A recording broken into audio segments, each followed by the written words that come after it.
I can't get over that last hand. Volkov just thrown in the bin, but a delayed bin. Right now he's sitting on a cloud thinking he's made a great fold. Yeah. Just flatting. Makes sense. Romero's going to be blasting all these ace-high boards and will continue to do so. Yeah, very casual call there. You also want him to continue betting big for value when he has a hand like ace-king, which now, of course, would be disastrous. But those big aces do bet big on turns. On a rainbow board. I think Romero's still going to feel like he's got the best hand a lot here. Let's see. Not worried about ace-king. Button peel. Ace-queen becomes slightly more possible. Ace-jack is, of course, available.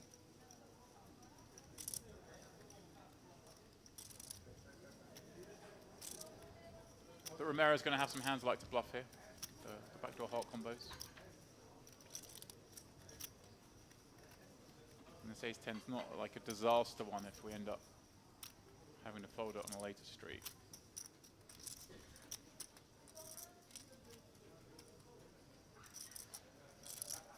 Again, Angel, I think just call here. There is concern now, of course. You are behind to some hands, but you also just want to let these hands to continue to go for value. And it's a great river for both players. His ranges. Romero, obviously, like I say, can be behind ace-jack. But that's it, James. Like ace-8, ace-jack, maybe the ace-2. Yeah. You know, obviously the suited cards come in here on the button an awful lot, but there's much more to target. Yeah, well, the ace-5 suited, the ace-4 suited, the ace-9 suited. There's a bunch. And I assume he's going to do so for similar sort of sizing maybe to what we've seen on flop and turn. Yeah, I think ace-queen goes for pretty big. I think ace-10 does go small for that reason. You just don't want to give...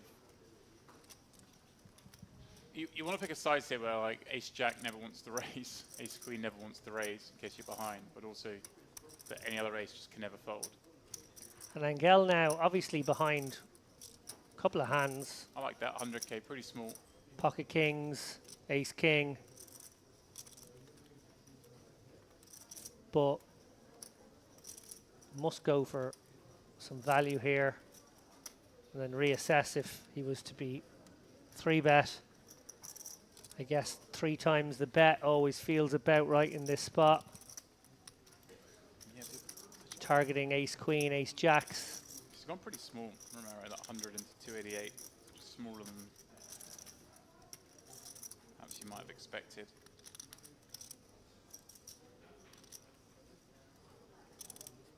Very much representing a boat when you raise in this spot. Yeah, and he does have them all. He has deuces, he has eights, he has ace-8 suited. Ace-queen presumably would just call, so it has to be boats. That's the thing, I mean, it does, but I'd go slightly larger for Romero on this river to kind of stop myself getting in as many different situations, but yeah. So we talked about finding bluffs, unnatural ones in that previous hand. What are the bluffs here, James? 8x of hearts. Yeah, Seems 7, like 8 of hearts. That sort of feels like the type of hand category. Yeah. And 4, 5 of hearts. Yeah, is that I mean, a thing? You'd always want to be blocking a hand that you want to rep. So you want to have an 8 here, block 8s, have a deuce here, block deuces. Obviously very hard to have a deuce here without having deuces.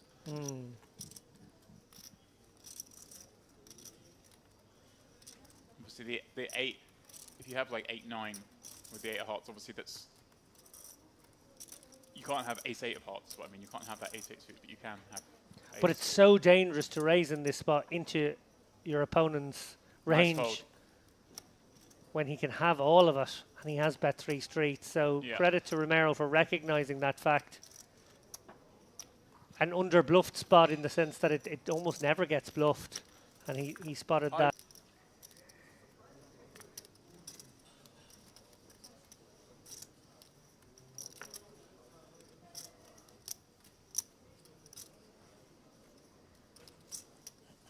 Big slick here for a booty.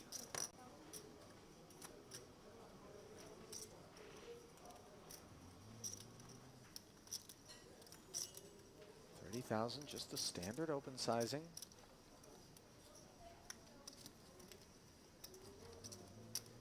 Now I think we're starting to see truly, as we're down to 157, and the pace of those bust outs seems to be fairly steady, David. The awareness that every little extra 30 seconds, 60 seconds here and there that we're able to milk out of a pre-flop decision that really isn't a decision whatsoever is just fair play and good business.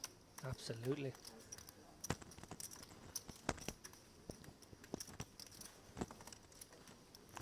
And ranges are supposed to narrow up in a situation such as this one. Unless, of course, you're one of the big, huge stacks in the room and are able to just be abusive. Yeah, and I think we're entering into a period now of, we don't know quite exactly how long, but let's say an hour, where those big stacks will be jostling for rank, trying to be the one stealing from these short and middle stacks who are handcuffed, so to speak, vying for table captaincy in this period. As we see another bust out on another table, we've lost 2 people just in the time it's taken to get round the table here. That is obviously a delightful sight for all those remaining, but in particular, those look at stacks this. Of sub 10 bigs and top pair, top kicker against a set of sevens is the development here as we see the first involvement from Domenico Zappia. Wow, and does a booty find a check back here ever? I doubt it. And that is going to open the door for Zappia. And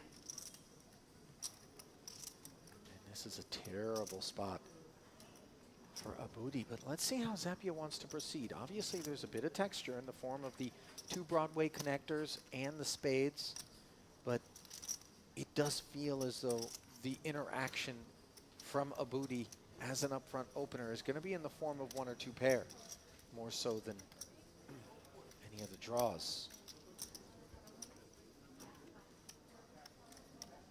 So a clean turn card after the set of sevens, slow played on the flop. Now let's see if a booty has a taste for another barrel. He is covered. Yeah, and there's plenty for him to target here in terms of worse hands, but he's also going to be aware of overcommitting himself here. Looks like maybe something around 2/3 pot, yeah. And an interesting inflection point now in the hand for Zappia with the sevens. He's out of position, may feel as though he has to do his own betting here for fear of being checked back on river. But also, his opponent seems pretty happy with his holding. Does he just call and check it on over for a 3rd time?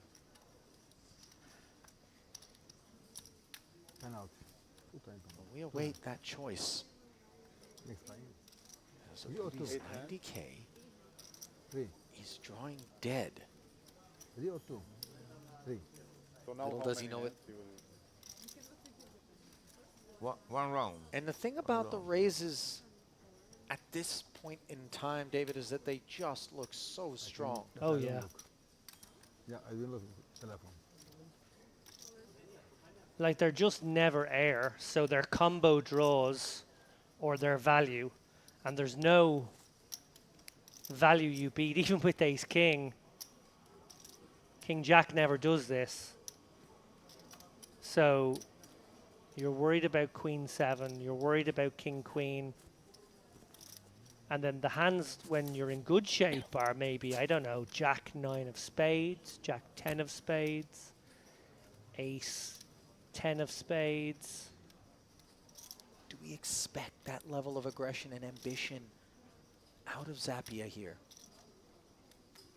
Leveraging the ICM, maybe incentivized to approach that sort of kit in that way as opposed to top of range? Well, it has put even a hand as good as ace-king in the blender, so maybe. Oh, no. Showers for Abudi as he calls, and that will be that. The ace-king drawing dead. And that's going to be a point not lost on him, as an 895,000 chip pot, regardless of the river, will be delivered to Zapia's doorstep. And the Aussie will love it just about as much as Abudi will hate it. It was a cold deck. To come this far, David, 155 left, 143 paid. I mean, whether you're the stone bubble or 10 to 12 away, it is heartbreaking.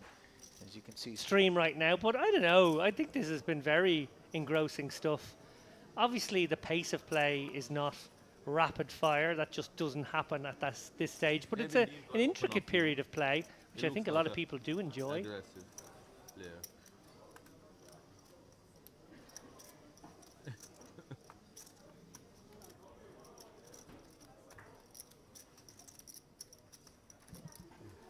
Apologies for my misidentification there.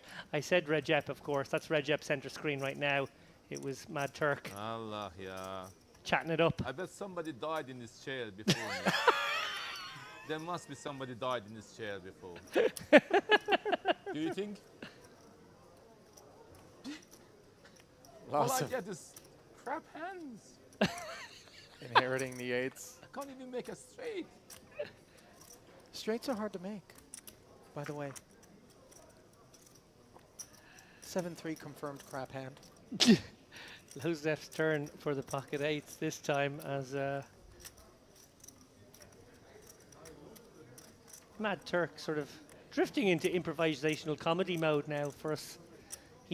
He's concerned that the audience aren't being entertained enough, so he's going to bring some of that entertainment himself, I think. What a noble cause there to take up here on the money bubble. The entertainment of the audience at home as opposed to the economics of bursting the bubble.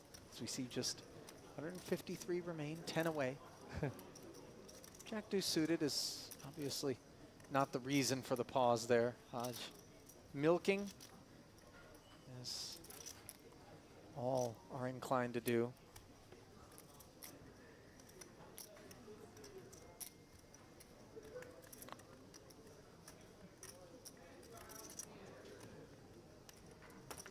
Another player incentivized to take it slow. As I mentioned at the top of this frame, the sort of evil decision by our production team to choose this table, aware that it was a table of somewhat shallow stacks and maybe would be this sort of painful, anguished, tank to the money, pray that we get there sort of situation.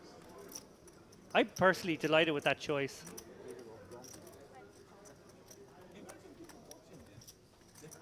Ido Abudi's replacement, Mr. Domin here, with the Jack 4 suited defending. By the way, this is not the sort of behavior we've observed, but granted, it's been behavior attached to far leaner stacks than his, which is 1.5 million strong. And now he has peeled on the 10-5 tray board, David, and hits top pair. Granted, the third spade causes him to slow down. Did have some backdoors. The 4 was working. Clubs were working. Now 2 overcards are lurking. And little does Losov know, but that Jack has hit the opposition as he checks back and then hits a spade, which will be good at showdown. Not sure whether or not he's going to want to seek value with it. Yeah, and while he makes that decision, reflecting back on the flop decision to peel there, obviously with all those back doors, more standard to find a hand like this in the raising range rather than the calling range. Domin can take a kind of aggressive line here with all the back doors, knowing he has some barreling cards on the turn and some slow down cards too when he makes a jack, as he would have done in this instance. But interesting to see his decision there to just call, be a little bit sticky, perhaps with plans to have bluffed on a number of runouts. On this particular run out, well, it's pretty grotesque for him, actually. Losef can have a lot of spades in hand and has looked to get value with just the 8 of spades. Domine wondering if he's being scallywagged. Does make the call. Gets shown the winner. Chernikov, Orthodox, who I'm going to step out and see if my memory. Take that, Darrow. If I'm right about this, Darrow Kearney has to stop saying I have long COVID.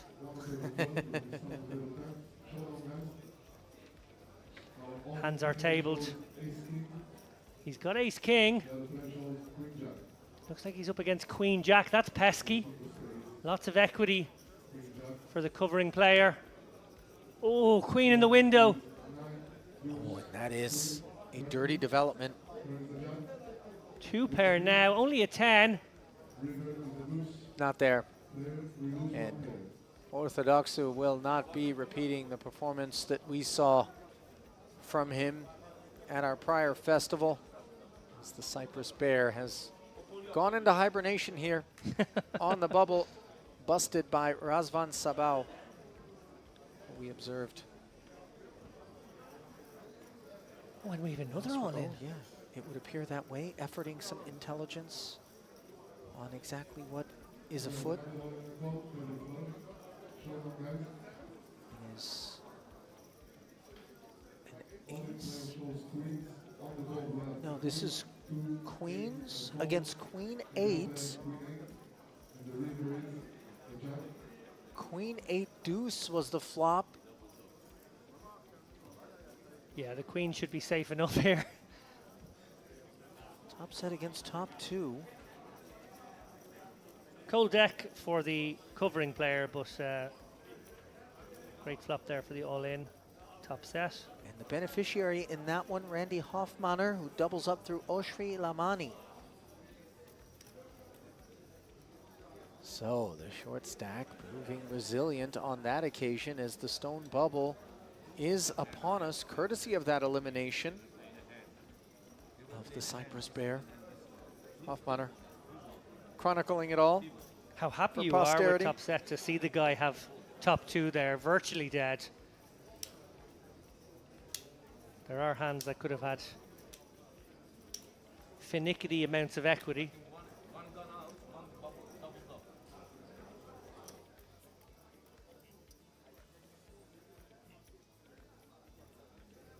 Boy, look at the cluster of people just watching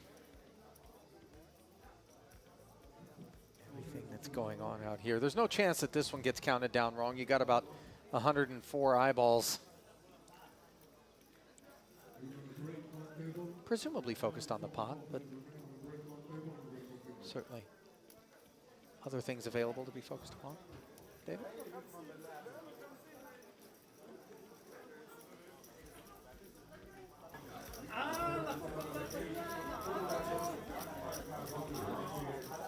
Boy, this is a bit unbearable, isn't it, when you have to sit there and wait, especially as the covered stack.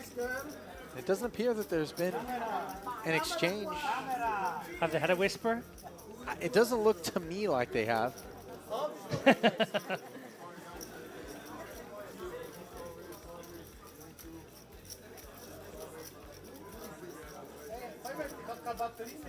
So, a new record, and we talked about this being a day of records. Producer Milbudas recognizing another record here in this room, which is that we've never had a bubble where there was 17 tables playing at once.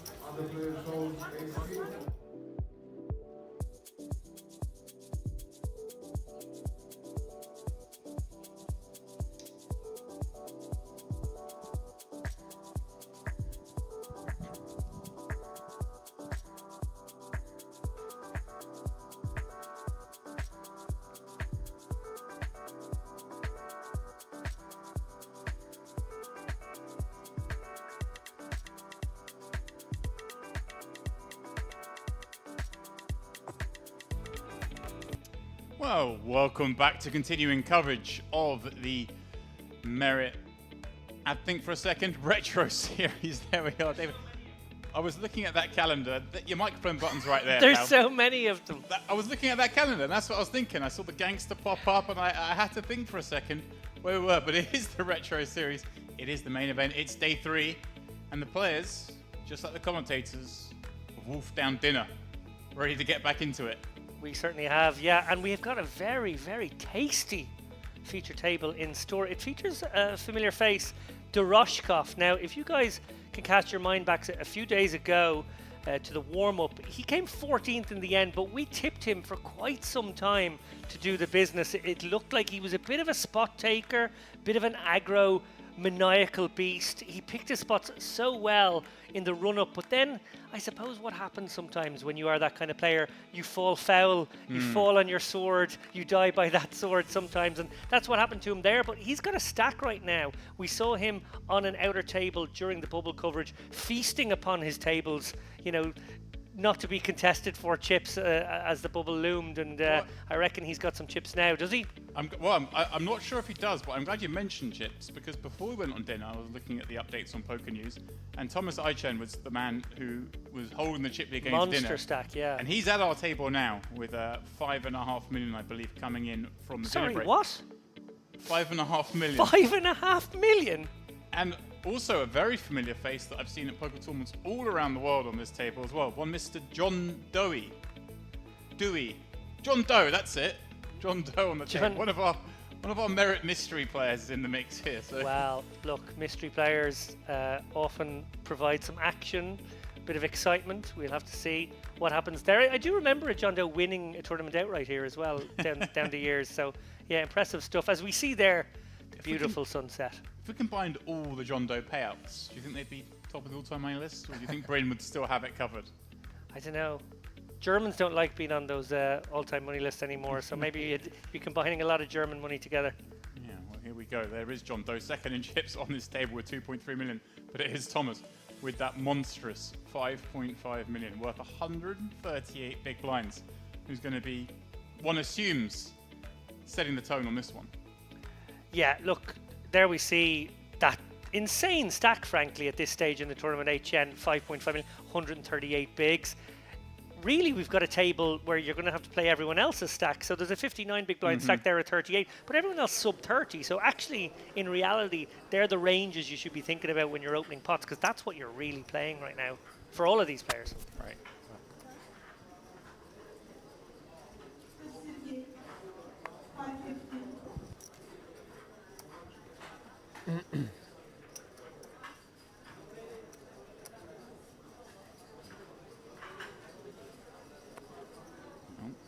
First hand is going to end up in a walk. So nice hand. Easy. Yo, you buy it. Getting that walk. 10, 9 of hearts. Would have taken a little bit of action.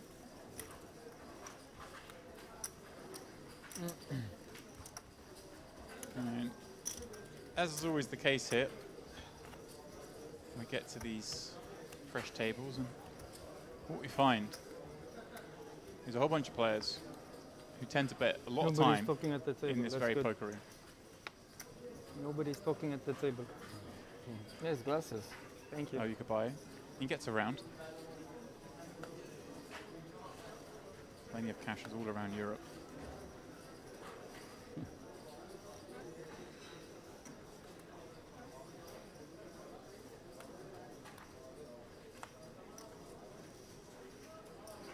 Here's John Doe, our mystery man.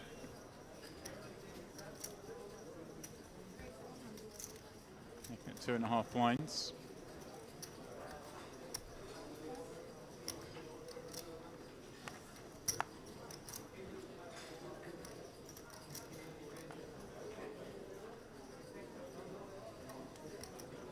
And the first thing I noticed about Canara is these glasses.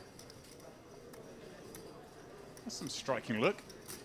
Yeah, there's been some spectacular spectacles in the room over the last few days. Are you not worried if you look at your cards with those on that the whole table can see? It's like that Kim Kardashian meme. Very famous meme where it's like, if you feel like you're dumb ever, don't forget that Kim Kardashian once played poker wearing reflective sunglasses. But then, you know, a little harsh on Kim, I would have thought, but you know, it went viral. More of a mainstream joke that the poker players maybe immediately said, well, actually, the angle is probably not going to be really relevant, not going to actually see your cards. Wow.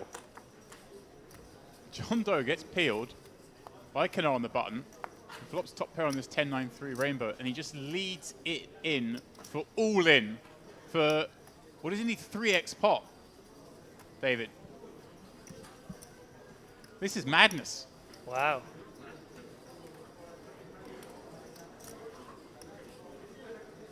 $300K in the middle. He is set Canar in for $855K. Canar with, can he fold with top pair, top kicker?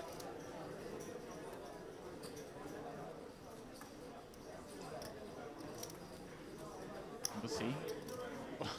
These players have had some reps in against each other today. We assume they've been on the same table for at least some time, as we're just picking this table up after dinner.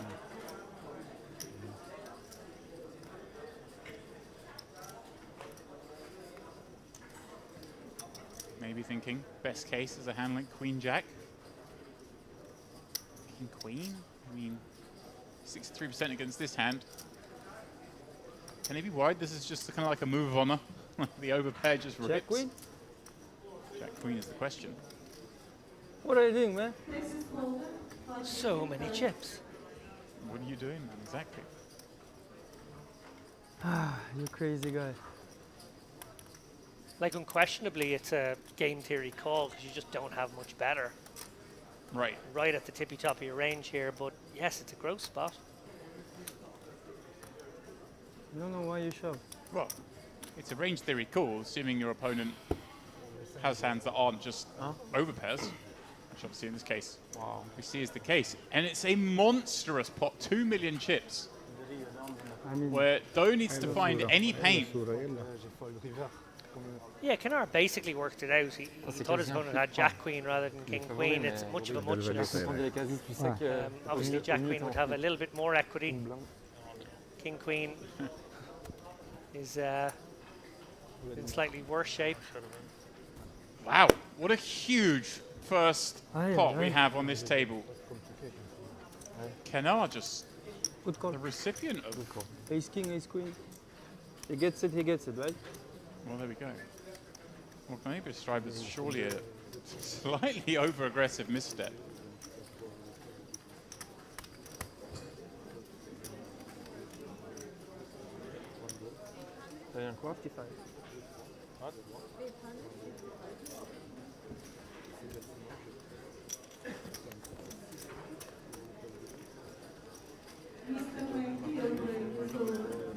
Good shove.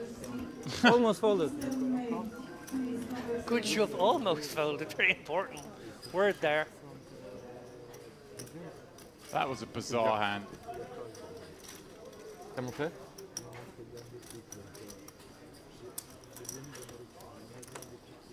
Ah, il y avait une flash possible. I wonder what he does with weaker tens. Is there part of him thinking maybe he's up against the dominated 10? Well, yeah, that I suppose is the dream, but that would be a beyond reckless way to play it. I guess Jack Queen was the hand that made the absolute most sense. That's flipping more or less. Yeah. King Queen. This is your last warning, guys. Guess he More French, 2-hand penalty each. just a little bit Hard more. forward.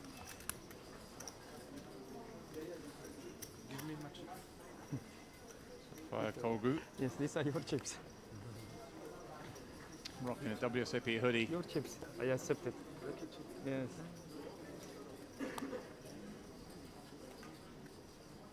Also rocking Jack Deuce off from under the gun. Having witnessed a rather optimistic play. Before.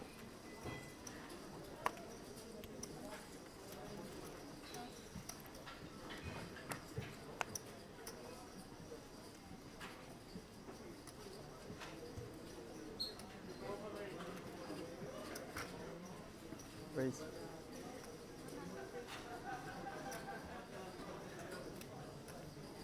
Canar now coming for the raise, and this table seems content to go for the 2.5 X's. Yep. Hello.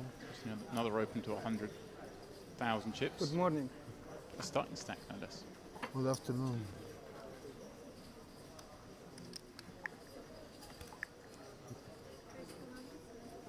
You could be coming in with a 3-bet, David. We've got a lot of fruitiness already on this table.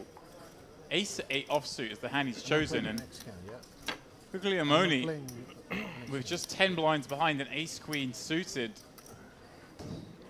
this feels surely like too much hand and too few chips to do anything but get it in with, right? Yeah, I think this is a great spot where you've got two guys playing a different sort of game against one another, potentially with wide ranges, and there you are in the big blind.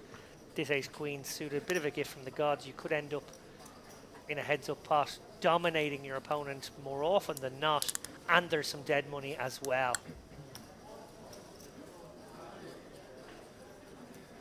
Now, while he mulls it over, James, I feel like your language sometimes gives away maybe your recent history, by which I mean this phrase fruitiness. Have you been at the buffet fruit count? Because I think that might be the third time you've used it today. It might surprise you to know, but I didn't really spend much time looking at the fruit, nor the salad. Salad and fruit dodger. Dempsey here. I do love fruit. I do love salad, but when the pastry chef that exists here is knocking out those creations, it's foolish to waste space on such things. I think one of the great delights for me of my time here at Merit is the abundance of these dainty little fruit platters where you can just have a little bit of pineapple, a little bit of watermelon, some honeydew. Delightful. Guglielmone. Come on, Guglielmone, get it in there. You know it's a good spot deep down. Yeah, it's one of those. Obviously, you're loving life when you see even the open. You've got such a strong hand, but you obviously know that you can be in bad shape against these 3 bets. But exactly as you say, these players are playing a different game here. With 30 bigs, effective, cut off the button. There's going to be some. There's going to be some value raisers here that are behind to ace queen. Someone suggested calling the clock. One of the 2 players in the pot. It was Panarin. Can we call clock or? Yeah, we can. Yeah. If you want, you can. I love the. Can we call clock? Not. I would like to call clock. Wow! Gets him to fold. I don't know why he thought so much. Fight fold. But this is the last time I'm folding. Just to let you know. Habibi.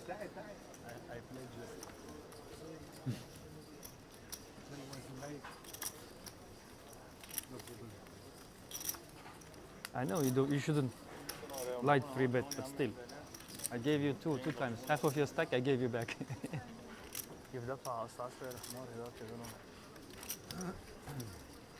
I'd say a lot of history already clearly taking place at this King is table. no good. King Jack is good.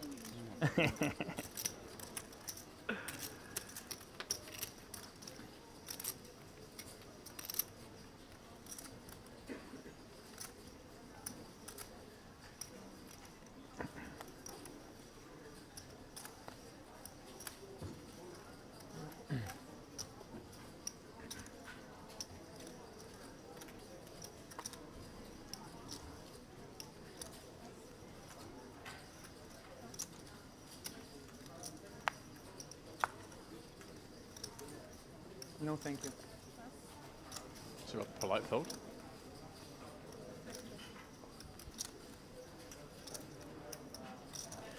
Maybe a polite raise.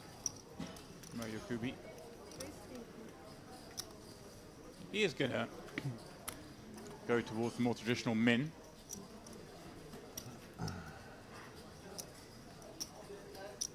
This is Thomas. Here we go. Our first look at him. Here on the button with King Queen off and the 5.5 million chips.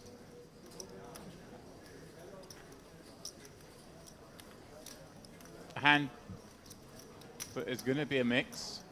This instance decides to just flat.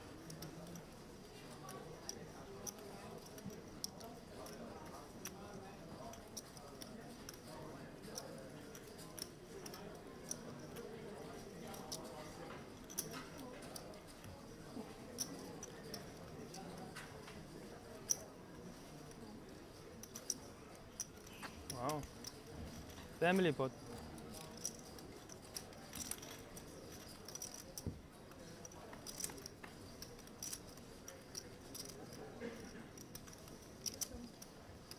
Well, that flat call with King Queen allows Guglielmone in here with a 7 and something else, which is connected with this ace-7-9.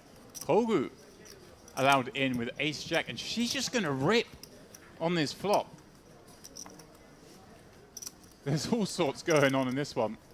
Yeah, we've really been gifted an amazing table here. An action table with 82 left to, I suppose I would describe it as throwing caution to the wind in an effort to build big stacks.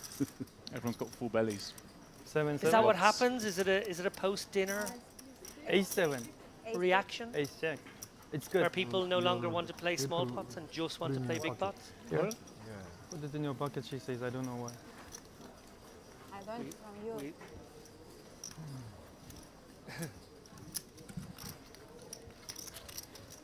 Very honest. And the table she had ace-jack. Of course, from a 30-minute delay, they would have found out. Yeah.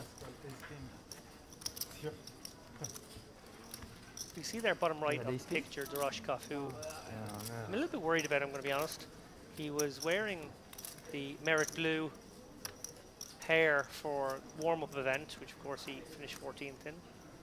And I don't know, maybe is that a reaction to the sun, the bleach in the sun? He's kind of got a bit of a funny white blonde colour now.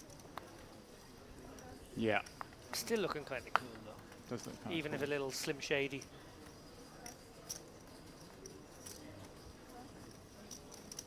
I was boring Ali with stories of how I was using a hairdryer already today. It's been a while for me. I'm sorry, James. I didn't even realise I was bringing up a touchy subject there. Great earbuds disaster of 2023. I don't think I got to tell you the story yesterday of how one of them dropped into the jacuzzi in the spa. Oh dear. Oh, that's a bad beat. It's only a 4.5 hour flight home. I might have a pair of wired earphones if you'd like. You have to plug them in to a. No, it looks like he's showing me his phone here. It would. There's nowhere for it to go. Oh dear. There's a lot of beautiful shops here at Merit. High-end shops mostly, Yes, but haven't seen any Where are you from? Istanbul. electronics store. There might be one though. Istanbul. I'll certainly be shopping at the airport, one imagines. Oh, well, there you go. Wow. Doe. Oh, pardon me, sir, of course. Doe calling for the big blind. Faces that bet from Svetsko, who's back at our feature table. And of course, with the double gut shot continuing, ace high still figures to be best some of the time. And here we go, improving to the straight that also brings a few hearts to the party. Yeah, the most actiony card we could have asked for. Yeah.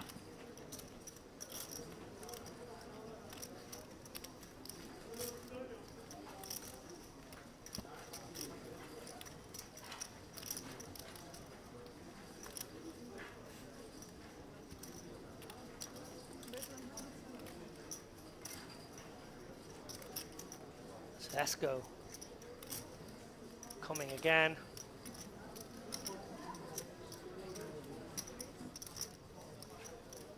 Yeah, 175. And although racing no time in coming out with the raise, I thought he may leave his best go some rope here, but It's kind of interesting in the sense that, well, it's perfect against this hand. yeah, but from Zesko's point of view, if he knows 100% he would always get the rest of the chips. Maybe just about the implied odds, but a murky spot, and I guess just got outmaneuvered in that instance. Just want to say shout out to our YouTube audience here. Really appreciate you guys joining us. Please mash that like button and obviously subscribe to the channel for notifications. Also, please tell your friends, just in case anybody hasn't spotted, that we broke our coverage into 2 different YouTube videos. The early part of the day obviously available now to watch as a video. People can catch up with that stream anytime they want. But we are kind of part 2 of day 3, if you like, now going out as live. And if maybe you have some confused friends out there who haven't noticed that we are back after that dinner break, please let them know. And then tell them to hit the like button and subscribe button. I was one of those, and I was about to say, I get to like the stream for the second time today. So Yeah. I'm going to press it right now. Ready? Oh, someone just got to 8. I'm going to wait till it's at 9. I want to be the 10th, like the new stream. No. I'm like a hawk, waiting. Can two people click it really quickly, one after the other now, to deprive James of this Pyrrhic victory? Someone out there press like, please, so I can get back to focusing on the action at hand. I got you, James. I'll take one. I'll take one. You've taken most of the first few there. I was tweeting out the stream as well to my followers. We want to hustle and bustle and get people over here to watch what's going to be the denouement here, the beginning of the end. Oh, that's it. Got it. I'm number 10. Oh. Wait. I was number 10 and then someone's unliked it, just messed with me. Yeah, that's exactly what they've done. Hajar defends big blind, flops well, but always wary on this Queen Jack 10 texture that your opponent could just have the stone cold ones. In this instance, he has the under pair, but perhaps every reason to go with this as a bluff spot. Always feel like in these spots you want to either fully commit or don't commit. I think that. Oh, it looks like he's going quite big here. 150, so he's definitely in the full commitment phase. Yeah, pardon me, 110. In the full commitment phase here, going for half pot. So I was about to advocate for the sort of one big blind bet and just make 7-8 fold and the 5-3s of the world fold. Make fours an easier hand to play, but he's going the other way, which is exactly as you say. He's just going to go blasting potentially on this one. Yeah, sort of like 100, 200, 500. Yeah. Have some of that. Well, Hajar. Hajar's going to make it easier for him. Check ripping with open ender and top pair. Brave. Could have ran into it there. Didn't on this occasion. And yeah, adds to his tower.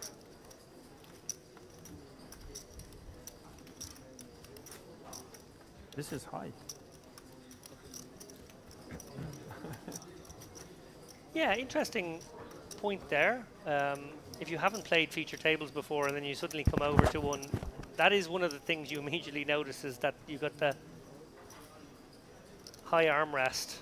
Can be a little uncomfortable if you've never done it before because you're used to your normal positions. And then getting your cards into the box, all that stuff. And just feeling the pressure of the lights. I was not feeling too much pressure. He flopped the top pair and got the whole chips. Right to do that. El Yakubi. Wow, number one. That is number one.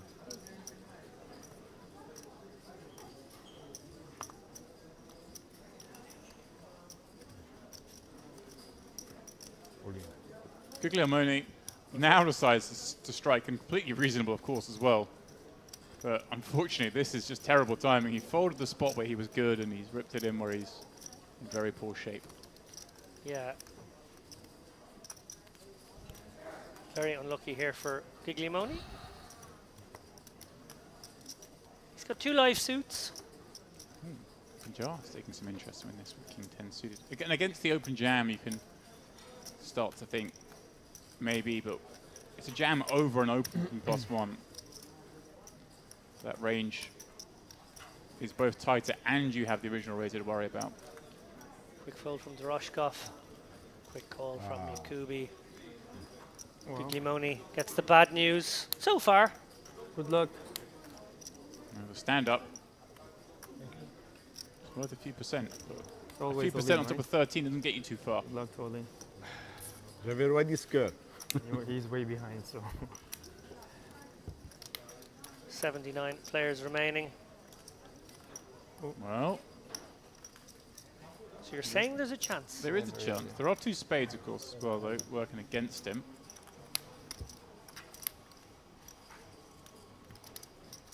Five pure outs. One pull.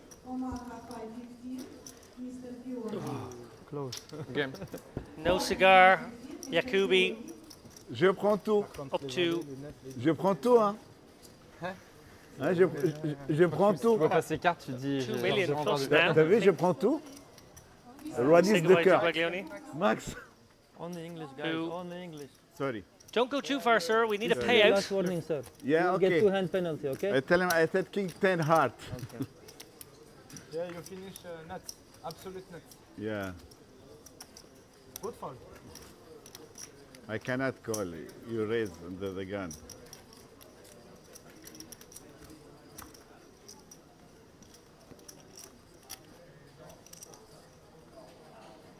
It could have been a fun one if the king queen wasn't in the mix. King 10 would have found its way to the nuts.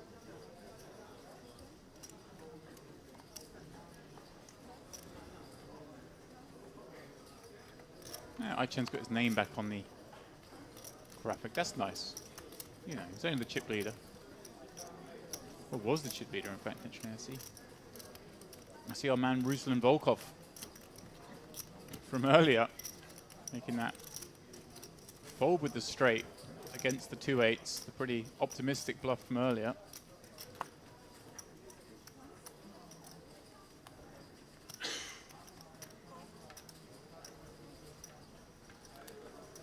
He is actually with 6 million now, just pipping Aichen.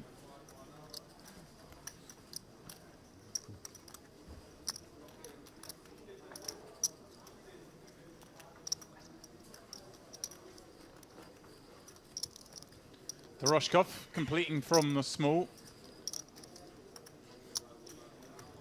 Canard with enough hand to continue to a jam. Decides to raise it up and induce that jam. Doesn't get it. And just taking a look at the recent bust outs here. Yusel Eminoglu, obviously the Mad Turk, The Mad Turk. has bust in 86th. I know you. Michael Megalashvili, 87th. Ooh, former, where did he come? Was it second last time? Second or third in the main event last time out? That's right. Let me see. Nariman Yagme, another familiar face, 89th. All of those guys cashed out for 6,400. More recently, WSOP bracelet winner Ran Kohler of Israel.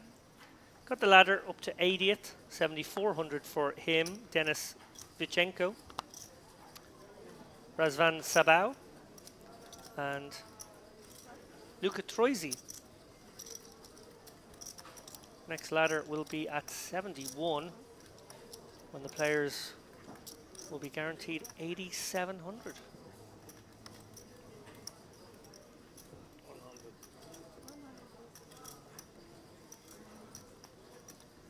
.5x here from Mr. Doe.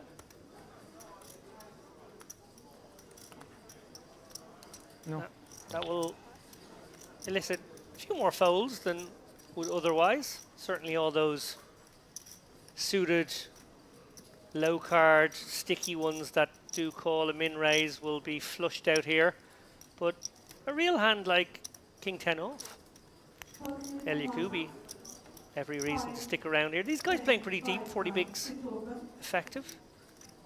And Doe flops best here.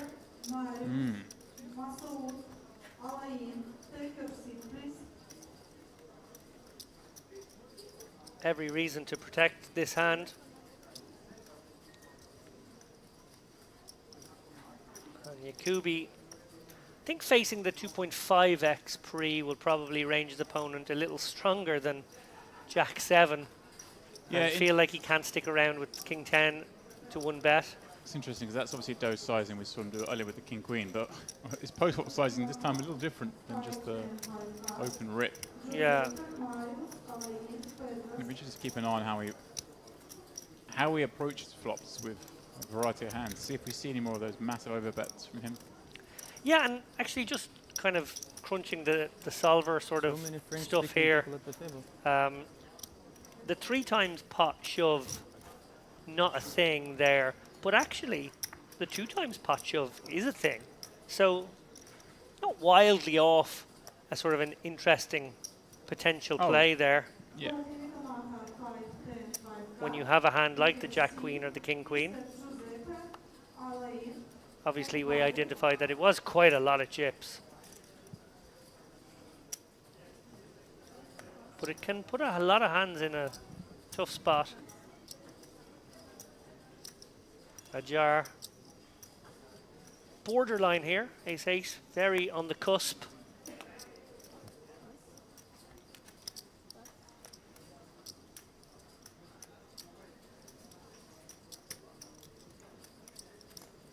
And now 50 pigs on the button.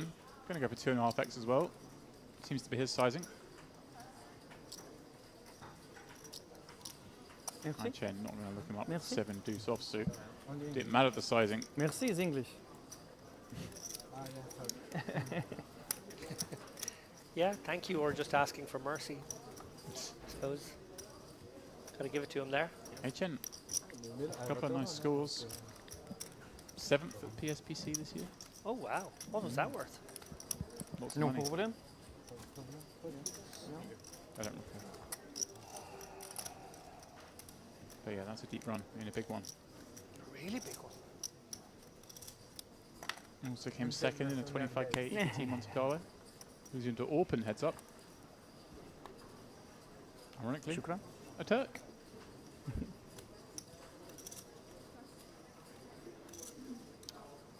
Oh, now. Right. It's going to be 100k. That's prediction number 1 if we stick with the sizings. Free flop. Oh, no. Okay, so we are going to have real kind of mixed strategy, David. Best way to call it. Yeah, you thought the 2.5x, you didn't predict the 49x. It's funny though because he jammed the 10-9 board, and your My first thought favourite was a player hammer at the queen jack, table. and as was his opponent's, and he was pretty close with king queen. This will scream of exactly this again. Yeah. Ace king is kind of not face up, but these overbets so far are the hands there, kind of looking like hands where he's just happy to take it with a good hand, but doesn't want any action, doesn't want any difficult spots.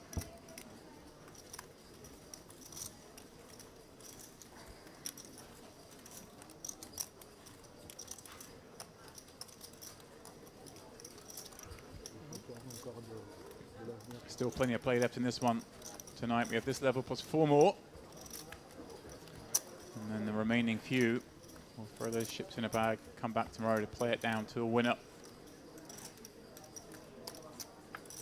Yeah, and we're being treated to a real mix of playing styles here.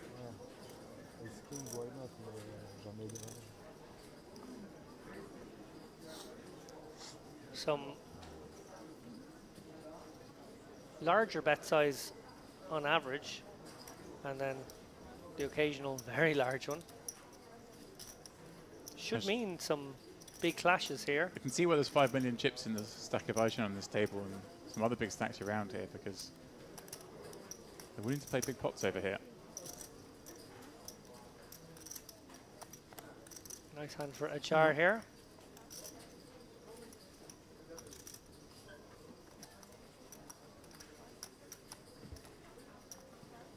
Ace Queen, 26 bigs from early position. Not the easiest hand to play. Certainly won't hate the idea of getting this one all the way through.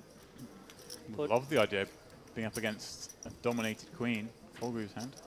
yeah, this is a nice scenario for Hajar. Thus far. Even better on the ace-jack 5.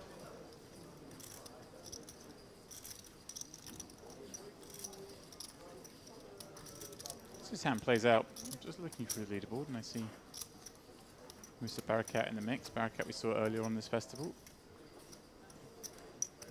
I believe it was in the warm-up. That's right. He was one of those forced to fold a lot on the bubble. Was it the warm-up or the high roller? Maybe it was the high roller actually. It was a high roller against Chernikov. Chernikov, who was just dropping the hammer. That's right. That's when he Yeah. was forced to fold. Only English. Finiotis still in the mix in this one. 2.2 million impressed yesterday. Fair play.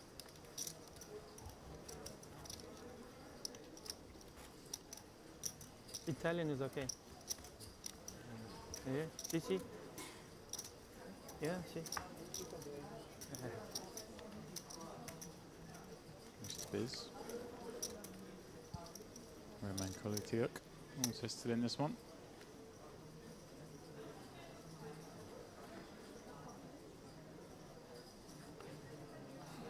race up Idemir. Also having a stack, albeit just 20 blinds according to chip counts.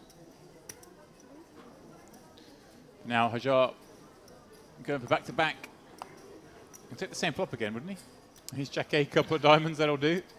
He sure would. Was it Ace Jack 8? Ace Jack something. Maybe not 8. It was Queen 9 with a gut shot. Yeah, this is a nice hand to sprinkle into your under the gun and in general early position opening ranges. Let's go with the dominating King Queen. Is going to allow a flop to emerge. Cappuccino? The milk? Yes, but they have no lactose, the nuts milk.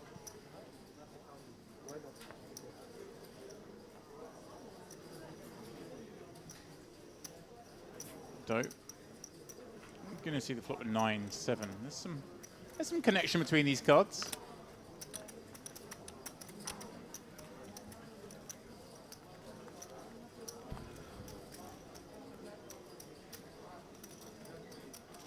Check.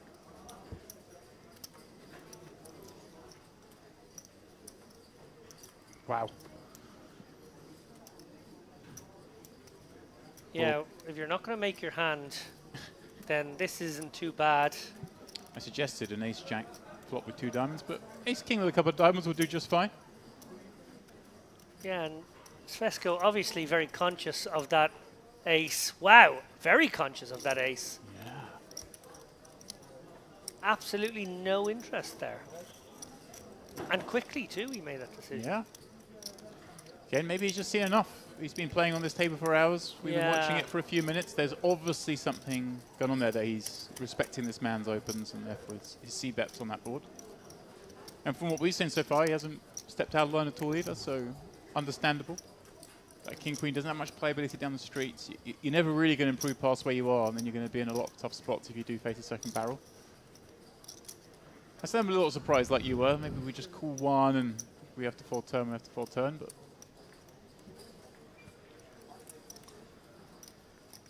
Doroshkov quiet so far. 3 deuce. Dirty diaper under the gun will keep him quiet. But fearsome operator here.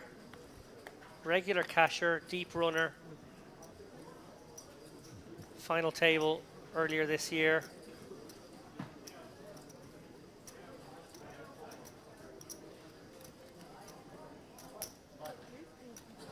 Almost a final table in the warm-up event this week.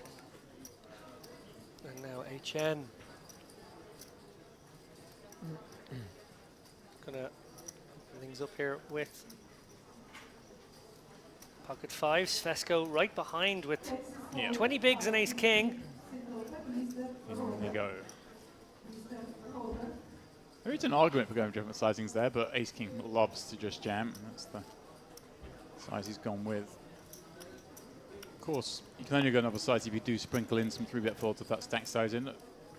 Most people prefer not to do that kind of stuff. Yeah, I would certainly take Svesco's line here, but you're right, there are players out there with a daintier sort of game. Ooh la la. Dominic in the house. Oh, Welcome. and Mr. Panka has arrived. Another big stack, I believe. Ah, maybe not. 1.5 million. Still reasonable, 40 blinds. Poland's finest. Well, HN really does mull over these pocket 5s here. Perhaps he's gotten to 5 million by running some boards, winning some flips. Sort of a flip is best case scenario here. Feels like it's too many chips. I can't imagine him calling. No, like if this is 14 big blinds reshove, you might be in the territory, but 21 seems like a lot. Yeah, it's just there's quite a few bigger pairs and these flip cards. All right, there may be the occasional ace-4 suited, but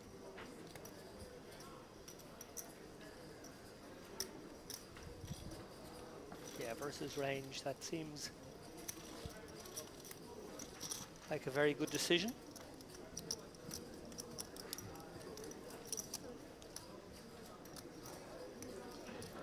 you are just joining / rejoining No us on phone, our nothing.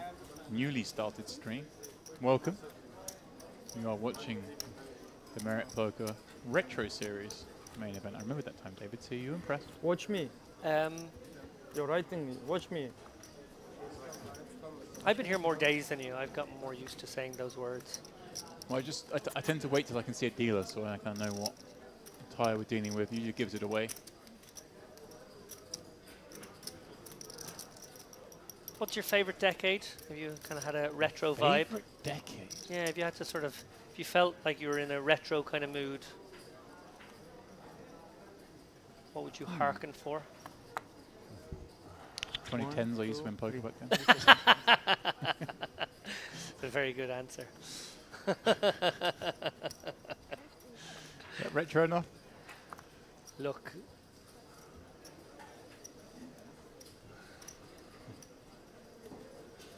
The 60s are cool. 60s are cool. 50s also. The 30s. 30s were cool. Not the 80s. Not there yet. Not there to love the 80s yet. I think, yeah, probably 70s, but I do like 80s. No. I find it hard to believe that the 90s will ever be cool. That's the one I've always struggled with. Britpop? That's the very reason for it. Thank you for explaining my feelings. Hajar. Whoa, here we go. Aichen opening it up. Don't making the liberal call on the button with 6-4 suited. Hajar just flattening the small. Opens the door for Doroshkov to shove with 2 9s. And this is pretty close, right, for 24 blinds for Hajar. Yeah, he gets to close the action now and doesn't have to fear the other stacks who have more chips and will probably be very keenly aware that, as I said at the top of this frame, Doroshkov, a spot taker. Yeah, and he's getting a big overlay due to the open and call that have now folded. An extra 4 big blinds kicked into the pot. Yeah, he needs about 40%. Ace-Jack suited stands to be good against a couple of light ones that Doroshkov would sprinkle in. Obviously in bad shape against the Ace-King, Ace-Queen and big pairs, but also flipping quite a bit with dead money on the side. Yeah, and I would say more than a few times he's ahead here against some of those squeeze jams. If Doroshkov's looked down a Ace-4 of spades, it's a very attractive hand to jam with. Maybe a King-Jack suited. Right. Oh, let's get the physical read now. Now, taken apart for the fact that we don't really have anything better here to call with, because we really don't. I don't think an Ace-Jack suited. Maybe you could argue some pairs are better, but no, he does fold. I understand it. It's 25 bigs. Oh, yeah. But I know what you're saying, and I think it was a tempter. Let's cover up. Oh.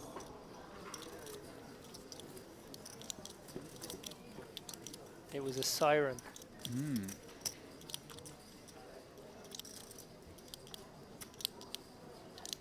Doroshkov with a big pickup then. I will see what you have. Yeah, amazing situation there to add, what, 7, 8 bigs to a stack, risk-free in the end. Goes from 24 bigs up to 31, 32. Great spot. Yeah, and he's probably the other mindset that, okay, I'm going to fold to a flip some of the times. I'm going to be behind a decent amount. So be it. If the guy's blocked me off a flip, I've got good stack. On a table where, let's be honest, chips are available. You may think, maybe I can just fold this spot and get into a pot with some of these other players who seem willing to overbet. We see Panka get involved right away. He's just sat down. And am I right in saying, is he a gin and tonic sipper? I think he might be. Previous hand I folded. Oh, okay, so this is second. Or maybe I'm thinking of Toby Lewis. They're checking. I'm saying it's not my first hand. I did fold the last hand. First one I played. Thank you. Hi, Corn. Gonna keep this ace queen in the call range against a +3 open. 3 betting can make the hand very difficult. Second hand, it's okay. And it's nice to have some high card combos when we do peel from the big blind. You get barreled into a lot on your good flops. Yeah, and even when you get barreled into on a board like this, which isn't a bad one for your hand either, you can be sticky for 1 or 2 streets because you are very under-repped. Panka. Look at that stare down. Well.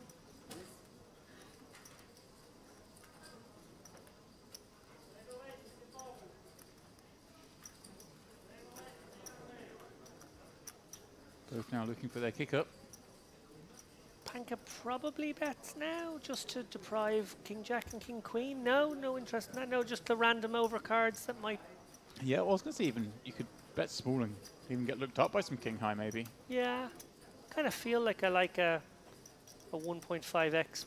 But I love that there's clearly a little bit of history here because Kenal made some comment like, oh, first hand here, Panka was quite friendly with them, so they've obviously got some reps in against each other. The 10's actually quite an interesting card for Kenal to bet. I like this lead with ace high on like a deuce 3-4, a complete napkin. Look at this. I like it because you can get some king highs to call, but in this instance, it's actually managed to make an ace high fold by betting that 10. We meet again, eh? First hand, you should show, at least. I should call? Show what you had. You will see after. We'll see after. I won now. Or just the chips, like. I would. I thought we were chopping, to be honest. Yeah, that's why you bet. Exactly. Yes. I know You it. call for chopping, you call, I mean. Exactly. But professional like you should fold. Yes, When you got it right, you have everything figured out. Good banter. I was chopping. You say if you want to call for a chop, you call for a chop. But confident. Our position is here, huh? You can make him fold the same hand. Decent percentage. I'm all for it. I like it. Yeah. Roshkov 10-9 suited. Hard to see for me, sorry.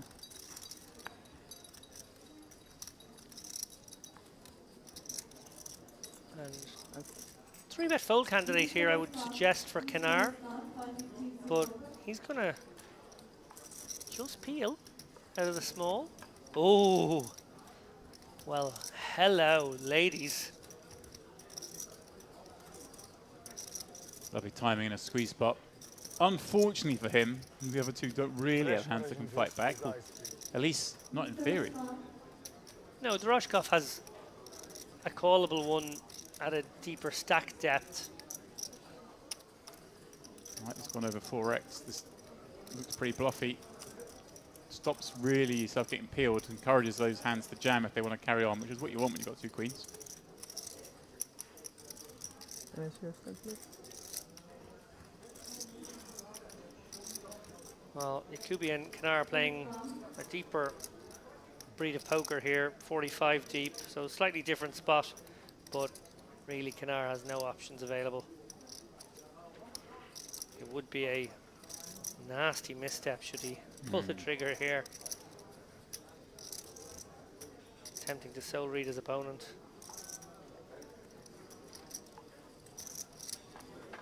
Good squeeze.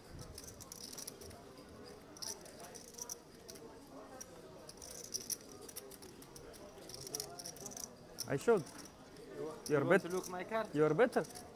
You want to look? Yes. I have better. Show. Okay, I show. I win? I mean, it depends, huh?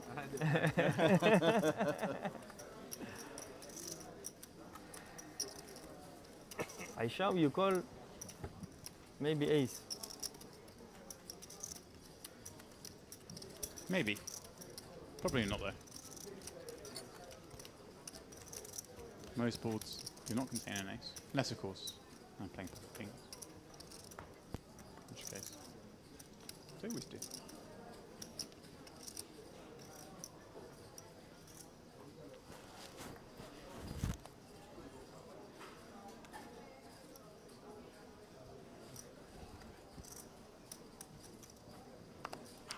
reminder of what is up top and at stake in this tournament. A record-breaking tournament. 56k for any player who makes the final table, and 560. Can you believe that number, James? $560,000 for the winner. Yeah, pretty insane in 3K. No.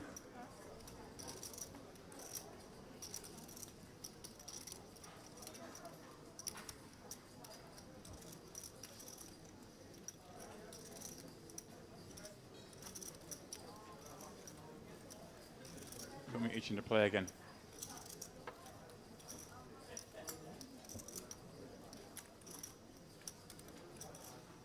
Just 2040, yeah.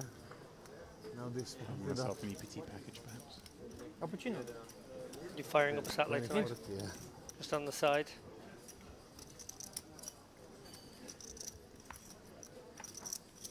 I'd like to get back to my grind station, otherwise known as my sofa with my phone. Were you much of a multi-tabler back in the day? Yeah, back in the day for sure. Yeah. What was Not- what was peak? What was peak number? If I forced it on Sundays, it would be up to like 16. Very But good. that was not. I don't think I was winning at 16. I think I was playing too many. 16 would be like early stages on a Sunday where you could kind of autopilot, and there'd be many. And VPIP like 9%. Yeah, and there'd be many times I'm sitting there in a pot going, I don't know how I've got here, but it thankfully it didn't matter too much early on. But yeah, I was always much more comfortable. Once I got down to like 9.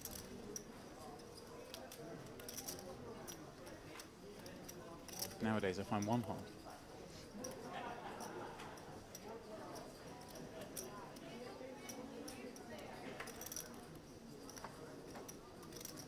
Chin, sniffing in a raise. Nice, 4x. Leverage in the position of the big blind having 25 bigs.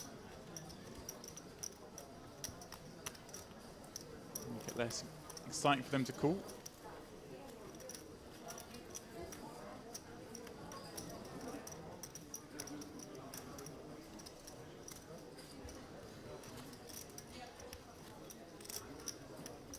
Well, a wild start to this frame. Things settling down, the table's settling down. Maybe get used to the bright lights. Do you think that's it? Do you think that's what can kind of happen sometimes? Is that you're on camera now for the first time since you arrived here, and maybe, just maybe, you feel like you have to do something flamboyant for the audience? Perhaps.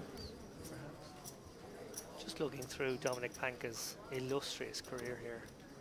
And, he's a guy who can, beast it up online as well. Most famously, the PCA back in 2014, where he won it for 1.4 million. Nice. That'll do. 1.4. Yeah. It's okay to me. He also won a EPT high roller in Deauville in 2014. 2014 was something of a purple patch. No. It's going to need that kind of fortune to get out of this pot without losing chips. Just take it. It's okay. Take it. Thank you. Facing over 3x this time from the ace queen. So we've seen some 2.5x. We've seen the open jam with ace king, and now we go for a 3x with ace queen and finds an ace deuce trade board whilst holding the ace of hearts as well.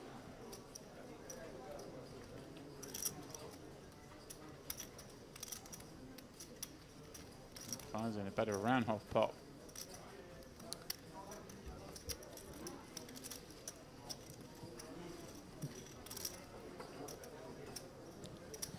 Here's a result that flew under my radar. Dominic won the WSOP online event in 2021 for a bracelet. 185k in the 2k Bounty Championship online event. And then, of course, and I knew this was coming as I scrolled down, he's actually one of the OGs here at Merit. Oh. Yeah, came in 2017, 2018, posted a win 2017 in the Western Series.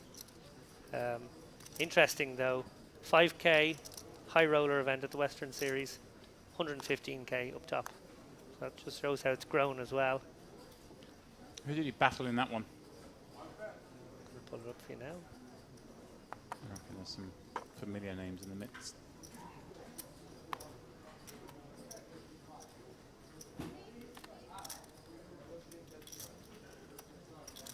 Oh yeah, Joseph Mouad came second for Lebanon. Another Lebanese player, Joseph Khoury, came 7th. Those guys just been playing here for a long time. Alex Papazian, 10th. No?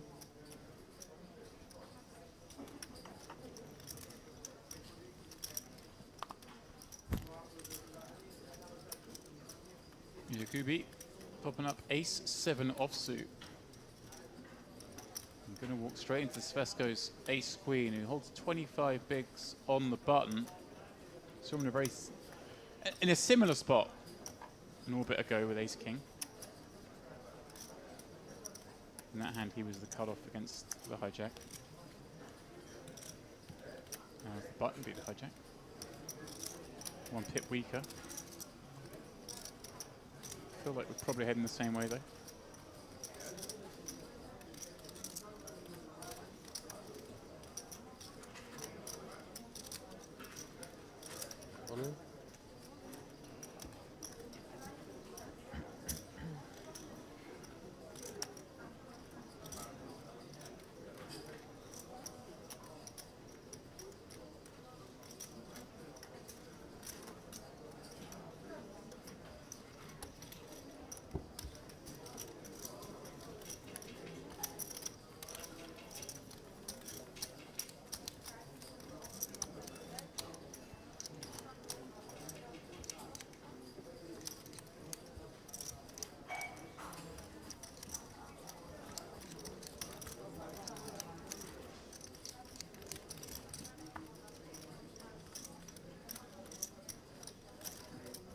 The merit blanket making an appearance as we head into the evening portion of the stream. Post-snack cuddle up, post-dinner. Yeah, I love that this is available to people who do feel a chill. Hard to believe in this weather. Yeah.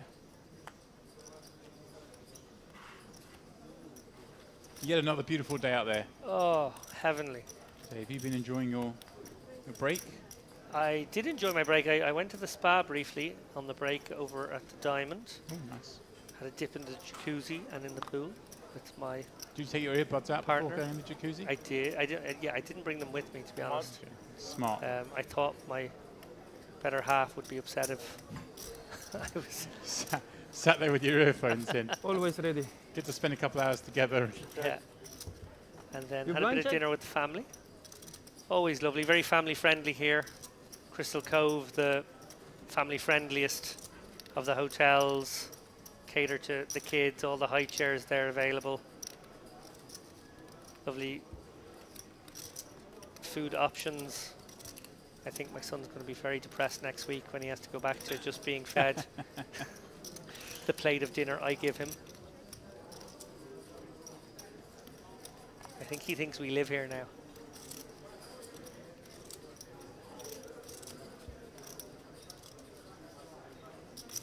I take it, living here. Yeah. I think the breakfasts are maybe the meal of the day he loves the most. Just being able to Check. 5 high. have all the different 5 things. high. I've been skipping breakfast. 4 high. 4 4. I'm sort of getting myself through lunch, but you just reminded me, of course. the Oh, breakfast thank here God. thing, just 4 didn't come, huh? that infinite pile of halloumi. Oh, well, the halloumi is incredible here as But- well. Makes me feel like I should maybe venture down there tomorrow. Yeah, the halloumi a real highlight of the breakfast buffet, but not so for my son. My son has created his own concoction, which is a little worrisome, actually. He arrived at, okay, we don't let him have chocolate cereals at home. He has his porridge in the morning, and he loves his porridge, and that's good. But we're here, and we're on holiday, and there's chocolate Rice Krispies and chocolate puffs and things of that nature, and he's been tempted by it, so he brought it over. About 4 mornings ago, he came over with his chocolate Rice Krispies, but he'd also added the chocolate sauce to the milk that you put on the pancakes. So it would be even more chocolatey, in his words. And he wasn't wrong. But I did think, is this good parenting? I mean, who are you to stifle creativity? Well, that's it too, you know. No,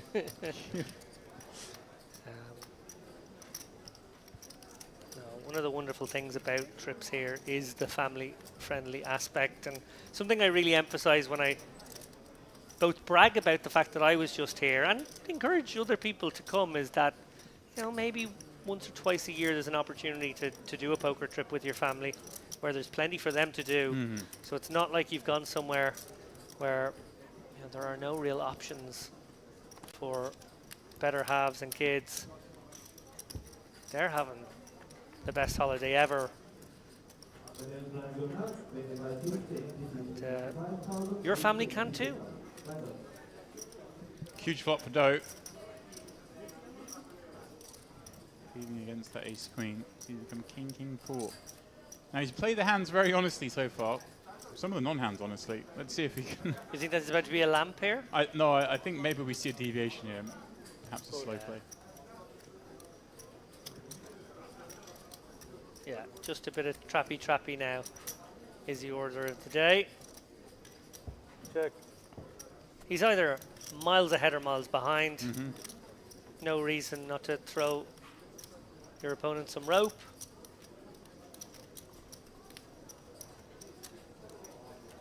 Zvesko could well be checking here on the turn to call a bet on the river. Quick bet from Doe. And it's not a big bet. 125 into 360. Will be somewhat tempting for Zvesko to hero here.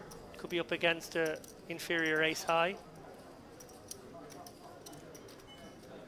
Could be up against a funky out of position float on flop. Does make a great fold though, in fairness. Nice fold. Very nice. That's not an easy spot right there. No, it certainly isn't, but well figured out. So HN at the top of the charts right now, going backwards, but not in a free fall sense, just had a few pots taken off him. Blind's going up.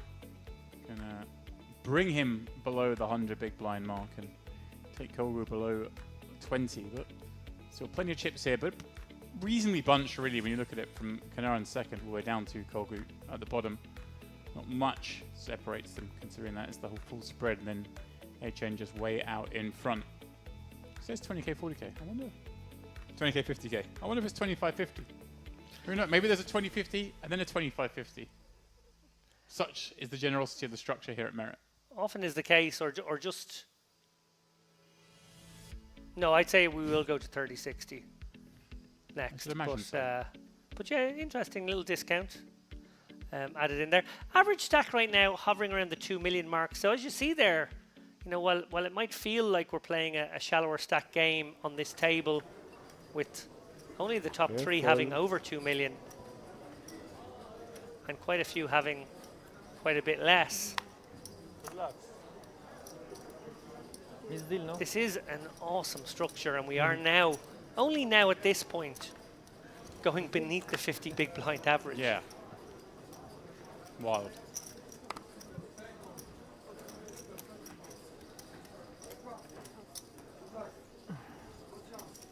$125. Toe coming in with 2.5x, this time with 3 deuce. Only English, please. And a clean 20 bigs now for Doroshkov, and an obvious spot here to just pile in. From Istanbul? Good timing in this instance. 3 deuce. Quickly hits the muck. Doroshkov.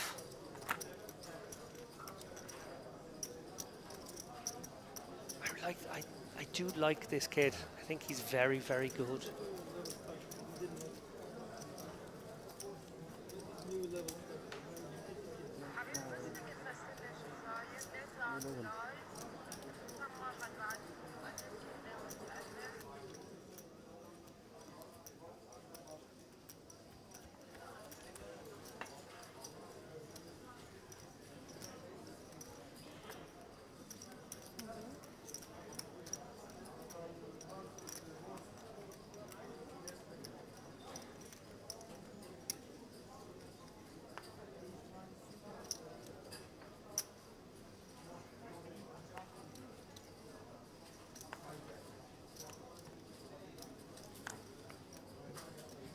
Getting with the retro feel there, the Air Jordan for El Yacoubi. Just spotted that now.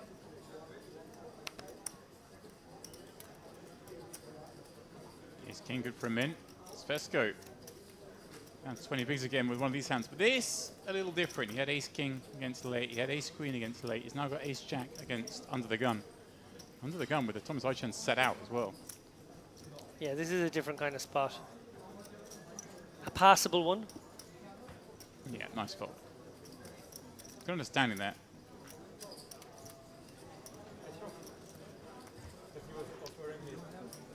Colgu's been a bit card dead of late. Slipping back towards the 15 big blind zone herself now. Hoping for kinder distribution going forward.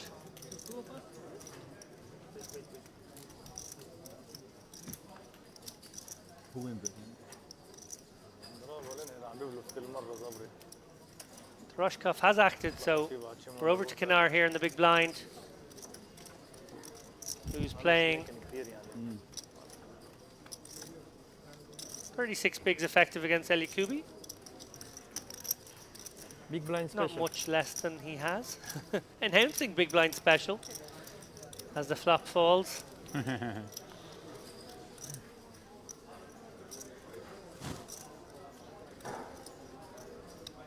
I wonder if El Yacoubi will react to that. It just continues on here with the 1/3, even less than a third. Deuce is good.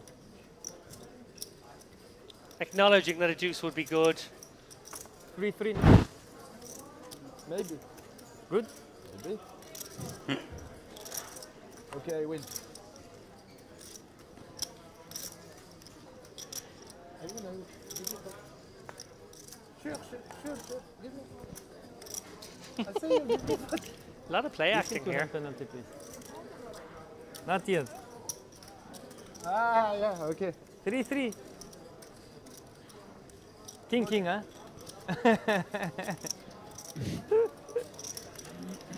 Guys having some fun. Yeah, two players who are, I think, enjoying the same wavelength there. Don't make her angry. Comedic She's wavelength. serious. Look at her. She's very serious.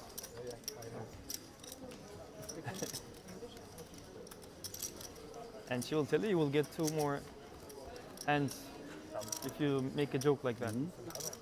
French, no. Today tomorrow she speaks French.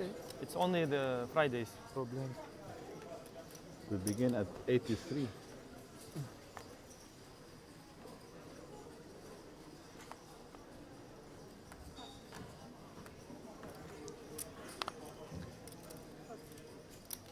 Here we go now, Panka back into the fray.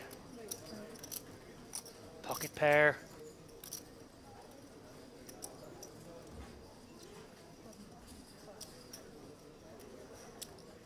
And I think he has the sort of reputation that precedes him to most people. Still very fresh face, young looking man, but he's been around for a long, long time now. Call. Doroshkov. The smaller pocket pair gonna call on the button here. They induce something here from Kenar. Yeah. Squeezy, squeezy. Possible. I'd fold. It was unlikely with the offsuit combo against the +2 open.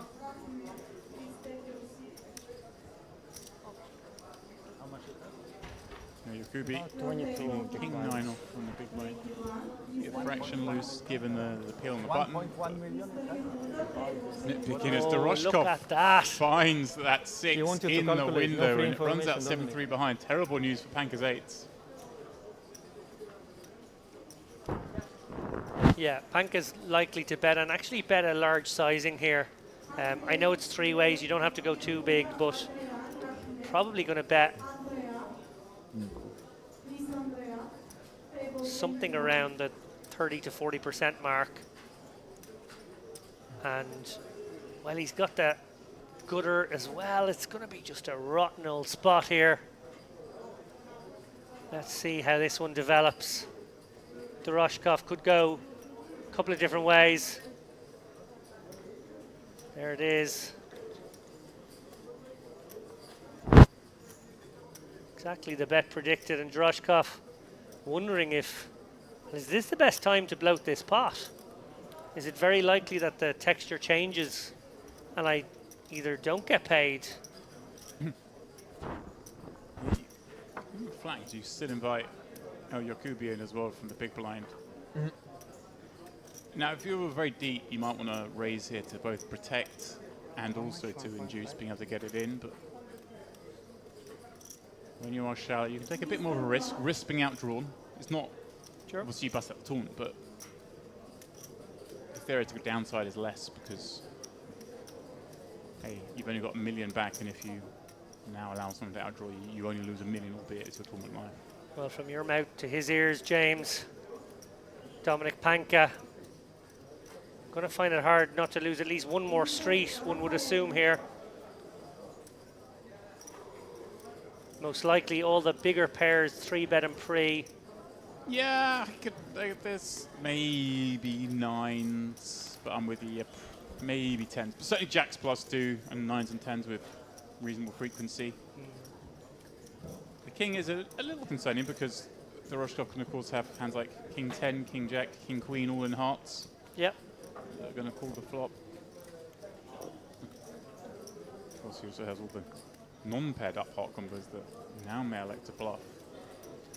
Yeah, and maybe has in Panka's eyes some floats here on the flop, which will pounce upon this opportunity. So Panka, queen jack of clubs kind of hand. Very difficult to fold, nigh impossible to fold at this point. He still has that overpaired to the flop cards. No longer has the back drawer straight possibilities.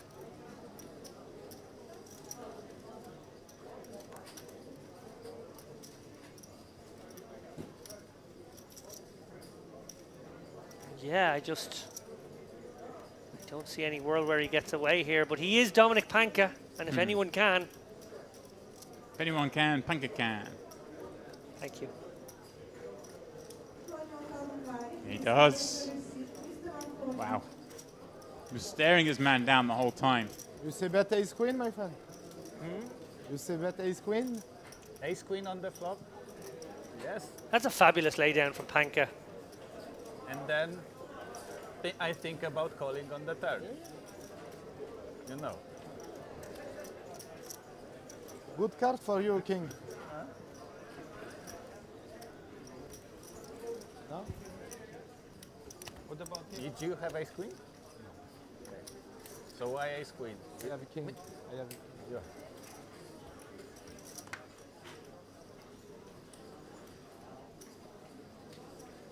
I think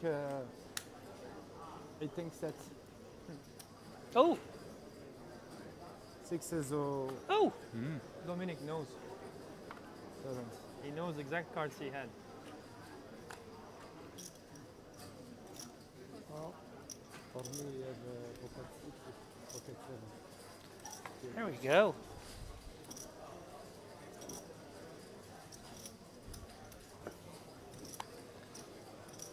.66 players left. That ticker in the right-hand corner going to tick down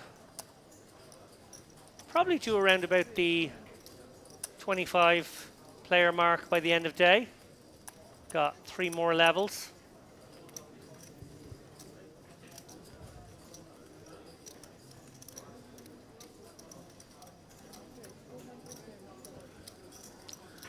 Doroshkov now open from the cutoff, having not got matched with his set. Finds swift 3-bet behind from Kennard. Screeno, and certainly in a 3-bet decide spot, that one. But I like it. Just you don't have to always know what the plan is. You can 3-bet and try and get a read later on. Just noticed something, James. Oh. They've added that 5k on that was bothering you. I thought it might have been a misclick. Someone behind the scenes. We'll have them removed. These are your long-term colleagues across many brands. Ruthless, though, James. They thought it was over Noticed before. this, actually. We have the finest crew in the world when it comes to poker production. Of that, I can guarantee you. The reason is these guys get the best gigs in the world. Everyone wants a piece of share hand. They know what they're doing. Electric. They're the most in-demand group. But every once and a while, even. There's a little Too much. mistake, and we like to, Yeah. I like to dig the knife in there. Yeah, give it a little twist. I've seen this firsthand now. I once, at Good the pointy last from stop, trod on Mr. Dempsey when he was making a point. I talked over him briefly for a couple of seconds, and well, I don't want to explain what had to be done to me afterwards. But I was just surprised he did it himself. Merci. I thought he would have people administer punishment.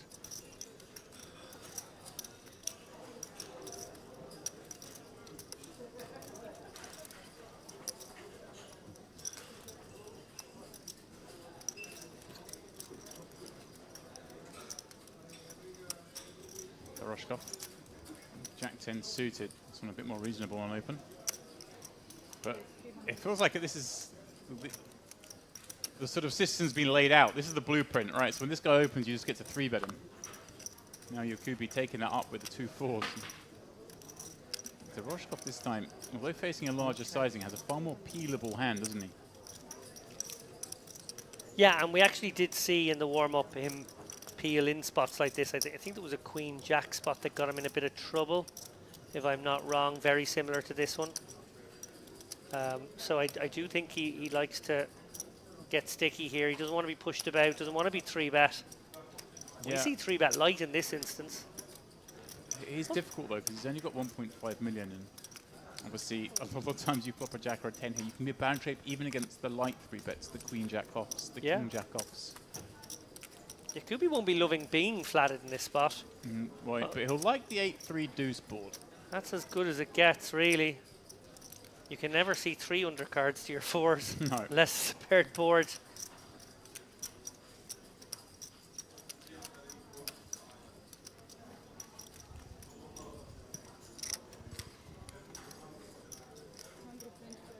Does check. Yeah, and good follow through here by El Yakubi. Doroshkov has to find quite a few calls here from a minimum defense frequency point of view. Obviously has backdoors with that Jack 10-8 working together, but that seems far too little. And he has so many better ones. Maybe 2 club hands, maybe 1 big spade and another card hands. Yeah. Nicely done by Yakubi. Wouldn't normally choose a hand in that category, to be honest, there, but he made it work.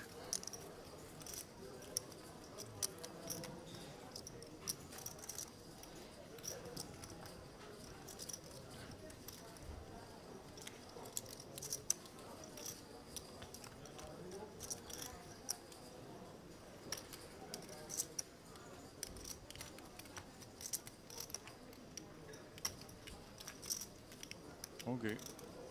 Sneaking in a nap between hands, it looks like. Beginning to get a long day for these.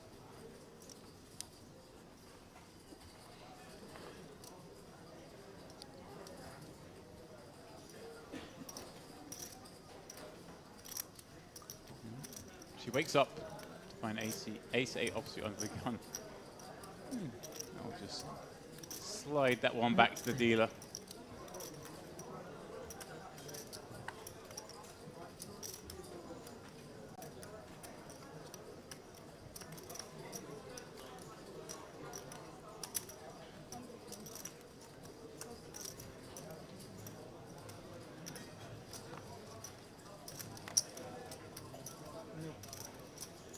Had Jack and Queen offsuit.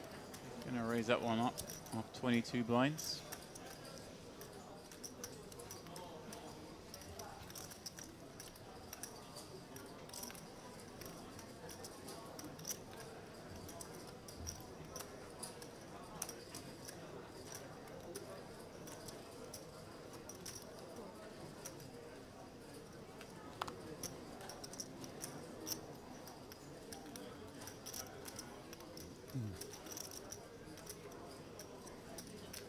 HN on the button, Jack 10 suited, says, I want to see 3. Allows Panker to come in from the big blind holding pocket 3. It's a delightful development for him.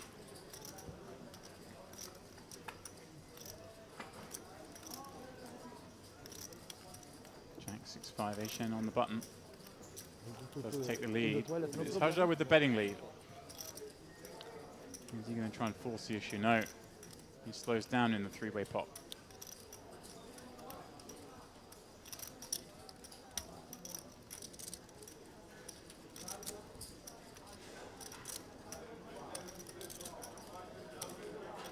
Give me a sizing here, James. Sort of interesting one 3 ways here. You've obviously got a nice piece.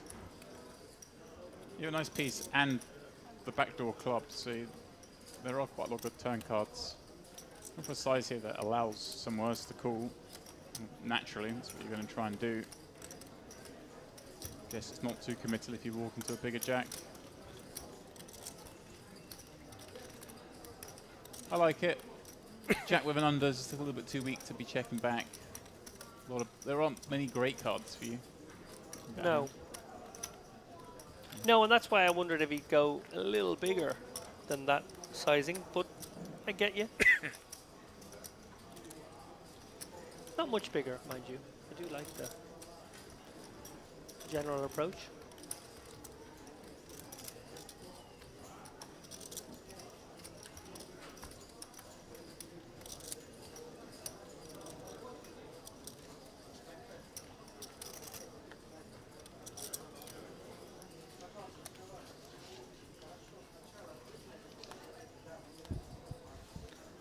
And Doe now. Sort of settled in a bit now after those couple of very big bet plays. Do you think the losing the King Queen to Ace 10 tamed him a little? Obviously he shoved the Ace King afterwards, but oh, and look at this. Genuine clash, perhaps.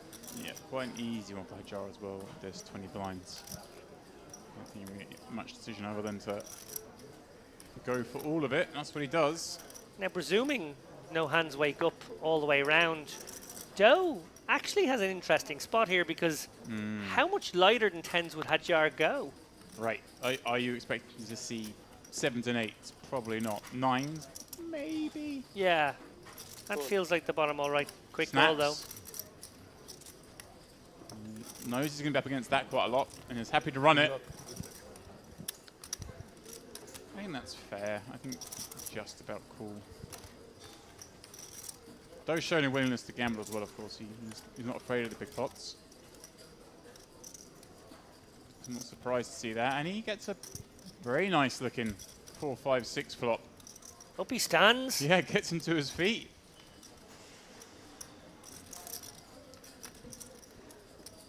And card to fade. David also rises to his feet in preparation for this river. Oh!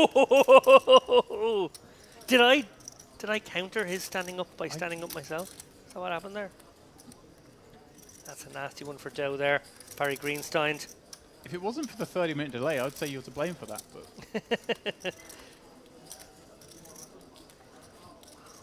well, isn't it just a perception that we have that time moves in this direction? Couldn't it be going in the other one? could be. Don't think it is, but it could be.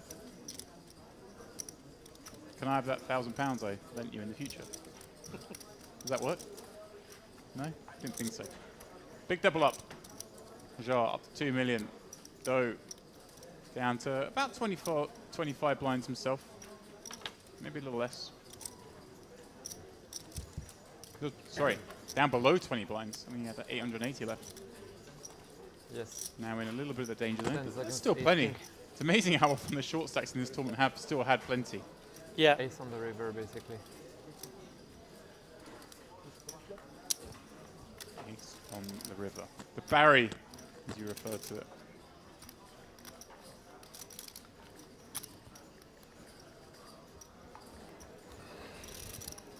Yeah. Doe furiously texting somebody, one presumes, hearing the news of, don't believe what just happened. Ugh. Let them watch the stream, though. You know, don't spoil it. Send them our way. Work after them. In half an hour, they get the full lot. And then they'll have to blame you for standing up. I do apologise if I had anything to do with that. We Okay. try to remain both impartial and external here in the booth. It wasn't anything, it was everything to do with it. Oh, your Kubi. Queen.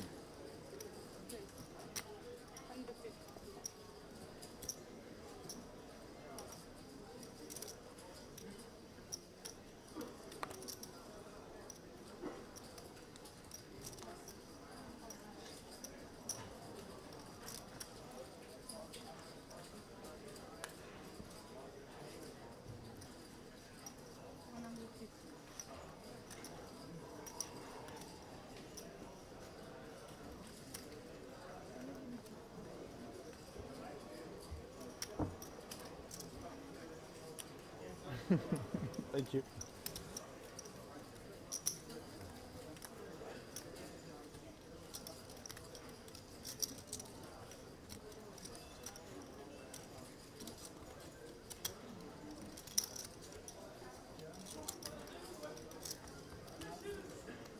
For any latecomers, my name is David Lapp and I'm alongside James Dempsey.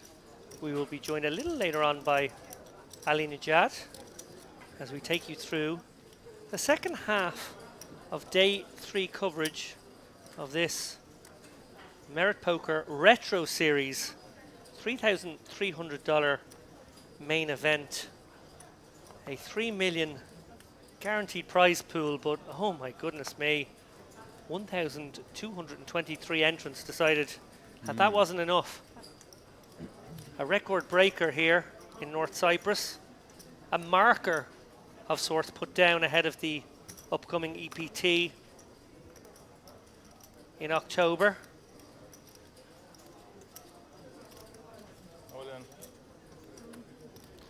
And Doe, well, he is in the mood to gamble here.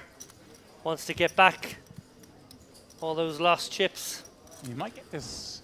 You might get this through now. Obviously, Hajar has to worry about the opener, not just the jam.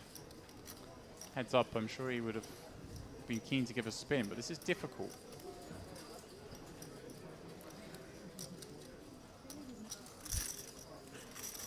I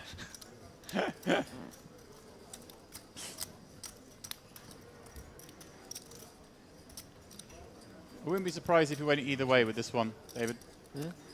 Yeah, I think this is super tricky with 40 bigs and maybe the only person who covers you behind you having opened in reasonably early position. Especially when you just got those chips. Sure. That's it too. I think anything around 30 big blinds you would maybe isolate here. Especially when you might get this nagging feeling that Doe is being impatient. He's sort of telegraphing that, although that could be balanced. You know, he might do something similar with a pocket queens or pocket kings in this spot. Yeah. I think I might lean towards just going with it against Doe specifically after the hand he just lost. But I think he does nice. Yeah, and we're going to have another flip. Yeah, but a very fair contest, this one. Oh, he doesn't realise that Aishen folded Queen Jack as well. Oh, the mic off. This is the full. This worked earlier. That's always that's the best move you can do on a TV table. It's not the stand up. It's not the backpack on. It's the mic off. That is the strongest move you can do to add percentage to your all-ins. Let me tell you, I've seen it enough times in the past. Still a somewhat fair fight. Oh, the walk away. Now he's leaving. Gosh, he's trying everything. There is the jack. Easy. No, don't look too interested. Pretend like you still think the nine's coming. All right. That seems fair. Flip back and forward. Looking to make a quick exit there had it not run out favourably. All of them. And 785. This is the second time today we've seen a de-mic'd player get there. Oh yeah. Yeah, in the last, Two players. well, the last frame I was involved in, the one before last, player was down to just 2 outs. He had 2 4s in the deck he could hit. Off came the microphone, out came the 4. Beautifully Getting done. up and leaving work, huh? It's okay, production. But, It's the right play. If that's what he does when he's flipping, if he gets it in bad, you have to take it on a notch. What do you even do then? Start the car? No, that's as good as it gets, I'm afraid.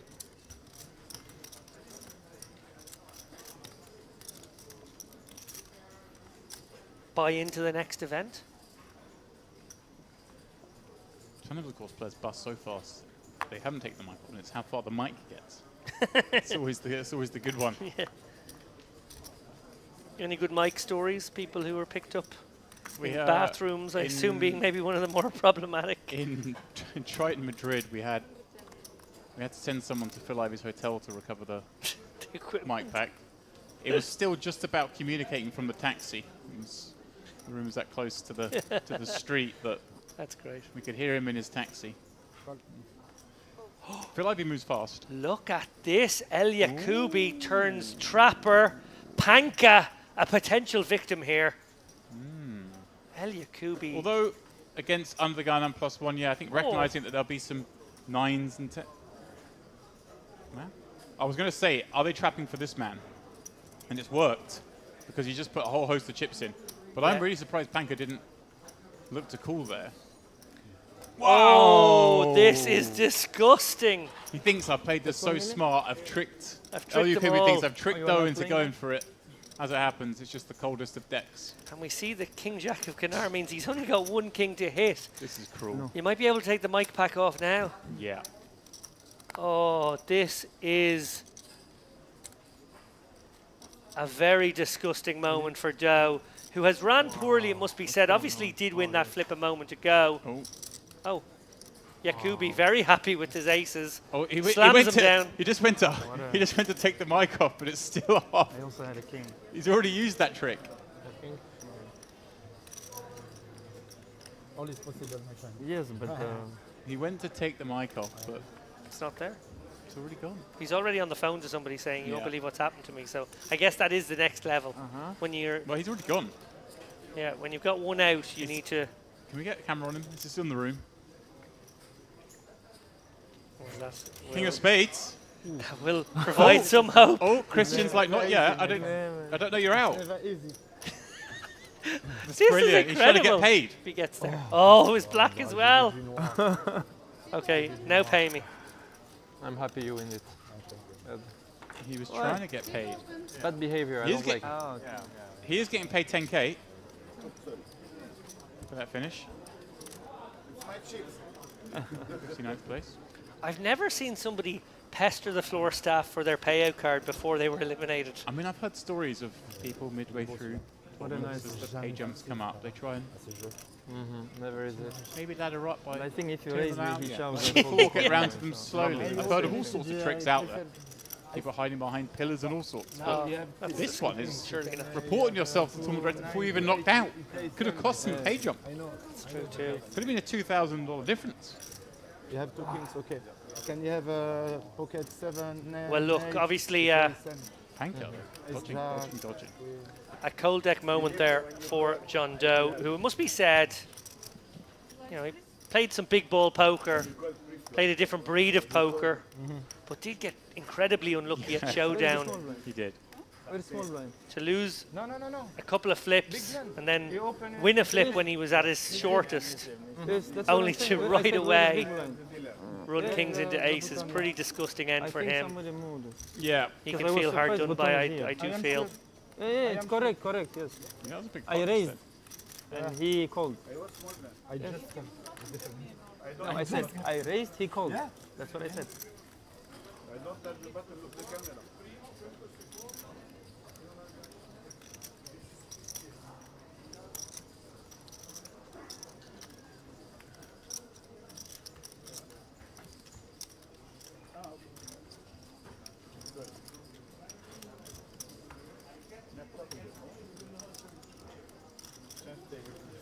Well, it was a cute bit of poker there, the flat with the aces.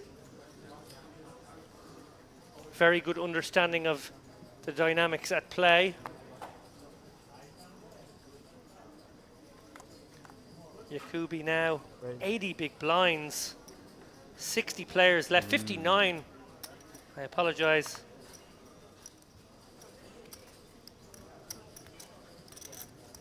Just 20%, I'm sorry, again, 5% of the field remaining.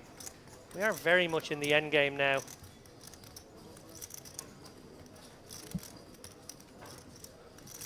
A shot. So he's gonna flick in the call from the button, try and spike a set.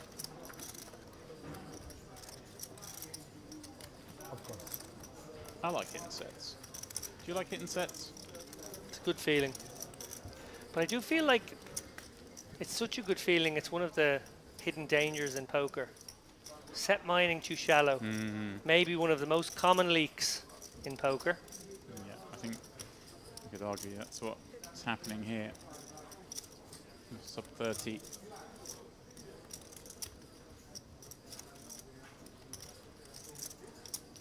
And you have to hit and get paid and win.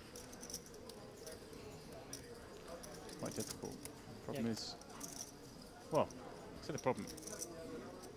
It's not a problem right now if he navigates correctly, but the problem is you get in these really tricky spots like this and you see end up folding the best hand. yeah. No. And Yakubi with the win very much at his back right now. While also looking like a man who maybe has the wind in his face too, that kind of cool summer breeze.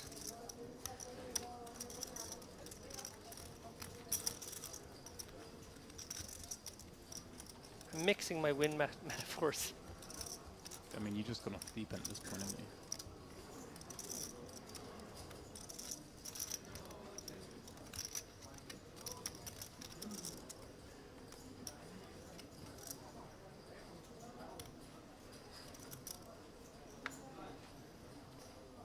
Penultimate day, the Retro Series main event. Probably for the best for David. He's starting to go a little crazy.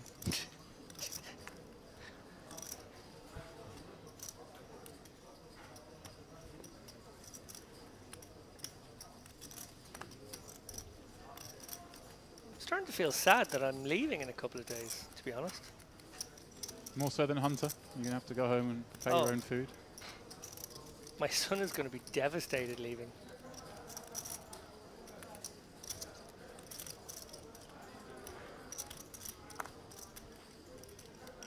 I gather you pushed him all the way to the end in a tight-fought mini-golf battle earlier this morning.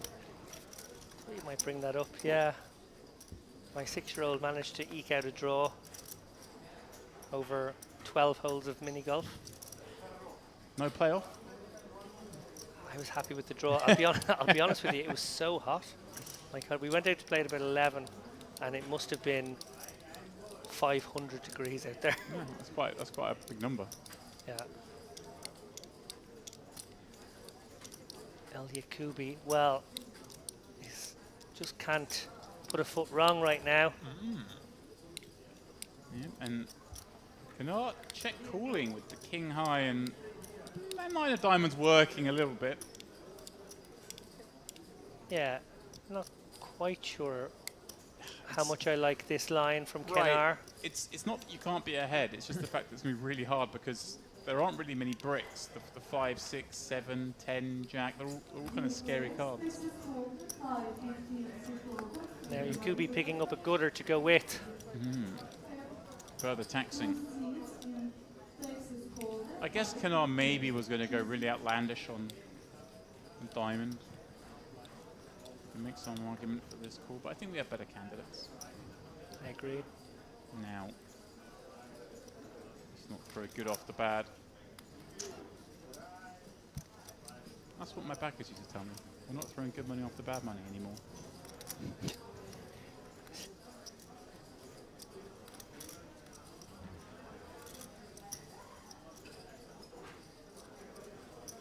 Tell you what though, thinking about it. I feel once he makes that Yeah. big gesture, it's unlikely. Those two have had a good rapport at the table as well.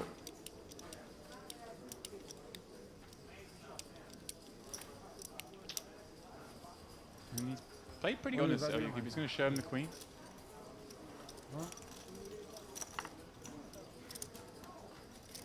Well, he didn't further the mistake. That's key. And it's easy to say mistake. Sometimes that would have worked. Call the flop, you're ahead, your opponent shuts down, or you pick up a good bluff I card. should have shoved pre-flop. Sure. Olgu, she hasn't, I don't think, played a hand since that ace-jack where she Yes, I have. defended multi-way, flop top pair, and she took the flop down. No, nor has she had a playable hand. That's It's what I been mean. She's just a been pretty grim period. completely card dead. Card dead, there we go. I was trying to say cold decked and card decked and No ace. Okay. cold and card and... Better than queen. Medic to the commentary box. Yeah, what can you do? Well, the players and myself, You're running hot. both racing towards another break. We still have 3 hours left to play tonight though. It's tough going out here, and here we go. We talked it into existence. She finds 2 8s, decides to rip it in for 15 and a half. Yeah, great spot. 70. 775.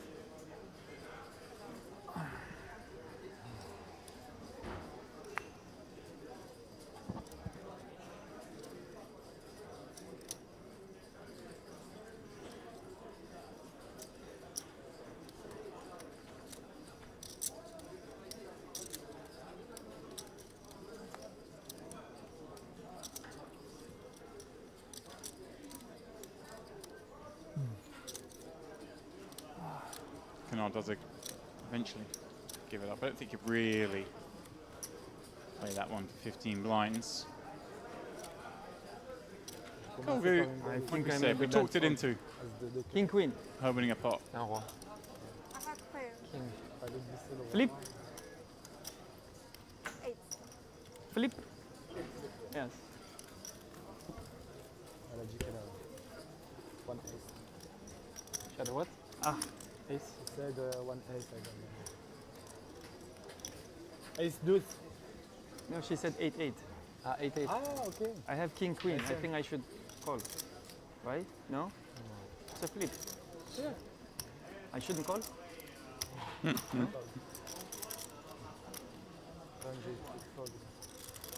Yeah, I was scared of her range. But when she said 8-8,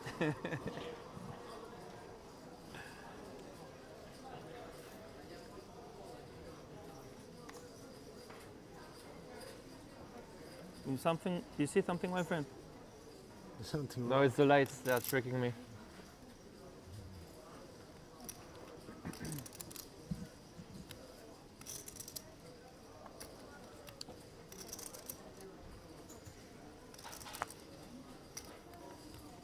No.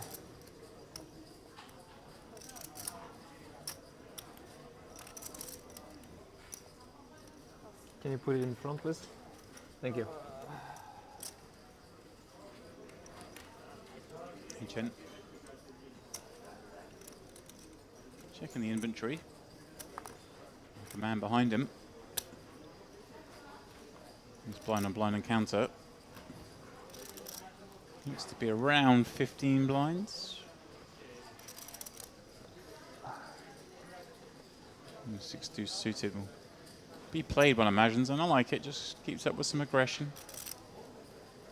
Finding a 3x.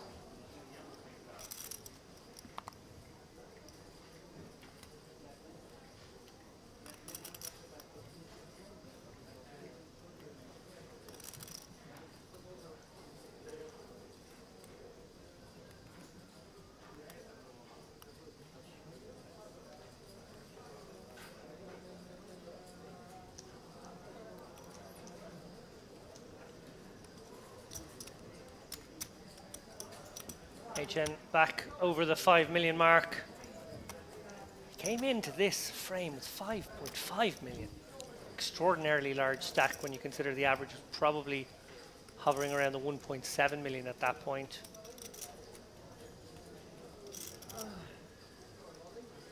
Maybe a touch of the post-dinner break.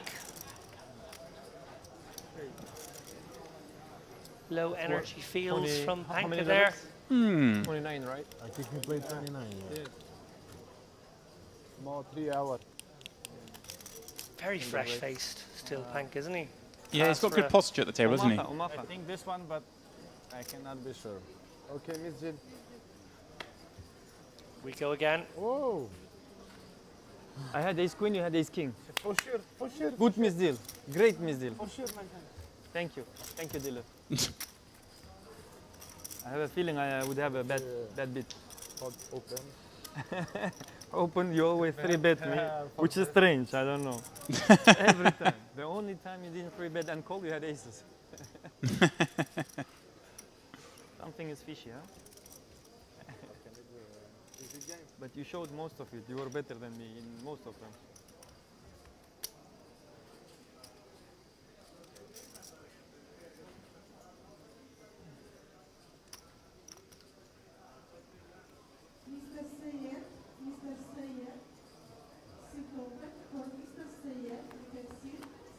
Wow.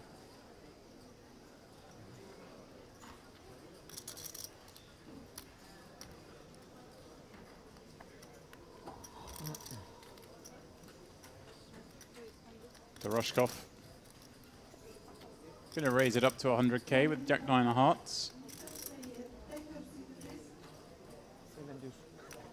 Been quite an active player at this table, despite the stack he's been rolling most of the time. And Not good, huh? he's had mixed fortunes. yeah, and I'm about to say, he there did is win no that luck, pot but against Panka, but this one's going to be harder to feels win. weird. Now, Huh? in before Panka flats.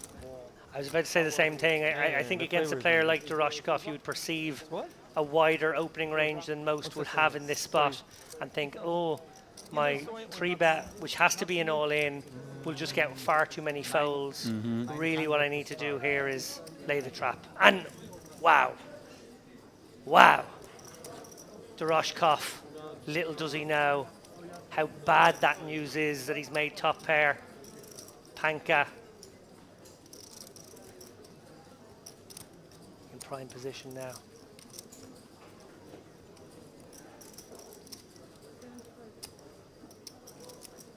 Ace of spades in the hand of Panka as well, probably making this board feel drier again. Does he come with a click to confuse Doroshkov and make him wonder what could possibly be under there on a Jack 7 deuce?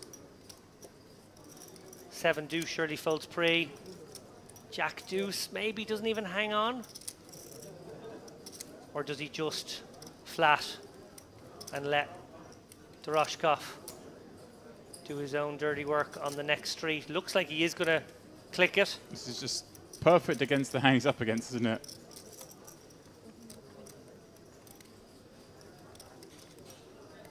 Yeah.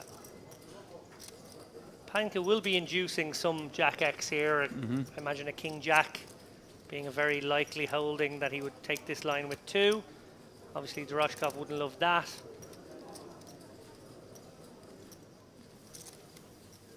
He's giving this some thought. Yeah, but the problem is the small bet on the flop just invites this kind of action, doesn't it? But now, the thing's working against Doroshkov is he has a 9 in his hand. You'd want Panka to have like an 8-9 or 9-10 kind of hand sometimes, but most of the times he does that. It would probably be with the diamond varieties. The 9 of hearts, maybe not as much of an issue. True. Of course, spades, always an option. He's going to stick around, looks like. I like this. I think we've got to have a look at the turn and get it in on the good ones. Decide on the bad ones. Well, that's a good one. Yeah, it's very, very tough now for Doroshkov. Panka, I guess. This tuner's only one size here. Looks incredibly strong to go 200k here, Yeah, so he is just going to stick it in It's also and just put Doroshkov in a hell of a spot.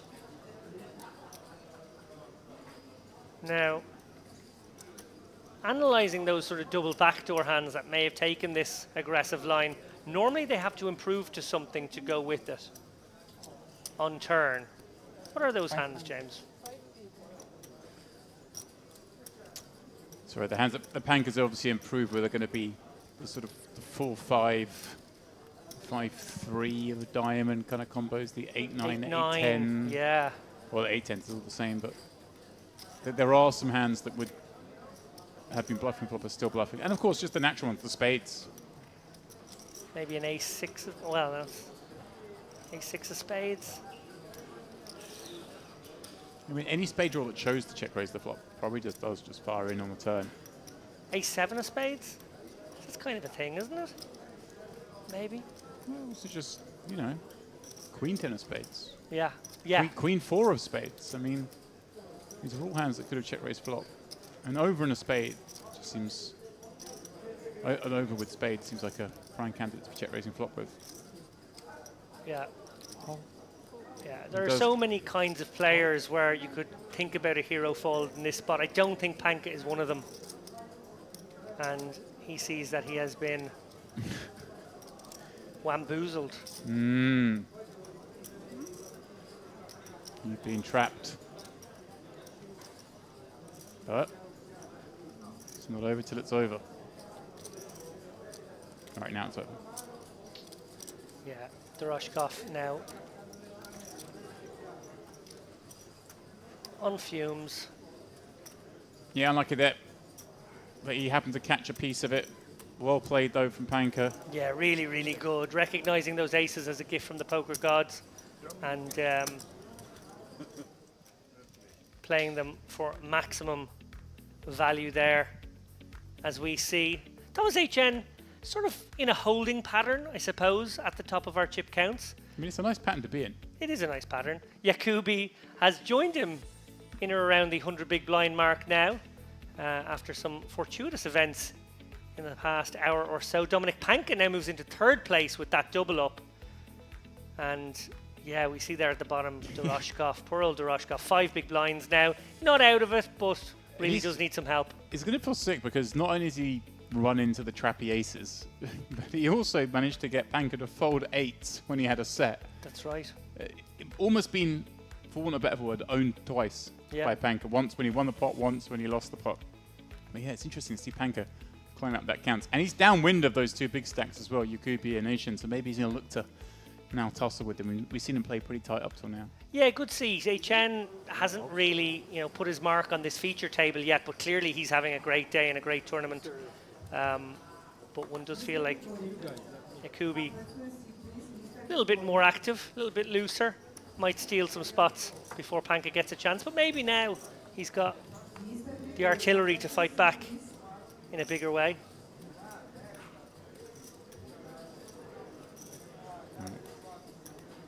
Going to see how wide Yakubi might open here, given the fact that Panka has chips now in the small blind. HN certainly going to open his 5s, the table chip leader, the near tournament chip leader. And now Colgu, we mentioned just the card deadness that has befallen her over the past hour and a half or so. Yeah, the whole frame. Defending this ace-7 here, apologies. What 7 is it? Ace-7. Ace-7, there we go.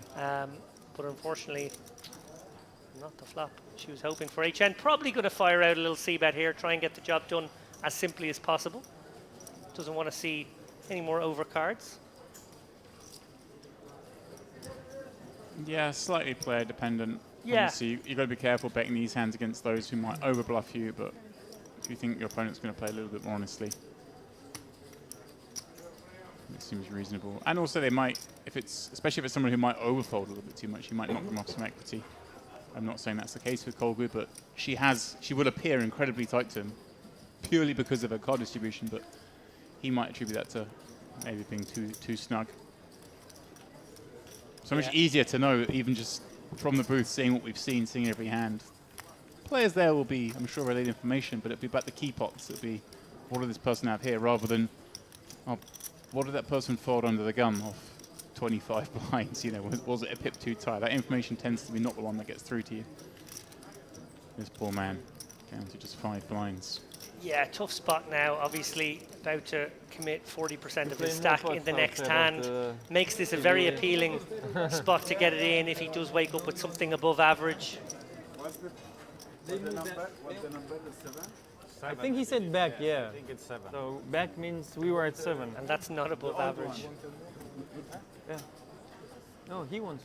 You were from the beginning on table A 7. wry smile from Doroshkov as he realizes he's very, very much going to be battling with fumes. Now, maybe he has to call it off with a fairly wide range in the big blind next hand, or he lets those blinds through and tries to find a juicy spot in the next orbit. Yeah, it's going to be tough for him. Like you say, he's down to fumes. He's down towards the end of the frame as well. Not that I think on day 3 we're too worried about the gamble up before the break scenario, but he would like to find his fate out before the break, I'm sure. It's not like we're about to go off a 90-minute dinner break on day 1 or something. No. Sometimes you put those chips in just that little bit lighter, don't you? 4 takar yalnız. Masayı Don't değiştiriyoruz. you, David? No, you don't, do you? You're just No, it's consummate no, professional. it totally, yeah. No, it's just, I was trying to just catch one you out long, there. one long game. I was trying to catch you out. Fresh face. Who have we here? Aha! I don't think he will play.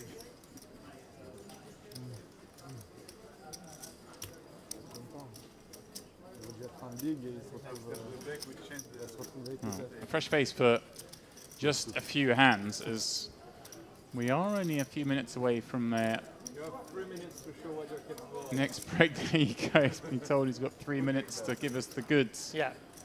Got to make a mark here. You probably got 2 hands to do it.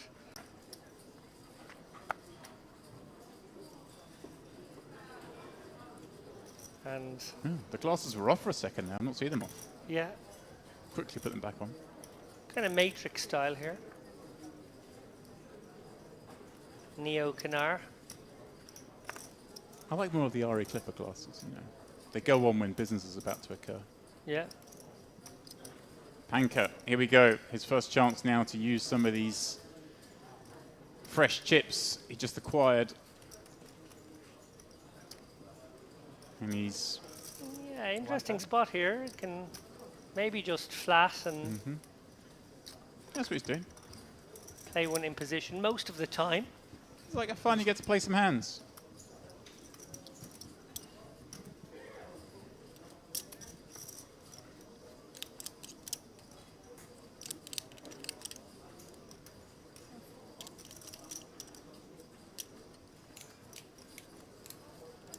And poor Doroshkov.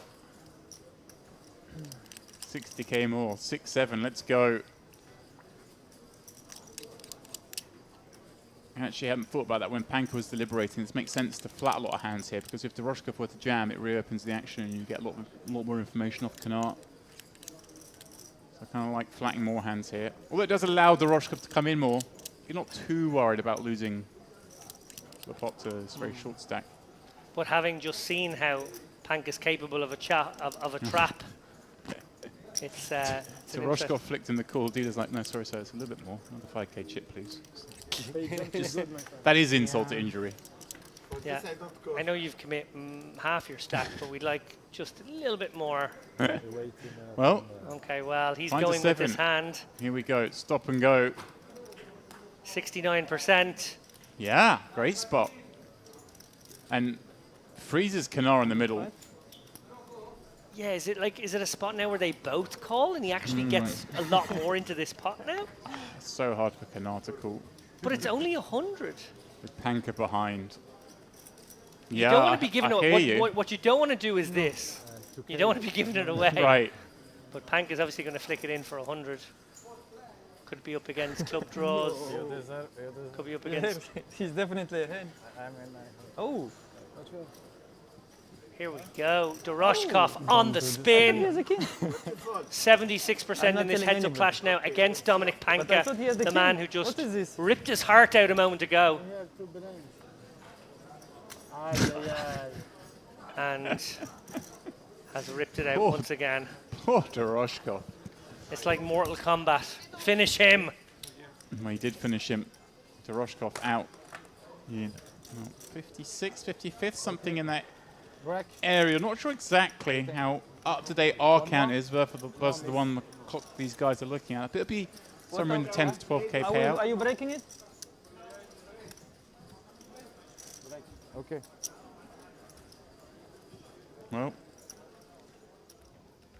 it appears we have reached the end of that frame.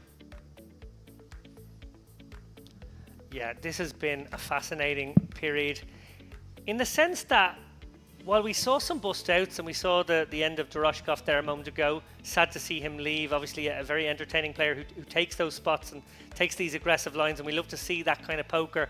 What stands out for me are two players. Yakubi has got that big double up, and now he looks a real threat now with almost 5 million. But maybe, just maybe, the biggest story is the emergence of Dominic Panka. A genuine threat, a real threat, a man who's been there before, oodles of big game experience, James. Yeah, he's one that the rest of them on that table won't enjoy seeing get chips. One of the best known players in the field for sure. But yeah, Thomas Aichen, not the most exciting frame for him, but he's still got his 5 million. He's still very comfortable. His blinds are now creeping up to 30, 60. He's still one of the biggest stacks in the room, and everyone's getting that little bit closer to the final table. Yeah, letting the game come to him is a Chen, and well, we're going to bring more of this game to you guys in just about 10 or 15 minutes time. Please don't go away. Enough time to stick the kettle on, but we're going to be back with this record-breaking field in the Metro? That's a good one, actually. Merit Retro. Maybe we the could Metro. Maybe we could create that portmanteau. That could be the next season, the Metro season, and everyone, it's like London Underground themed, or the Paris Metro, like the Madrid Metro. We could do. We've trademarked that. You can't steal that off us without paying us something. The Merit Retro Series main event, 3,300 buy-in, 560k up top. Someone's going to win it all tomorrow, but we're going to play on for a few more hours tonight. Don't go away.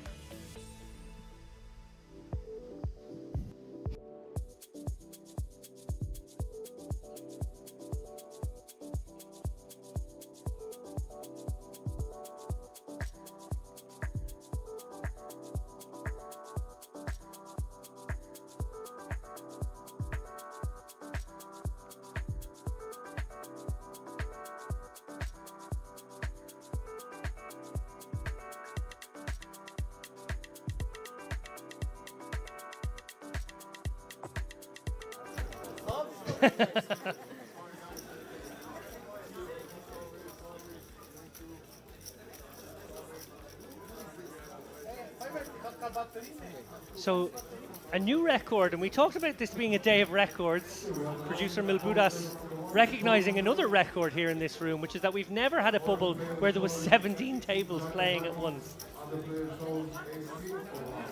So, here we have King Jack against Ace King. King Jack is covered. Would you believe it? Jack 6-4 top two. Still vulnerable though. Stays clean, and Ace is what the whole room is rooting for here. Instead, it's a 5 and a fist pump and a fist bump. To be, you don't want, you know, this period to essentially remove a level from the game. We want, you know, these guys to still have play and for it to all grow nicely. We just take 2 minutes off the clock each time. Here we go. What have we? Drum roll, please. Is that Queen against 10-10? It is, unfortunately, for our all-in player. Yeah, the 10s are covered. What is this board development here that has everybody concerned? Must be it must be an all-diamond board. And the 10 of diamonds must be present. A big round of applause for our battle boy. Congratulations, this time you are all in the money. This time you are all in the money. Officially. Yes. Samuel, Max, The full service 5 bathing. years you have to take They were onto something back in exam the and days. everything, you know. And Let's those bring that exams. Were you hit by ropes or leaves? No or- eucalyptus, that's and then more you of the have to Banya speak good English, Okay. and also you have sort to of take deal. I exam. believe here it was And just that a exam, that if people delightfully like fragrant go to soap the university, and a English scrub. people, half of them will fail on the exam. I would venture to guess a They layer will. of my dermis They're is now asking, like, exposed that 18th century wasn't earlier this queen's morning name prior or to these that. things like that.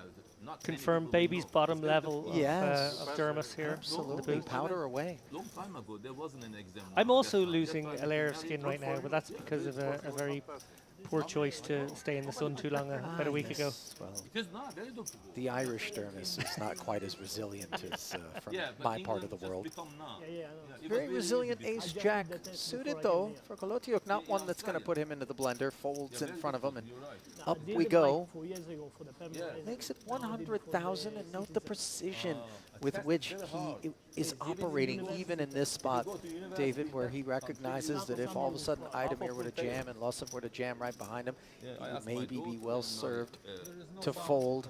I keep Take 5k that one back? chip. Yeah, I'm just Ah, saying. no, no. It's not supposed to be the case with the flat payouts. This is more the sort of thing we see at a final table. Yes, exactly. I know, and you're absolutely right. That is definitely a new part of strategy we've seen at final tables where there's ladder jumps about. But I think this is full commitment and just the sort of tossing in of the one chip here, which will actually be in amazing shape now against Idemir, who, you know, quite rightly happy to call it off with King Jack suited. Doesn't know he's dominated because he's just called. They're not all in here. But Kolotiuk will enjoy that board. Diamonds. I have an ace of diamonds, and second one card is unknown. Bit of a slow roll. I want showdown. Ah, I'm ahead. This is my ace.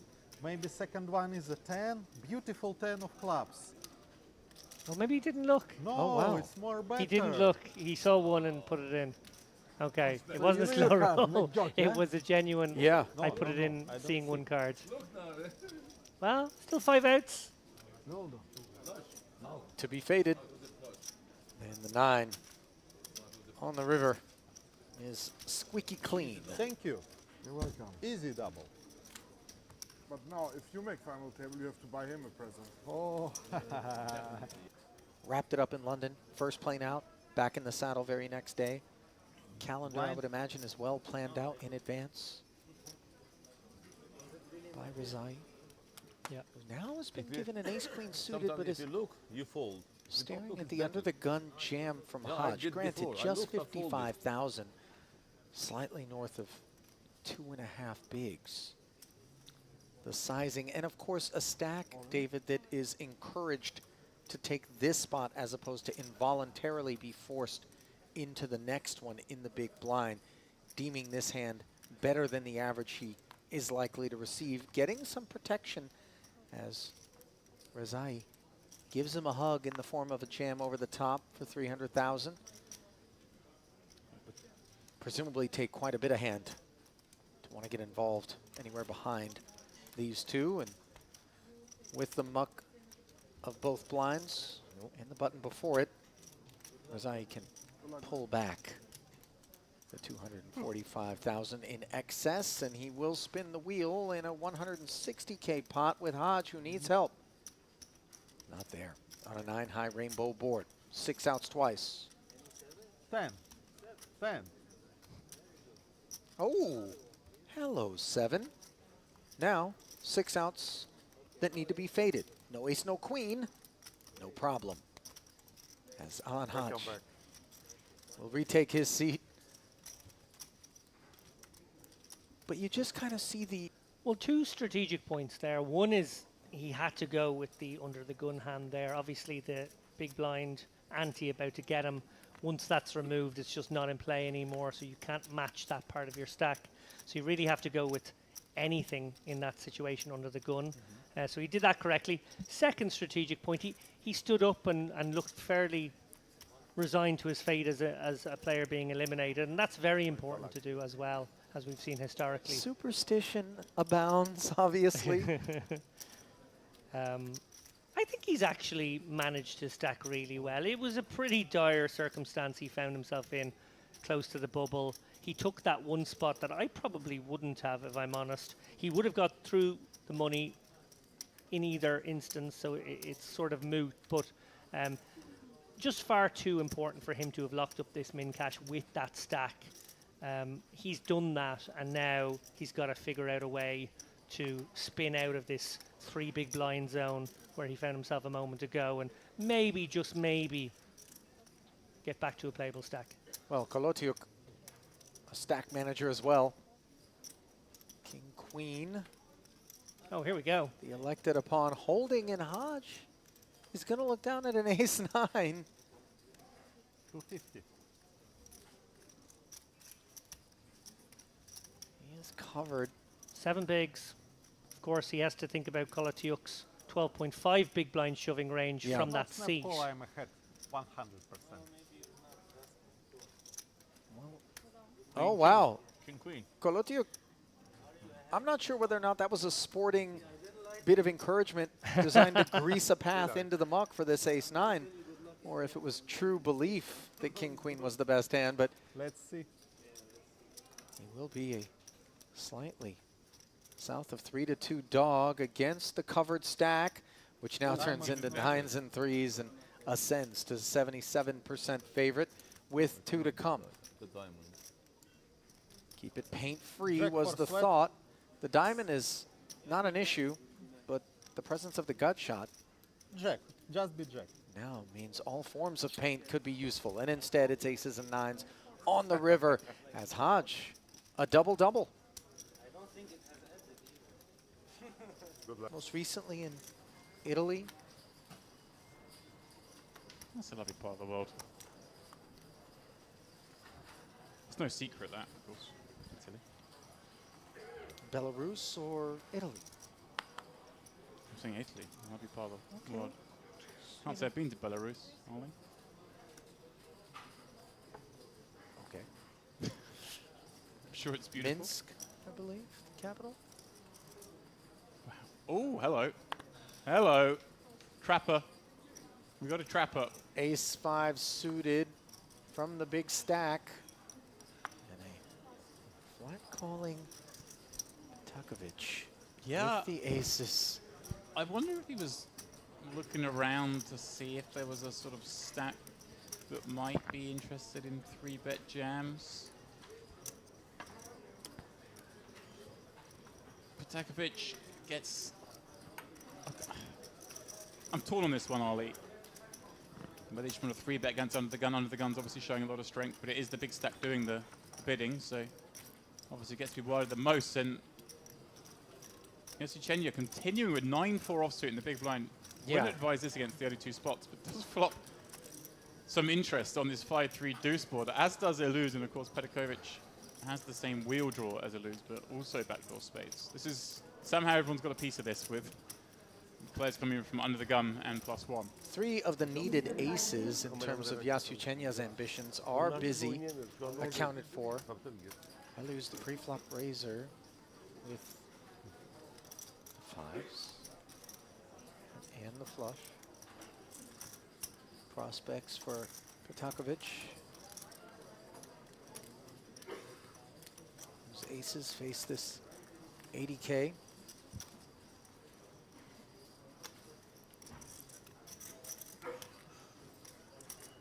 Yeah, he gets to just knock out Petakovic with some garbage. I say garbage, those are broadway combos that flatten this seat. Just wants to get his heads up against the big blind with a very unlikely top pair. And of course he gets to rep some strength. Does get devil those big overpairs himself. Yasuchenya. She, of course, having the most of the 5-3 deuce board, having peeled from the big.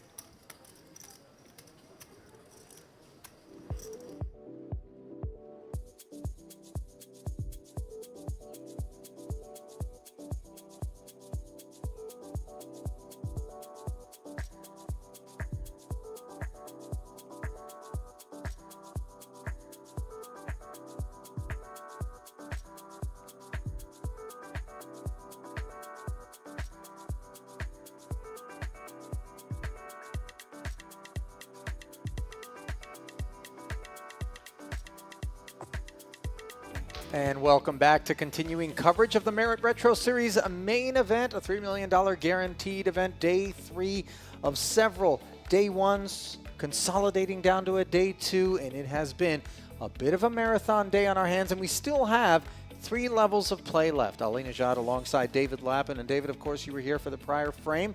Walk us through a little sense of what we may come to expect here as the night draws into day almost. We're going to be playing until 2 a.m. local time.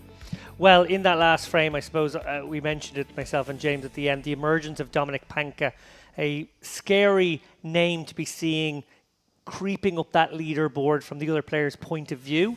However, you know, there's actually some very big stacks in the room too. He's not made huge headway, but he's gone from short stack to middle stack, and he is the kind of guy who could make some serious ground. We have a very interesting feature table.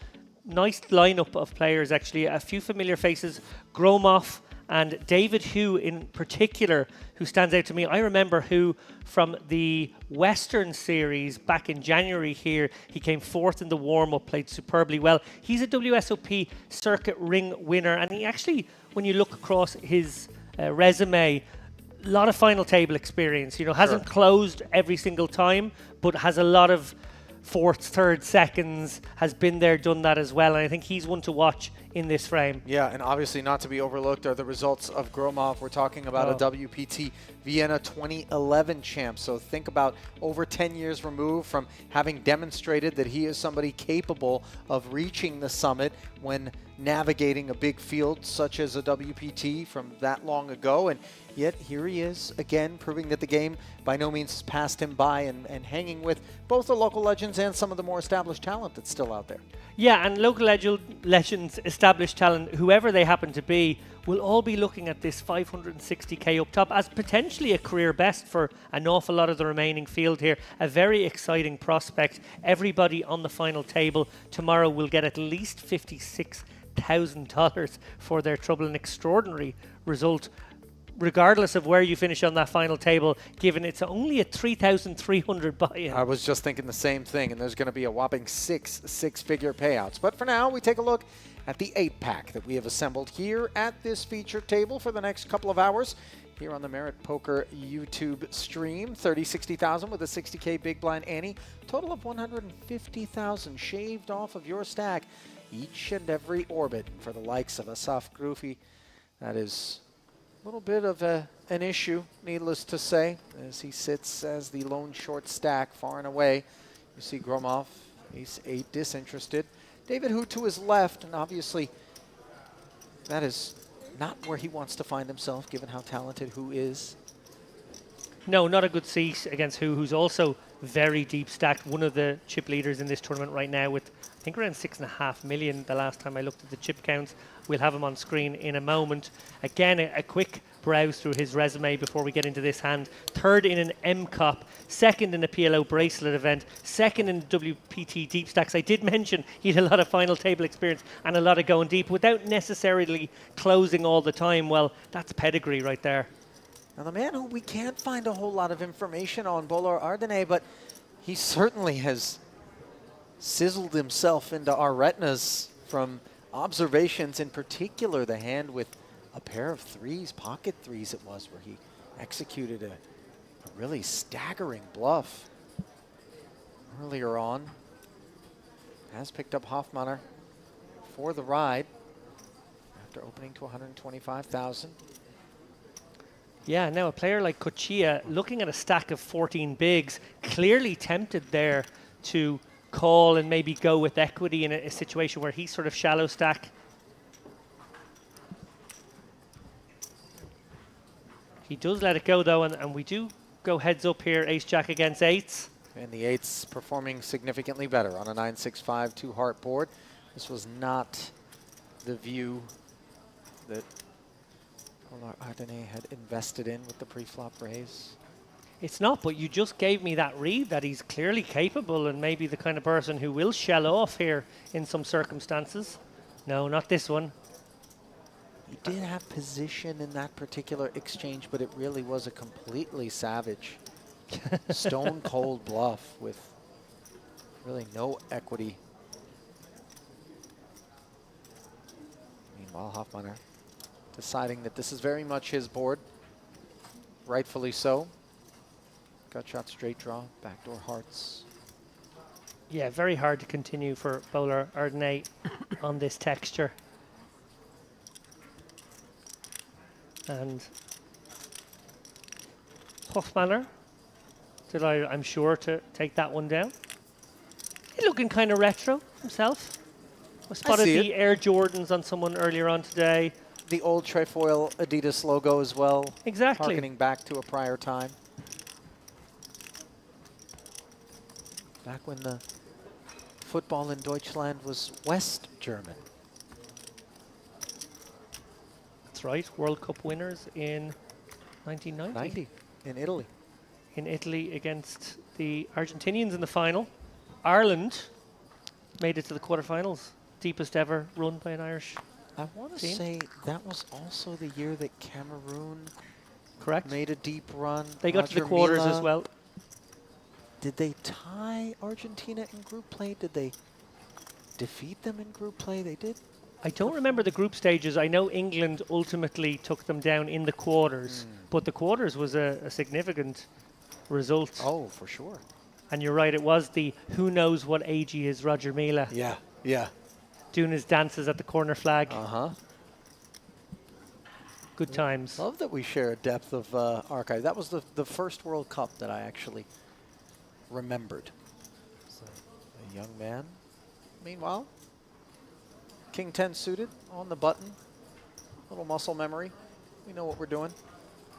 Kosia with the 835K. That's, let's call it 15.5 blinds to start things. Puts 145K of his stack forward, and this should do just fine. Not certain how sticky Gromov wants to get off of 905,000. The Jack 4 bowing out. And we talked about it on many occasions already, but in particular for the shorter stacks, as we see the nature of the blind increases becoming more and more dramatic, even though this is an event and a structure that does provide so much value, so important to be able to keep your head above the waterline, not end up in that no poker to be played, one decision to be made, spin the wheel, pre-flop and pre-flop alone sort of situation that one can often find themselves in if they exercise too much patience, don't find properly timed aggression out there. You just do bleed out and get whittled away quite quickly. Yeah, the price of poker is rather expensive now, 150K a round. Down to 51 runners. David, the plan originally was to get down to 9. Not certain whether or not you think over the next 3 hours we're going to get there. I certainly feel as though it's never going to happen, especially with the consolidation of the stacks. I honestly didn't even know that was an ambition, to be honest. That was my impression. It's so normal here to just sort of be fine with getting down to 20, 23, and us sort of enjoying that pre-final table 3-4 hours, usually over a couple of frames, to sort of wet the whistle, get us in the mood, and then a sort of a 5 p.m. final table. It's always been the norm here. That has been the norm. You're right, David. But and obviously a much more realistic expectation given that we only have 3 more levels. Yeah. And quite a bit of runway between us and the FT. As we see Samavati, specifically Navid Samavati, opening with ace-queen off of a healthy stack, playing under the Persian banner, just shy of $100,000 in career live earnings, 28,000 and change, his best ever cash, and 100% of his live results coming right here at Merit Poker. So one of the loyalists, as we see, he has picked up Nuri with the pocket sevens, as well as David Hu, speculating with that 6-4, making bottom pair. Checking it over to Samavati's 2 overs. The ace of diamonds interacting quite nicely. Yeah, absolutely. All the back doors working for Samavati here. So this hand does make it a very good continue. He can make Broadway, he can make the wheel, he can make the nut flush. That's normally a good one to throw into your continuing range here. Chooses not to on this occasion. Opens the door for Nuri to start us off. Certainly a hand that requires some protection, only looking at one overcard. So with 2 checks in front of him and deference from the pre-flop opener, Kato Nuri. Playing under the Swiss banner. Does barrel 225K. Yeah, and note the check from Samavati, not necessarily indicative of a give up. Makes it a little trickier for David Hu here. He'd rather be closing the action, calling with a bottom pair, backdoor type of holding. Samavati has a spot now if he wishes to take it. It would be a hyper-aggressive one to turn this into a semi-bluff. Feel like, given that he didn't choose to c-bet it in the first place, he's not the type of player inclined to take such a spot. Yeah, tearing one off against the position better is one thing, but then overcalling against that big blind flat also is a bit more ambitious and more difficult to navigate on future streets, as the 10 would have presented the Broadway draw to the ace-queen. Not sure how proud of that he would have been, as 2 quick checks now deliver the diamonds to the board. Yeah, and this is a great spot for David Hu to recognize that in a lot of worlds his bottom pair will not be good, but he can represent very nicely these diamonds. May decide to turn very little value into a bluff here. Now he decides he might just have enough of it, I guess. Yeah, I mean, the 6 is a useful card in terms of 6-7. Obviously, he unblocks diamonds, but it would have been very reasonable to expect some suited combos to be coming along from the big blind, and as played, a flush would be possible, and you are a bit surprised now to see Nuri activating for 475 on the river after the turn check. Yeah, I feel as though he beats the 5x and 4x, and not sure this would even get the job done against the Jack X all the time. No, I would agree. The Jack X is going to be a caller. It did feel like a bet that lacked purpose in terms of having maybe thought through whether or not worse hands can call or better hands can fold. Yeah, I agree 100%. Important questions to ask ourselves in position on the end. Yeah, a fundamental question when making any bet is, are we pursuing value and are we looking to get better hands to fold? There are obviously some mergy spots in poker that crop up from time to time, but that didn't feel like one of them. No.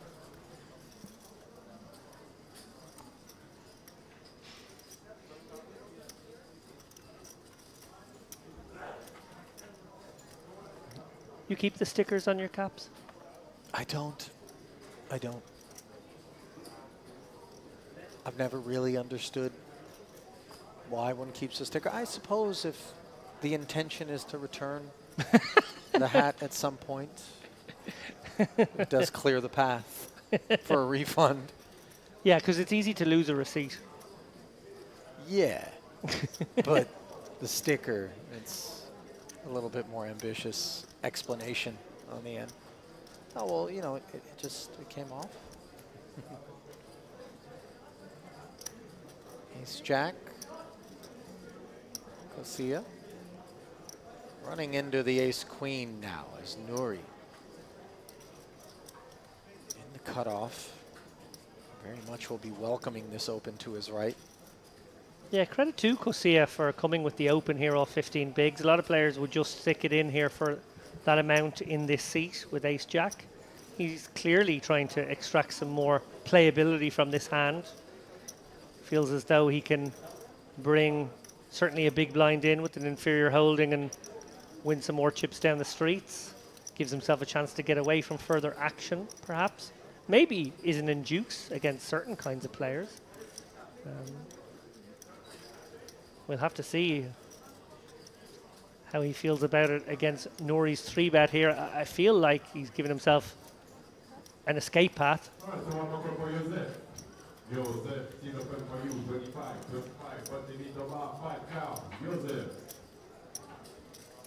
Obviously, under normal circumstances and stack depths, this wouldn't be a 3-bet that is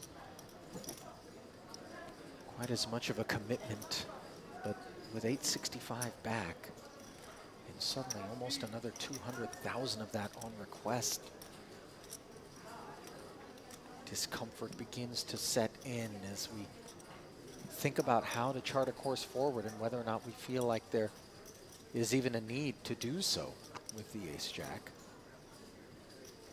Would feel a bit weak to raise fold to this, David, or were you more in the let's let it go camp?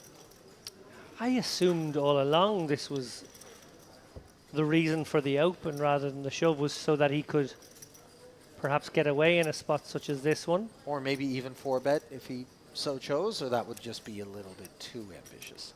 Well, maybe against a certain opponent with whom he has some history. But yeah, in general, I agree. I didn't see the open and call leaving a sub 1-to-1 stacked pot ratio here, and feels a little bit trappy now. If I'm Nori, I'm really worried my opponent has kings. Oh, wow. He's undeterred, though. Look at that unanticipated jam there. Obviously, it's for 670 effective, not the full 3 million in change, but Kosia lacks any future whatsoever without a heart in his hand, so into the bin he'll go. And Nuri, nicely executed. I mean, this is a man coming off of his biggest career score ever just this past summer at the Win in Las Vegas in a $9,700 buy-in. 17th place finish, good for almost 108K. That is the lion's share of his career total of 181,000 and change.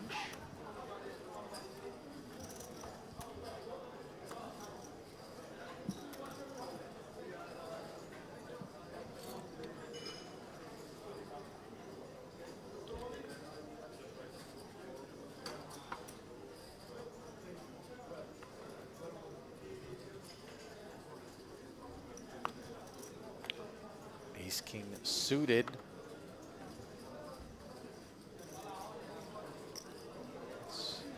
Groovy with just 6 bigs here. This really is a wonderful sight when you're hanging on grimly. In they go, quite predictably for the Israeli, with almost 49,000 in career live earnings, almost 11,000, his all-time best cash. All but one of the events on his resume taking place right here. I came for cash. At Merit Poker. I'm stuck here. The lone outlier, a Vienna event on the IPC tour. That was back in September of 2015. 365. Hoffmaler with a bit of maths to do here. Needs about 40%. 10-8 doesn't have that, so good fold. Yeah, 34. Falls short of the proper price. And more of those meaningful pickups for the short stacks. Yeah, while he would have welcomed action from an inferior ace and maybe even an inferior king that would have given him some, never bad to pick up a raise and take it when you've 6 big blinds. I think he's welcoming action from anything but aces and kings with that kid.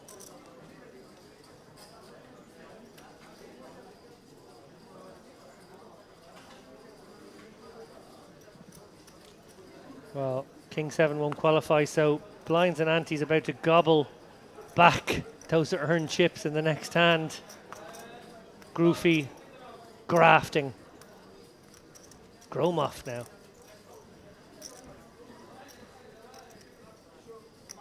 Grafting Gromov? Groovy grafting Gromov. Got the triple. Alliterative prowess on display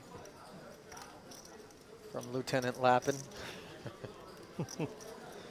Learning from the master here. Oh, never that. Yeah. Mastery not required to understand that off of a stack like David Hu's, we can get after it from the cutoff with something like King 7 offsuit. It takes something along the lines of an ace-queen to feel motivated to get involved with a massive stack such as this one. As we see the field down to 50. Samavati with 1.7. Obviously a great hand, but out of position and facing one of the reapers at the table. We do tend to lean toward the passive lines, do we not? Yeah, I was about to say, from what we saw in that previous hand where he had ace-queen and had flopped all the back doors and elected not to continuation bet small, as I had predicted, I feel as though maybe that's indicative of a generally more passive style. And to be honest, with 30 big blinds, it's very wonky here. You know, are you 3-bet inducing? Are you 3-bet to folding? You don't love doing either, and when you don't like doing either, flatting is actually a nice way to proceed because your hand is very under-repped, and we see now he may well get value from this hand. Top pair on the Queen Jack 6 rainbow board where he just slips it over to who doesn't really have anything to speak of other than a big stack and the betting lead. So he will ask a little question. And let's see what type of answer Samavati has in store here. Will he continue to defer? As obviously, even though we recognize that with high frequency, David is going to be barreling away at us. Some of the time it's going to be with better kit than ace-queen. Seldom, but it's possible. Yeah, I think you can go both ways here. Ace-queen is a monster now once this Queen Jack 6 board has come out. So I think you can actually raise this one to sort of goad and induce your opponent. In this instance, he's flatted and maybe just sees in David Hu a man who, you know, is going to open wider than most and has maybe missed this board more often, and he actually has to throw him some rope. So both players checking the turn, and the 8 comes off. Some straight possibilities. 7 becoming a bit relevant in David's hand.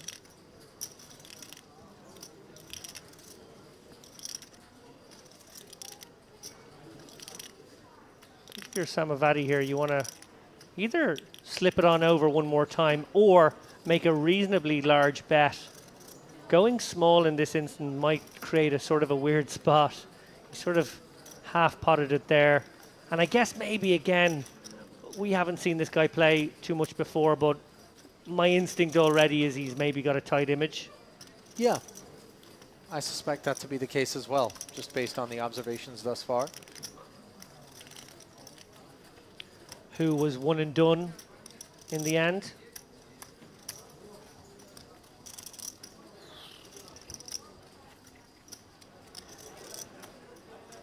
It's been a long day already, and it's one that comes at the back end of potentially multiple day one efforts for these players. Unknown just how many bullets have been fired in the interest of getting to this point. Day 2, of course, also behind them, and it does begin to wear on you, without question. The unrelenting number of decisions that you've got to make, hours on end, and the pressure mounting, truly, as we're at that point with 50 left where you begin to envision the grandeur of potentially being a champion and earning over $560,000. Yeah, these guys are obviously coming to the tail end of a festival where they've played a lot of poker. But worth noting that the day 1 and day 2 are actually reasonably short. So we haven't tired them out too much, unless they decided to double dip in that mix max. We haven't tired them out too much. And it's always the way in these that we end up playing quite a long day 2. Sometimes give them a late start on final day, I should say day 3, and then a late start on final day. So usually day 3 being the more grueling test. And yeah, like local time here, 11 o'clock already for these guys, obviously 11:30 on the stream, and you know, they're facing another 2.5 more hours. And we've seen, as we saw Samavati there keeping the decisions to a minimum with that king-queen, some pretty wretched unravelings throughout the years that have been a result of what one could be tempted to regard as a bit of mental fatigue. Definitely, and I think this is where, obviously being a professional poker player, stands to you a huge amount. If you've played online, your Sunday grind might be anything from 12 to 16 hours. You're well used to even more decisions in that context. If you're a live pro, or even, you know, just a live player with a lot of experience, well, long days at the cash game tables, long days in tournaments, you will be no stranger to those.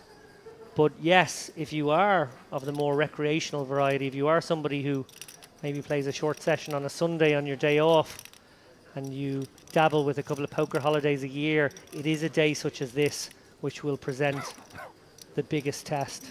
And ironically enough, is in many ways the most important of the days that you're likely to face, as King Jack suited now faces 2 aces. Gromov, no sooner does he participate than he runs into it. 3-bet to 300,000, ensuring that Riff Raff doesn't look up at a price and potentially complicate the affair. Now Samavati, the ace-queen paying him a visit once more on the button, facing the under-the-gun +1, and then hijack, raise, and 3-bet. How does he feel about it? He's worked to stack up to 2.2. Yeah, it's pesky now. Gromov obviously opening off quite a shallow stack, just 14.5 bigs. Feels like a pretty strong range overall. Bowler Erdene? How are we pronouncing that? Erdene. Erdene, lovely. Still willing to 3-bet in that spot. Ace-queen finds the muck quite properly in terms of being up against the aces. Yeah, good read on the situation there. Now with 125 invested, though, will Gromov bring another 175 forward to take one out of position? It is a healthy quotient of the 750 back. But the expectation, of course, David, and this is not something lost on Gromov, is from time to time he'll be the one sitting on the 4 million plus stack, is that these are the gentlemen at the table that are going to be looking to flex their might and push around some of the smaller stacks. You like my race, yes? Nevertheless, Gromov respecting. Every time? Or But just now? Giving Ola Erdene a little bit of an earful, suggesting that there is some history and that he might be feeling a bit targeted. Yeah. We've all been in that spot where it begins to feel personal repeatedly when we open. It's the same, characters that are 3-betting us, and they've got a lot of chips, and you're wondering, really, you always got it? You've always got it? I've got King Jack suited here. This is a playable hand, but perhaps not a playable situation. And I think that's one of the important things to take into consideration as we get into late stage tournament action, is not to get married to only one aspect or one variable in terms of our decision making. Rather take it all under advisement. And Gromov is a guy who we can rest assured, based on his experience, is doing just that, David. Yeah, absolutely. He understands what was happening there. He knows his opponent knows that he has a very strong range, and he knows he's at the bottom of that. So King Jack just didn't qualify. And now Samavati, well, wow, he's being tested with cuspy hands left and right.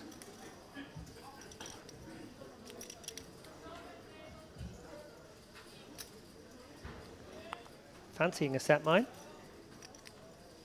Always dangerous not closing the action. Talked a little in the last frame with James about people and their propensity for set mining too shallow and in spots where they actually create squeeze spots. Yeah, We do tend to give off very ripe fruit vibes to those behind us. Maybe looking to do some squeezing.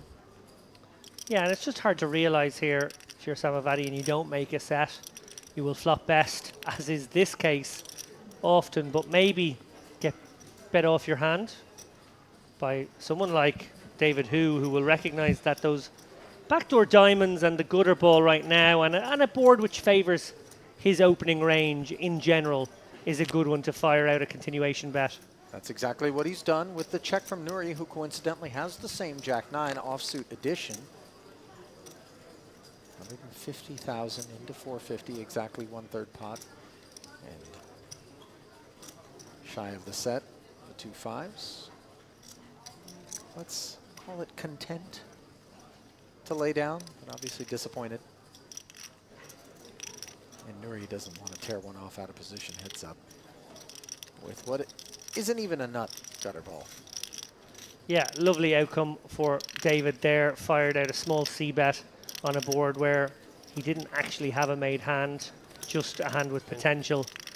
And wonderful result when those chips come right back to you.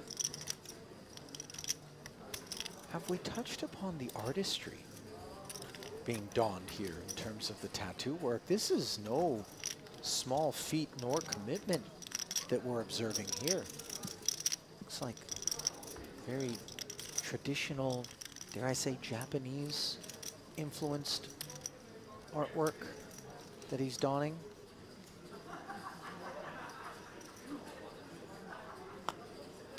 He might have to finish at the final table just to support the ink overhead in terms of payout. Interestingly, by the way, for David, who he's playing under the Dutch banner, according to Hendon Mob, 1.14 million in career tournament earnings for the very experienced player. 116,000 was his career best, and coincidentally, that is the last cash that he notched, happening in Amsterdam in November of 2022. That was the M-Cup result? Indeed. Master Classics of Poker, MCOP. Yeah, that is the second oldest European poker festival. Only to which festival, Mr. Ali Najad? It's trivia time. Oldest poker tournament in Europe. I want to say the Irish Poker Open. That is the correct answer. Yeah. And I'll tell you what, I didn't know, but the manner in which you asked the question had so much patriotism woven through it.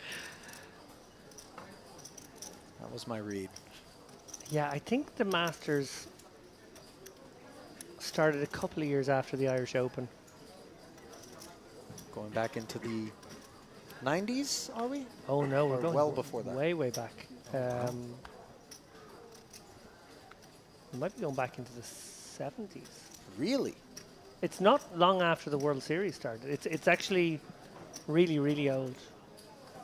There's a good story behind that, which I'll tell you in a moment. Well, there's a good hand behind the backs of those 2 red cards in front of Gromov, and it is 2 red kings. Happily jamming over the top of Nuri, who disgustedly passes 200,000 across. And what I had? 7 deuce. Wow. Suited. Bottom of range being a bit ambitious there. Now I'm Nice try, nice try. I'm trying to from think me. what Nice try. with which card you erased me. Because Very good hand. Very good. Ace Jack I had now. He has about 700. I mean, I don't want jam. I don't want. 7 do. I can fold. That is the easy way. But I cannot help myself. If you fold, I kill you, for sure. Not possible. I mean, it is possible. Normally I fold, but I thought, okay. If you thought the table talk at Live at the Bike was spicy. I didn't re-raise him. I just raised. Open raise.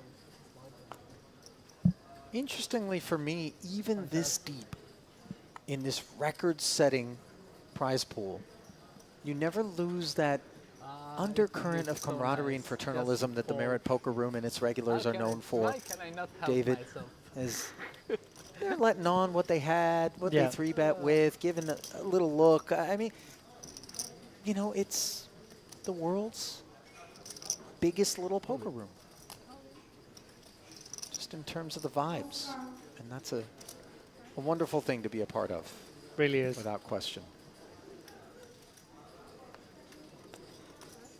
Meanwhile, Ace-King is a wonderful thing to look down at, says Kosia.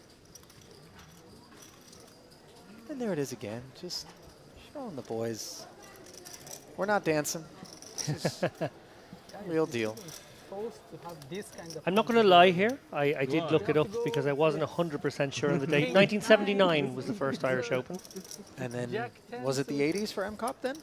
Yes, it was definitely in the 80s at some point. Now, I think there may have been 1 or 2 years where the Irish Open didn't take place in the 80s. Might have been a couple of gap years where there was no Irish Open. COVID-18. No, not that. No, we segued to online for 1 year, maybe 2. In fact, I can't remember. But no, there was, I think maybe like 1985, 1986, maybe it didn't happen because it was very small, much like the World Series in its early days was really just a ragtag collection of degen gamblers. Misfits. Exactly. How far the game has come since back then. And obviously lovely to see continued enthusiasm across such a broad span of time. Generally lovely to look down at a suited connector, but Ramovati declines.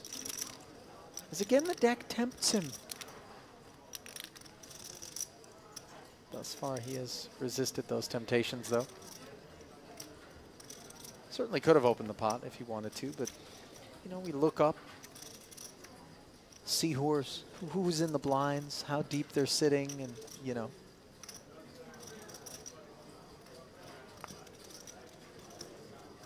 Dissuasive developments. 1 more level. 29 is last. You play? 29 was. Until 29, so Until 2 more. 29. Yeah, this one and another one. 28. Yeah. Oh, nice timing to be limping as opposed to getting after that other deep stack in the blinds of Ardennais, which is I'm not woken so up worried to a about couple so of many jacks. levels because you see I have. Chair. Please me.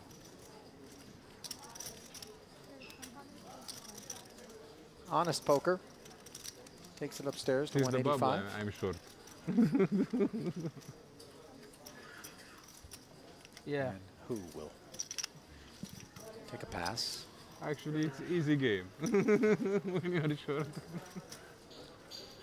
yeah. Should these guys choose to lock horns, we would see the biggest pot of this tournament so far. Effectively, they could play a 5 million pot each, sitting on 6 and 4.8 million respectively. Huge stacks in the context of the average right now, which is still sub 3 million. I think maybe even sub 2.5.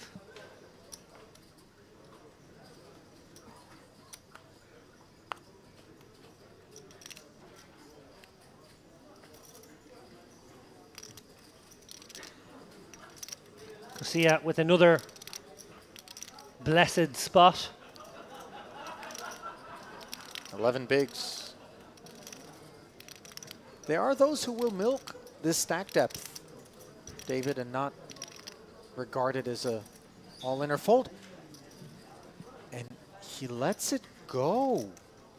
Now that comes as a great surprise. That feels like enough hand to do something, David, whether it's min-raise, jam, maybe even you want to limp in if you have concerns about the behaviors of the players to your left, as we see Nuri with the pocket sevens opening, but that was unanticipated. Yeah. I don't know how his day has gone. Maybe he has found genuine premiums with which to go on several occasions, but that seems like something that's just too tasty in that situation. I have a very bad Gotta reputation. get after it a little bit here with 11 bigs. hand. You mentioned there Anyway. only half an hour ago, Ali, how these blinds and antes whip round. They was they lying. really can crush you Had if you don't ace, stay active, if you bleed off. Well, I'm inclined to say there that if you're not willing to play a king jack suited in that spot, maybe, just maybe, you're being a little bit too tight. Yeah.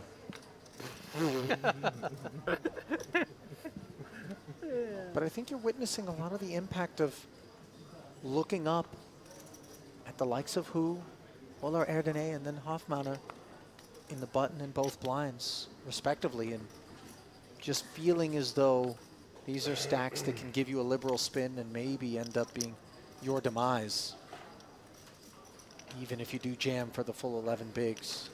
That is true, but on the flip side of that, I do strongly feel like a hand like king jack suited just plays very well, and if they really want to give you a spin lighter, then suddenly your king jack suited will play better against their calling range. Sure. And you know, let's get to the races here. Let's get out of this sub 20 big blind zone and start playing some poker.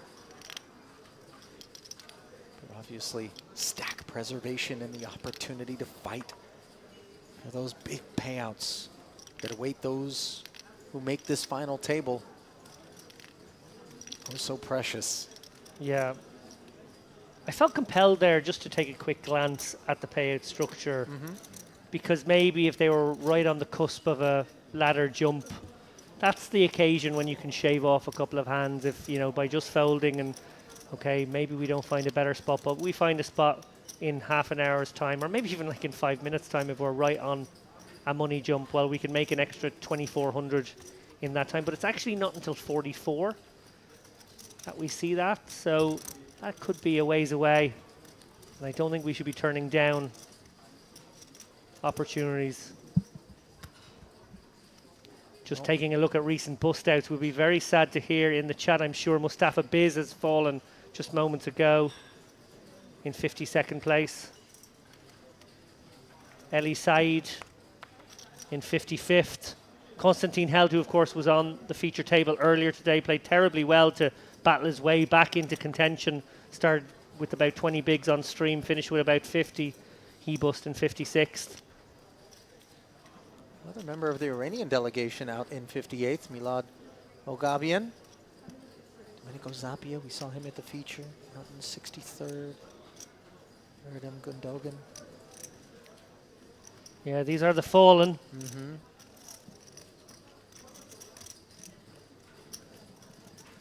Losev, Nikolai Losev, also out 54th. He spent some time with us on the feature as we see Hofmanner ready to spend some time with Ace King and the button.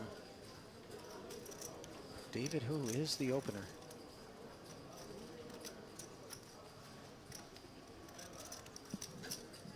Whenever his stack is involved, obviously danger lurks.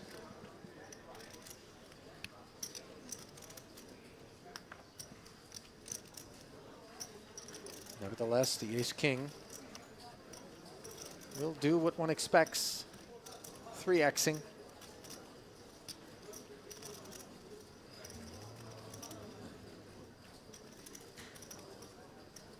Pocket four is the kind of hand that can ruin someone's day, but even with over 6 million back, do we want to spend another 300 to do so?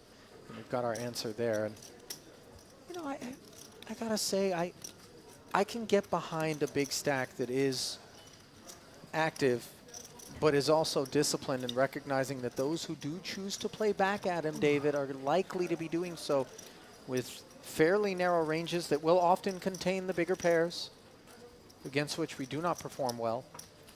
And it's tough to hit a set. So where do we go when we haven't?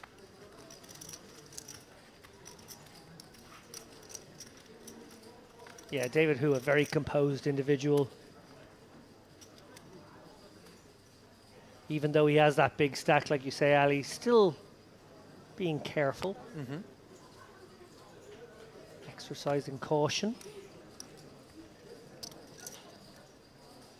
Pursuing the soft chips and not really getting into the murkier waters right now. I like that. Why reach for the elusive fruit when branches that are hanging low may present themselves. Meanwhile, ace-jack takes it up to 125. Just a dollop north of the min. Sorry? An ace in the small blind for Groofy, who is just bleeding out right now.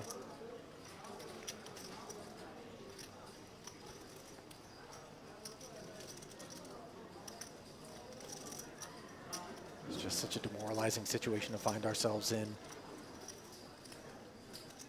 He can let this one go, though, and, you know, take a look at several free hands before the big blind comes back around to him, but those free hands may not contain anything better than an ace, and the look on his face really does tell the story in terms of how it's been going. I felt a moment ago like you were going to break into a verse of the Lotus Eaters. Pocket pair doesn't come when I want. You know? Yeah, poem by Alfred Lord Tennyson there when you were talking about the lower hanging fruit and the more easy to find pleasures. Although those things that are worthwhile tend to require some effort, do they not? Absolutely they do. That's part of the gratification behind winning a poker tournament. Very seldom do such accomplishments come with ease, although I gotta say we have seen some true sun runs up in London, where I was just coming into this one. The deck doth shine down from time to time. I, for one, get a little bit paranoid. You know, you look down at big pair after ace king, and you're like, okay, this has got to be a setup. Like, I know what I'm supposed to do here, but surely I can't win them all. But then you must remember the times where you lost them all. Ah, yeah, that's true. Certainly remember those. And this is justice for those times. Right. That's the thought we need to have. As thoughts of what to do with ace-6 suited from the man who did fold an ace-queen to a raise and 3-bet in front of him. Discipline is certainly coursing through the veins and on display once more here from Amavati. Okay. Oh, and pocket jacks, Kosia. All too ready to rip it in there. And I must say, David, that even though we're at a depth where people do anticipate participation in a pot, to be in this form, I tend to appreciate maybe a little bit of salesmanship, maybe a little bit of feigned deliberation. Yeah. Oh, this is a tough one with the small pair. Right. Hopefully you'll still call me with Queen 10. So then, Kosia on his feet as he realizes that he is in great shape, a 2-to-1 favorite, but that little queen dangler could pose a problem. Not thus far on a 997 board where the jacks are in wonderful shape. In a 1.2 million chip pot. Oh. Wow, just look at that card. Now, an open ender, as any king, queen, or 8 would ruin Kosia's day. And the 4 of clubs, quite the contrary. Leaves him with the double that he has been patiently waiting for. And this is the kind of smile from a man who might be thinking to himself, yeah, I folded that king jack suited, found myself a better spot.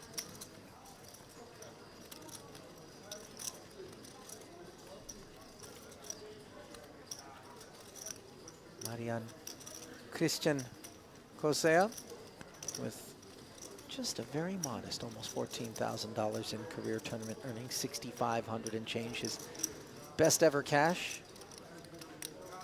All of his results coming in Romania, home soil for him. And obviously, I don't think we need to ask him who his poker idol is. Coming from that part of the world, David, one name comes to the tip of the tongue. Mihai Nista. That's the one I would go with, or maybe Dan Mararu. Who's the older gentleman who's involved in television production? Kisu.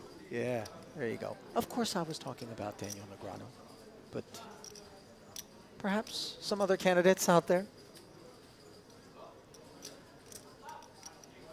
Meanwhile, flesh wound for Bollard Ardenne. Thinking over what he wants to do with King Queen.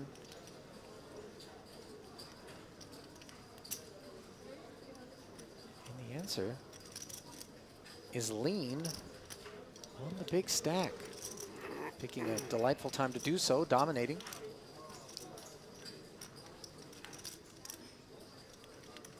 Yeah, and who once again going to be tested on this active but careful personality. He has been picked off a few times now. Will he hold steady to that plan to not pursue these murky spots, particularly out of position as most of them have been? A quick fold says yes. You know, I wonder if enough of that doesn't happen to a point where who decides to come with a 4-bet of spicy variety. Yeah, I think you have to draw your line in the sand at a certain point, but I also think that a good overall strategy is to maybe just let the hand distribution make those decisions for you. If you wake up with a hand that is openable, particularly one that is openable being slightly below a normal range, but because you have this chip lead and you can lean on everybody else's ICM concerns, maybe you go a pip or two lighter, and then you get 3-bet, well, now you just fold. Sometimes you'll actually have a really strong hand. They may step out. That's the time you catch them. I think it's probably just good to let the hand you got dealt make that decision for you, and if that means 3 raise folds in a row, well, so be it. It is a bit of ego and pride, I think, that factors into those moments where we push back, and generally speaking, these are not things that serve us well at a poker table. Yeah. We perceive disrespect as the big stack. What are you doing? Don't you know who I am and what I can do to you? It's Ardenne now becoming very active. With reason, as we know, but a lack of showdowns obviously leaves it a mysterious series of events for the rest of the field. A grim distribution of cards for Gromov so far. He's now in the 12, 13 big blind zone, desperate for a spot also. How about this spot? Bottom set up against nothing more than a gut shot here as who defends against the under-the-gun opener. And Bollard Ardenne wants nothing more than for who to have ace-x in this defending range as played. Yeah. 6 of clubs in hand means backdoor flush potential to a weak flush. One wonders if this is enough. Obviously, we talk a lot about how against these small sizings, which are very in vogue these days, very solver approved, you must grasp some hands that are not pairs. You have to find some calls, uncomfortable calls with skinny equity. Well, a gutter ball that's now improved to a 2-way straight draw, and that backdoor maybe 6 clubs could come in handy in some runouts. I think the implied odds have quite a bit to do with whose decision to proceed, because he knows that the upside is tremendous if he can get into a big clash with an almost 5 million chip stack to start this one. Yeah, should he spike his 5-ball there, his opponent coming from under the gun can definitely have ace-x, maybe a big ace-x more often than not. And of course, pocket 8s and the pocket 4s we see here, not unreasonable either. Up and down now, and what would be incredibly well disguised 9-ball comes off here.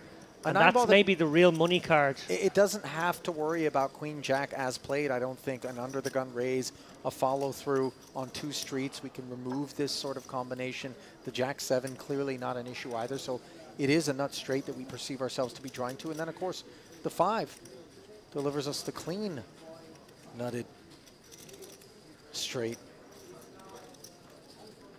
Yeah, it would only be the Queen Jack of clubs. Sure. I think would make any sense in that spot. So yes, we basically have it. And he's decided to turn it,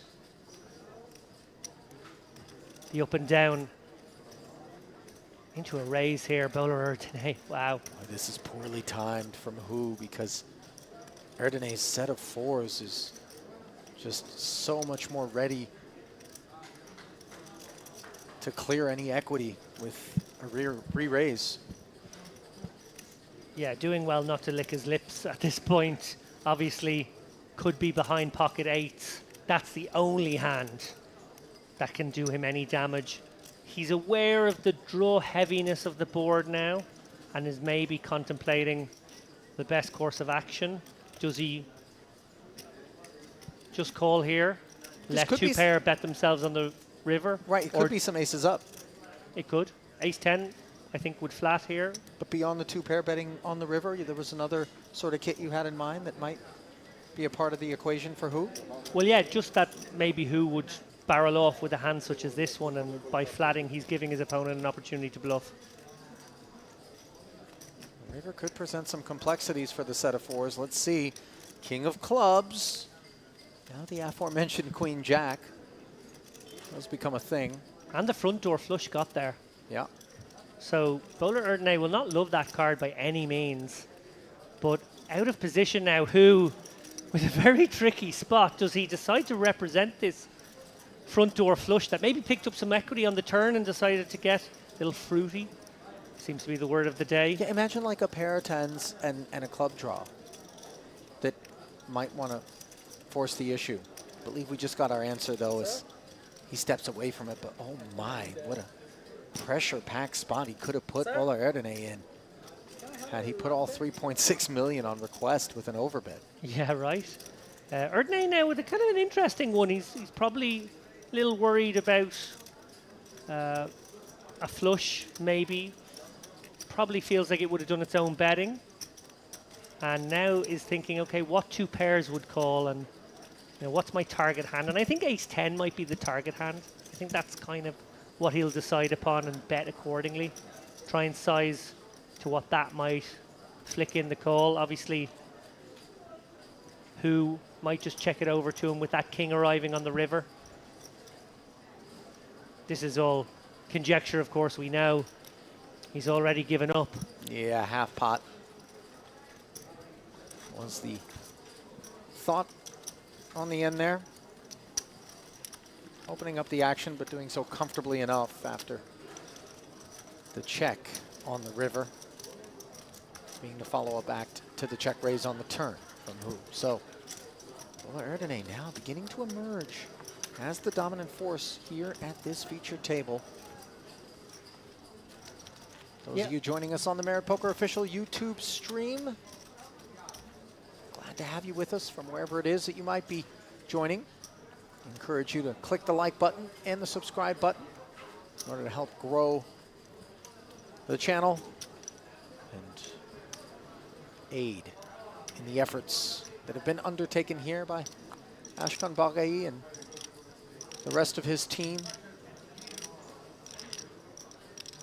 to become an even bigger force on the global poker stage than they already were prior to the showcasing of what's on offer here in the room.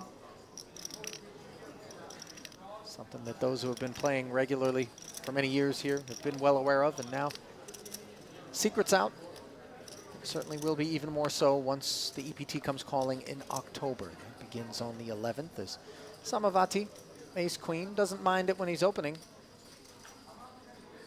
It's his 3rd or 4th time being dealt this hand. Can we just check that he's not keeping those cards? Yeah, right.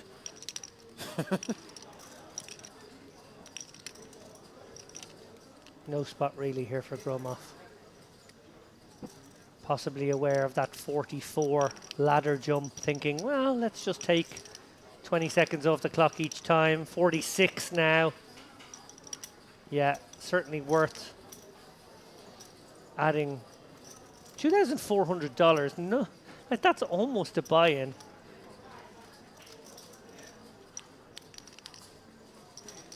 You can just outlast 2 more people. Ace-10 deuce board as the now almost 6 million chip stack of Bola Erdene did defend and has been outflopped. Granted, ace-high was always best, but second pair is up against top pair. 330 in the middle. Yeah, and we've tagged Samavati as maybe one of the tighter players here. He has woken up with some real hands and got involved, but interesting what Bola Erdene's read on him is and how much he'll enjoy playing a pot here out of position with second pair when the top pair is an ace. Of course, he can't go away for one bet. However, I think it's a spot maybe where calls once and then unimproved probably surrenders. And maybe just trusts that his opponent wouldn't barrel twice without the goods. Of course, we proceed for 125,000. We do not improve, although the jack does help Samavati in the form of a Broadway gutter. Yeah, and from Bola Erdene's point of view, even some of those semi-bluffs, even some of those continues, those Broadway continues will have improved on that card, so he really can't face any further action unless it is absolutely microscopic. Samavati does give him a chance. Board pairs river. Samavati in bluff catching mode.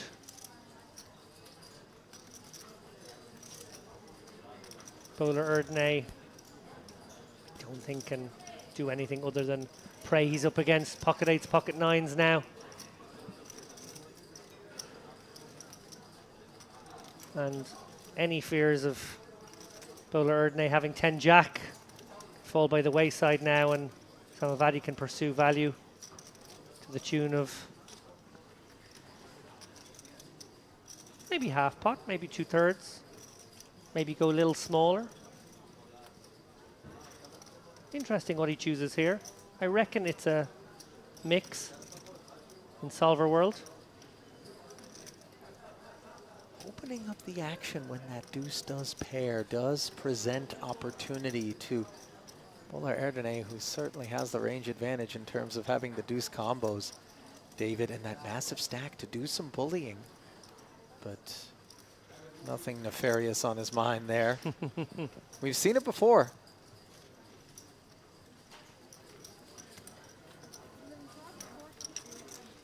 Generally speaking, that kind of leverage is best applied when you're at a final table and the ICM is considerably bigger factor. 40 and 80,000 with an 80K big blind ante.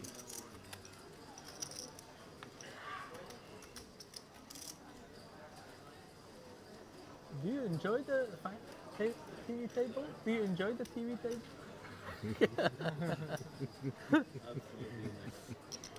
For you, it's torture. Torture.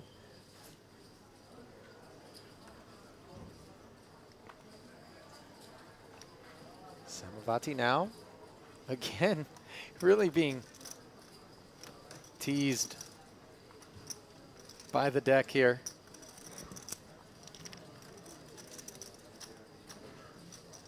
I like a fold in this spot, and indeed, that's what he finds.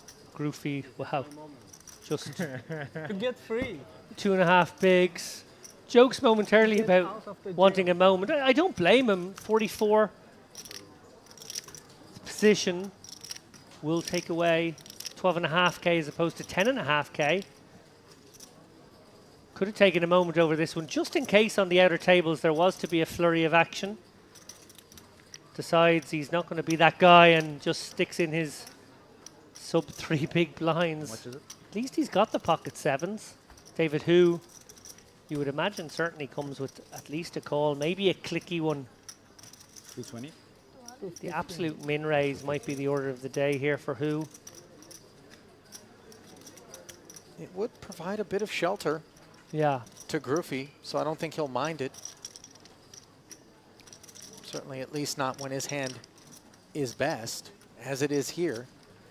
And we know the suited wheel cards like to get up to these sorts of 3 bets. That's okay. It's a different. Okay. Groofy happy with the isolation attempt.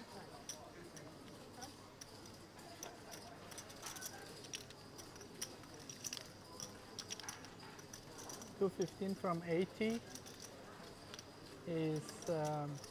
Yeah, it's an underbet I think who was put out, but the idea is to min raise here, and 345 would be the minimum, correct? As it was a raise of 135,000 over the 80.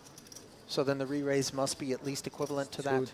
I thought 350, but maybe 80, I'm wrong. There it is, 345. Definitely can't be 345. Why not? That's a legal raise. Because we've raised it by 135, so we have to add 135 to the 215. We've got to go 350 here. Oh, 350, forgive me. Yeah, math is... No. It's okay.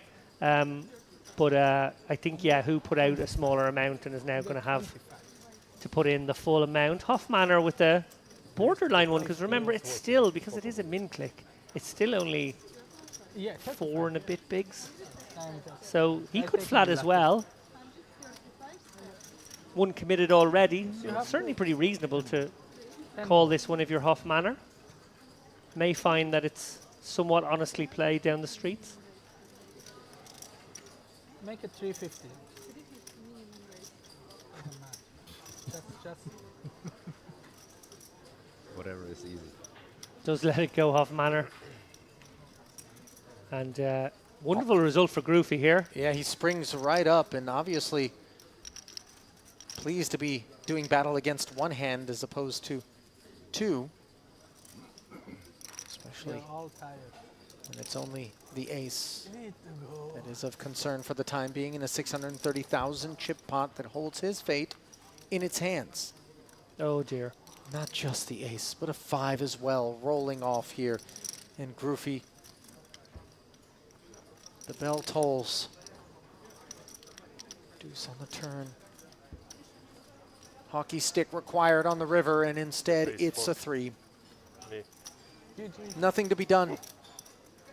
No, you know, wonderful for him that he got the isolation he craved off that stack. Obviously needed help. You can never be too disappointed in a spot like that. You only got in slightly over 2 bigs, or maybe slightly over 3 bigs.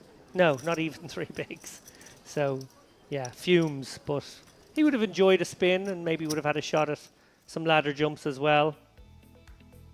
So then, a look at a changing power dynamic here at this feature table already, with just a level under their belts. As you see, Bowler Erdene, a nose in front of David who was the boss stack, coming into the frame. Karanuri also has performed well for himself with 43 bigs, and then a fairly steady trail off until we get to Navid Samavati, and then you see a bit more of a chasm as Kosia with 15 bigs, and Dmitry Gromov, who you've already alluded to, David, has just been card dead. Yeah, frozen out of the action. We know an incredibly capable player, very talented, but when you have this stack, you really need the deck to help you out ever so slightly, and it has not cooperated. So we are at 44 remaining players officially. So there you go, right on the cusp of that ladder jump. The remaining players will get 12.5k now. Don't think our just eliminated opponent just eliminated player, I should say, is one of them. Unless the board is wrong, which it rarely is. Just want to point out again, really banging out the poetry. Now, I said there earlier the Alfred Lord Tennyson allusion. This time, John Donnan, For Whom the Bell Tolls. Oh, yeah, of course. So, you know, very cultured stream. I can't suggest that it is with intent that I take us down these paths, but rather maybe a subconscious, or I fancy myself a laureate of some sort. Is there a book of poetry on the bedside table? Not the bedside table, perhaps a coffee table, mostly utilized as a coaster, truth be told, as we see Polar Erdene. From the button, a coaster of sorts, if you will, making it 170,000 here, just a bit north of the new minimum, which is 160. Oh, and Samavati puts his dancing shoes on. And this, I think, is a bit of a departure from sort of the profile that we've been shown thus far. Not sure what the side card is, along with that 9 of hearts. Doesn't have to be a great one, of course, when we sit as deep as Bella Erdene does. Check in front of us.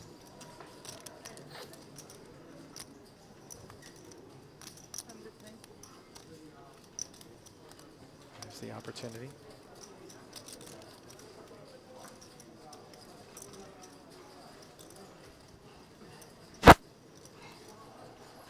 Nothing really Samavati can do in this spot, as I picture a coffee-stained copy of Leaves of Grass by Walt Whitman on your... Love me some Whitman. Ralph Waldo coffee Emerson, table. another one that Oh, I yeah. like. Oh, nice.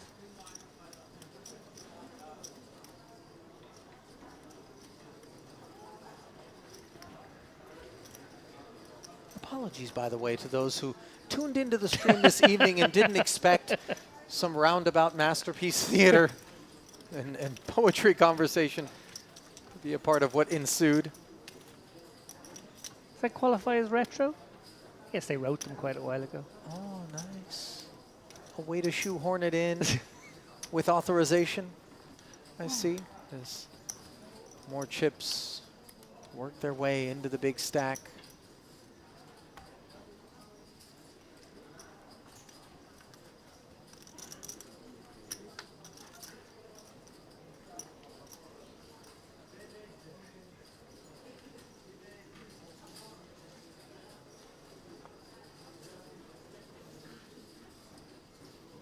Queen 10 offsuit, inadequate up front.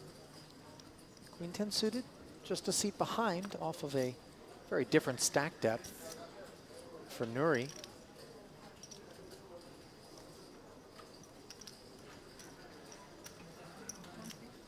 He has some different feelings about the holding.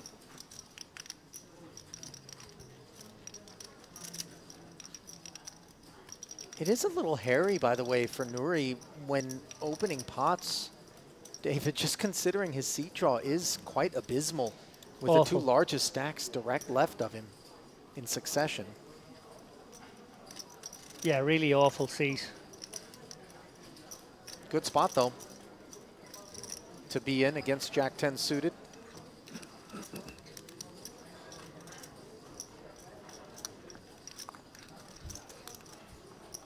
Hoffmann really gets his money's worth when he peels them, doesn't he? He really has this dramatically slow, almost looking to surprise himself manner. Yeah, nice amount of drama. Samavati with an interesting one here. He's getting a small discount. Suited gapper. Good decision, I think, on balance to let that one go. Not And into it. Musa, wow, look at this. I think maybe just Nuri's more honestly perceived range will prevent Musa from taking the aggressive line here and maybe just go for the smooth call with a deceptively strong hand that could well be dominating. is dominating Bowler Arden. 9-5-4 rainbow and no connections as this group of Broadway draws. Almost checked it around. Ardenne saying, hold on, I got 9 of hearts interaction. Position in a big stack. Yeah, and it's a spot where the 9% hand can almost certainly take this one down here, particularly after he's wrestled the dealer. Yeah. It is a bit strange to get them to hit the brakes and then suddenly check. Yeah. We've seen it, but I will say it is a nice thing to do in terms of the opportunity that presented itself to stop the dealer from putting the turn out there to then put the bet in, because it does impress upon us in a manner that suggests that this is a hand that definitely wanted to deliver chips into the middle with good reason. So we see a peel with a little more than the 2 overs and backdoor clubs. Now gut shots acquired by both camps. And this was a bit ambitious from Nouri. Granted, he was the pre-flop opener. Yeah, I would have preferred to see this used as a check raise, to be honest, on the flop versus Bowler Ardenne's positional bet. You can still have a lot of the really strong stuff and go with the check all approach and then pounce upon the potential weakness of that bet with your double backdoor 2 overs sort of hand. Flatting it just creates an awkward spot for yourself now, where even when it goes check, sort of compelled to bluff at it, and might just work this time.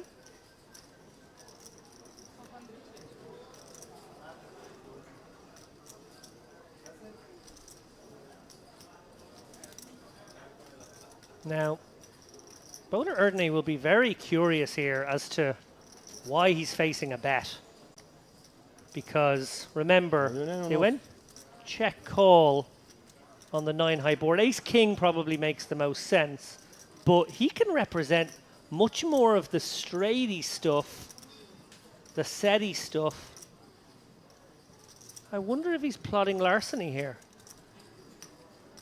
Well, the line obviously stands out to him as somehow less credible. Yeah, definitely. And it is less credible, frankly.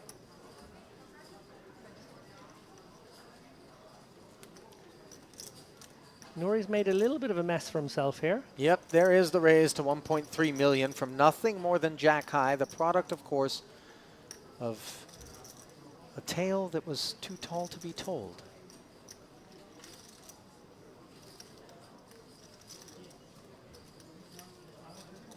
And this is, of course, image preservation here and posturing from Nouri. We have to believe.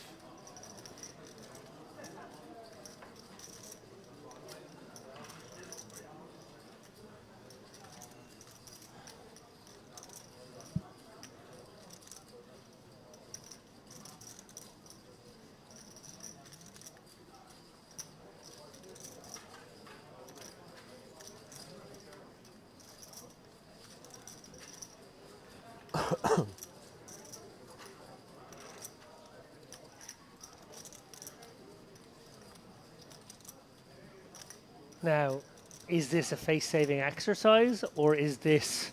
Surely you're not suggesting that the 2.7 million is going to somehow savagely work its way forward. Like, here's the situation. Sixes, yeah? Both players don't look like they're representing very much. They're both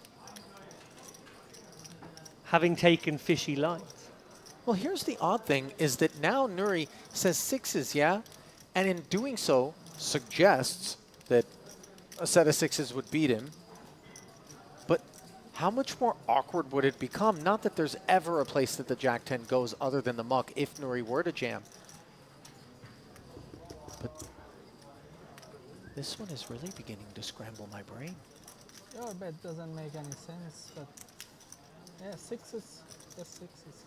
Nobody's bet made any sense in this one.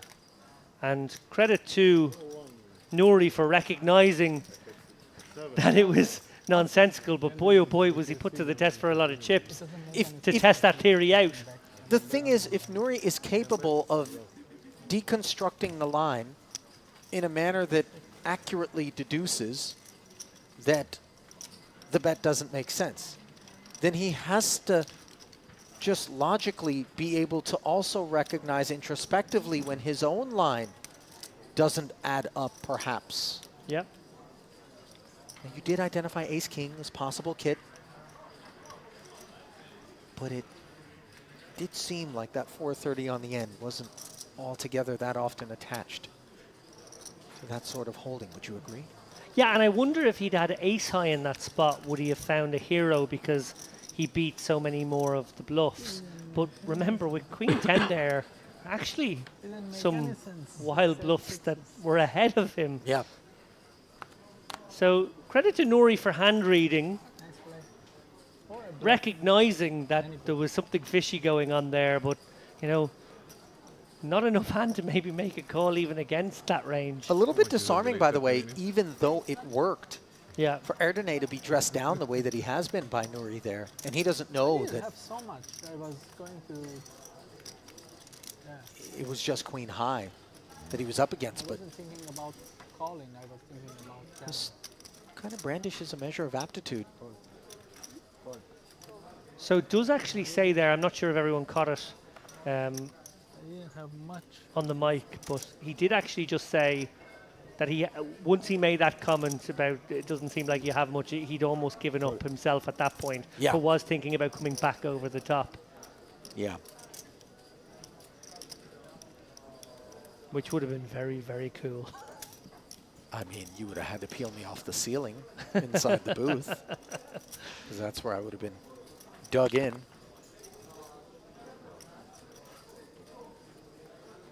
Meanwhile, ace jack 5 as David Hu and Hofmanner entangle. Club draw for the opener. A setless 3 overcards. Staring down at the flat caller, and notice the line that Hu is taking. Passive. Yeah, obviously feels like Hofmanner would flat a decent number of decent ace-X in this spot and wants to maybe proceed cautiously. He can always take a delay c-bet action if it goes check-check here, when he now can get a bit more information, maybe information that suggests that his opponent has a pocket pair. Hofmanner does take a stab here, which is very interesting. Perhaps just deducing accurately at that it isn't with great frequency that Hu would open this pot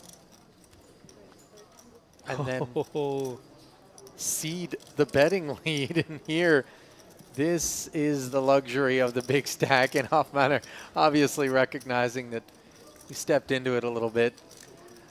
And that is the problem with a feckless stab like that with pocket fours, that really there's no plan attached, and what you're basically doing is putting chips out there on a board texture that favors your opponent, and he's able to then rep all the strongest possible hands. So you've just opened the door for that. That little wry smile from Hofmanner, maybe an acknowledgement of how he presented that opportunity to his opponent, whether he had it or not.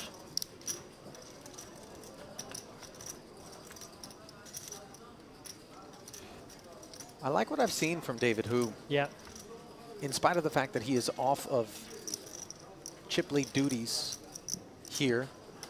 And obviously it's been a bit unpleasant to be to the right of Erdene, who has presented himself as very competent opposition that isn't fearful. But he has really shown balance, discipline, some tenacity, all things that we obviously want to embody and embrace as a solid poker player. As Hofmanner this time says, no, I saw what you did to my fours. Threes aren't going to cut it. Now those fours have been passed to the left. As Samavati again being teased by the deck. That has been a theme. Yeah. Very much a here kitty kitty sort of relationship developing. On this occasion, he will nibble.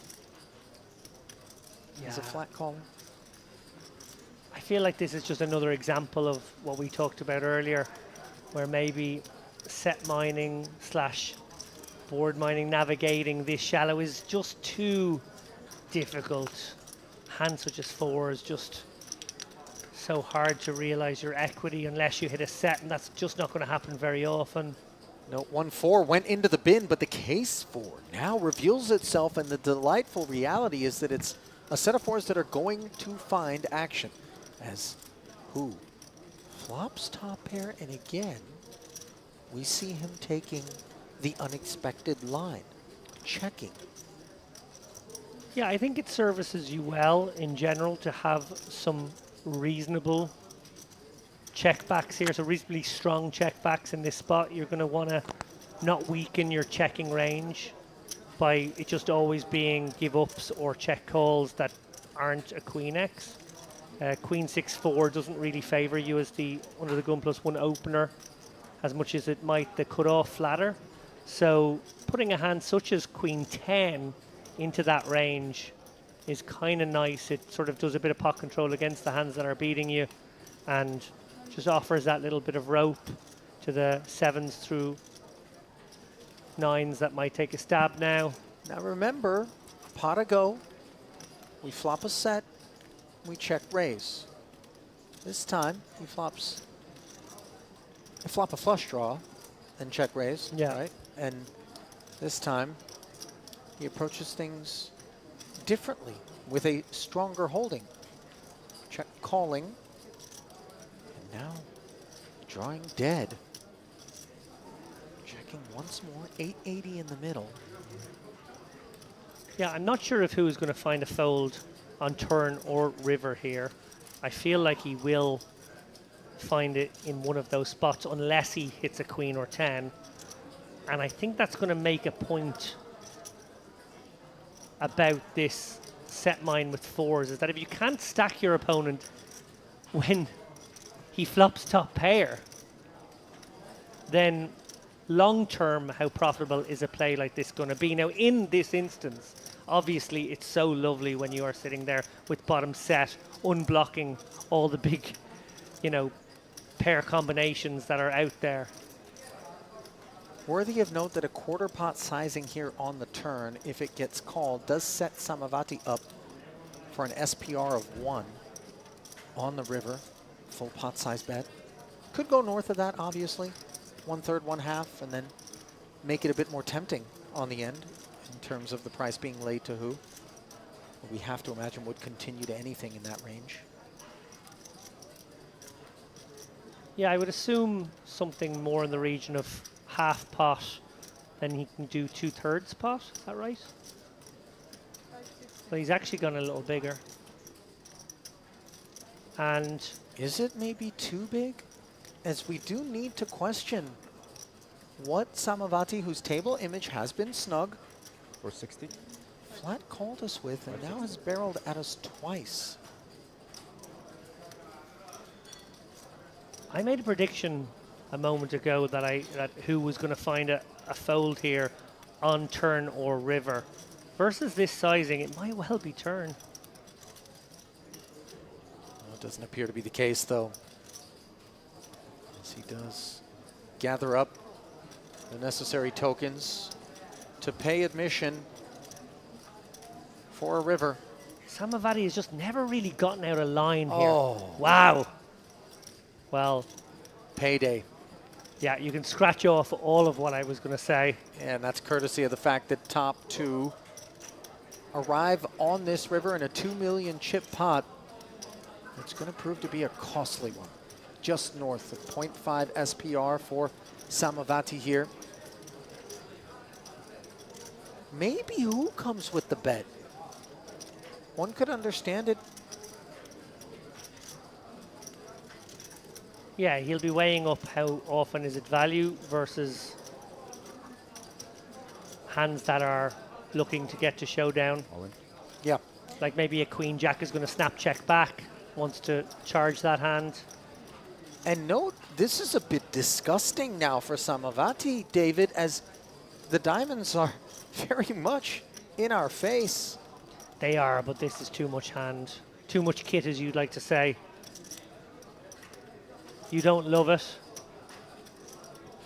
Shades of Pasquale Vinci with the set of kings late last night. A fold that nearly sent me to the local hospital. Oh, look, I understand Zamavati's pain here, but also you need to just look back on this hand. Okay, maybe he's played it a bit like queens, but if you're going to play pocket fours pre-flop in this spot, you can't be afraid to get all the money in. 42 left, 567 up top. A call for our tournament life, though the weight upon the shoulders is great.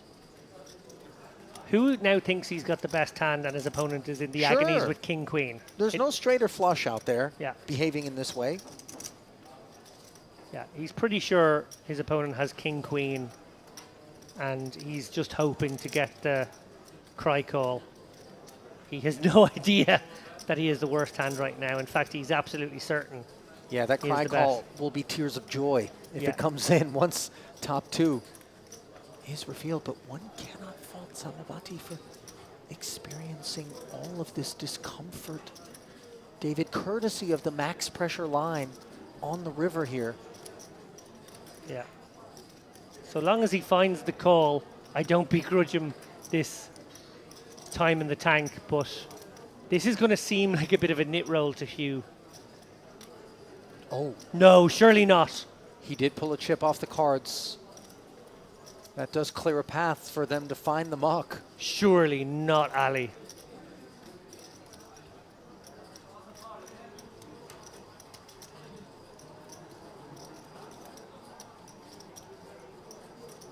I'm not so sure that who has any definitive sense of where he's at. I don't know that King Queen makes a meal of things to this extent. Oh man. Lucky. A lot. Like maybe, just maybe, he flats ace queen as well. So ace queen, king queen.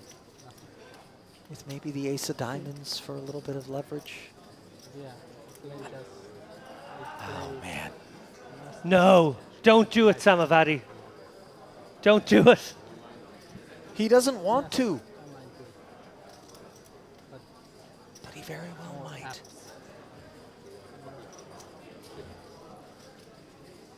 Could you live with yourself?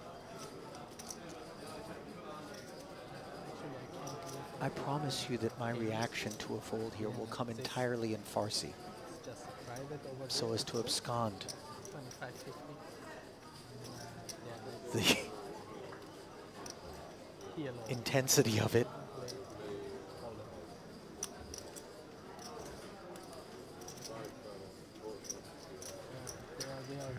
If it's possible, they make it 6 cards. Excuse me. Oh no. What diamond combos check the flop? If that's what we're so scared of. What diamond combos check call the flop? Queen 9 of diamonds? Queen Jack of diamonds?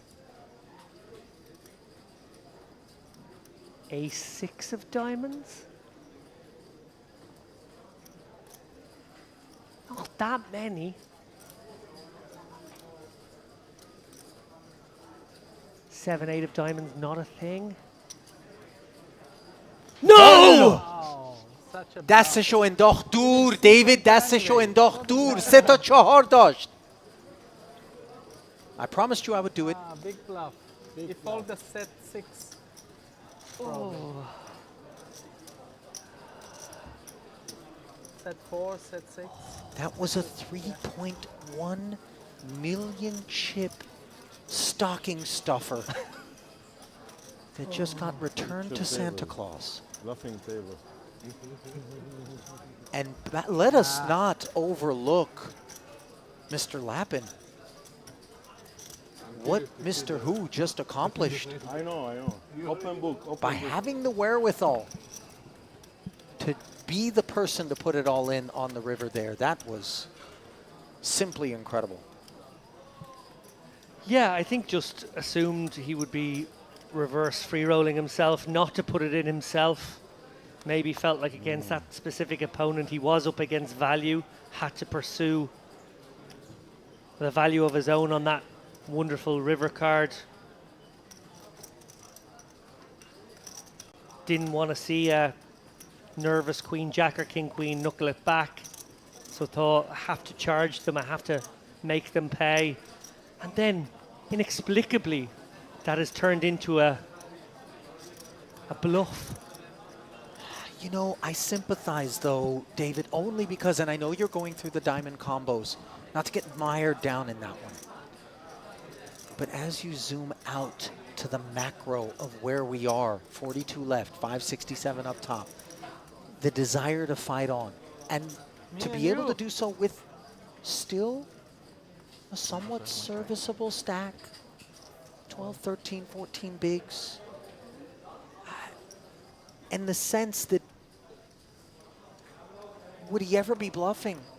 He wasn't. He thought he had the best hand, but we see the diamonds.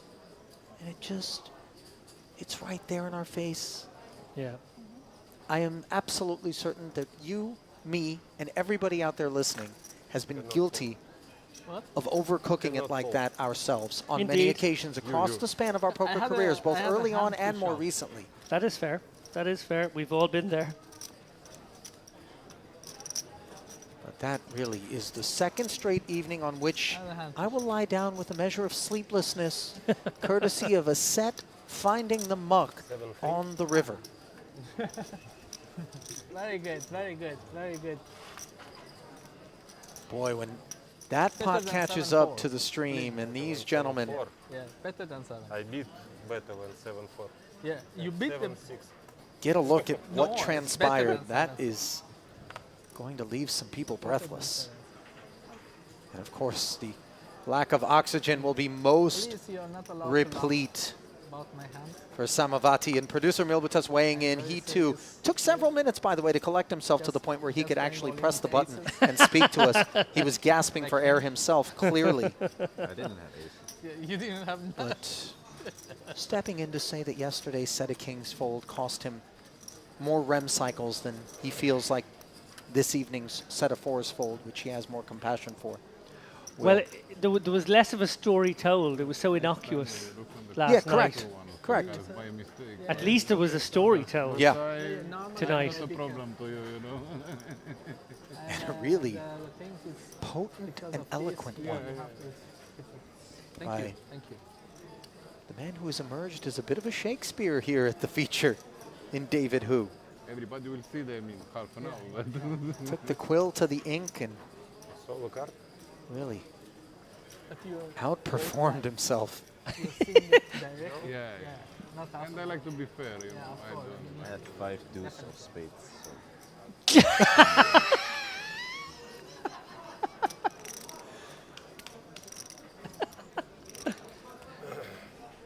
Right.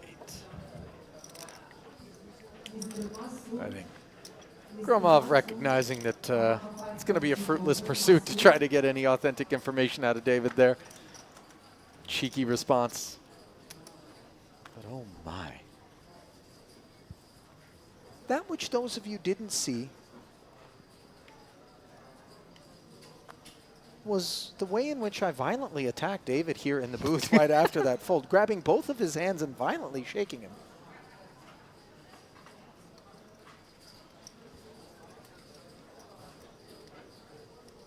It felt like the appropriate thing You know, to do.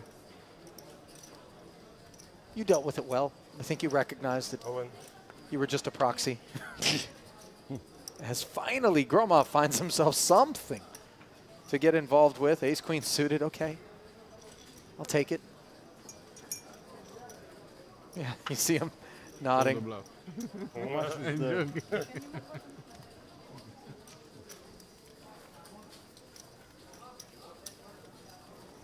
Now, is that T-shirt perhaps merchandise from DJ Marshmallow's collection? I don't know if you're familiar with this character, David. If not, allow me. I'm not, I'm afraid. I'm But, sorry. This is the crocodile. Is it not a... No, not No, Samavati's, Lacoste. Gromov's. Ah, sorry, We're okay. playing one I'll more take a game. closer look. This is, here we go. It's a man who basically But I think it will spins not be electronic music Yeah, with a no. marshmallow on his head. It's like Lord don't Buckethead know, this is of why- DJs. Yeah, okay. I don't know if we are playing one more level. I'm sure he makes millions I'm per not- set. If we are, we're not playing here. I'm not sure I will make to the break. But I don't want to play here. Show too many. your strategy will be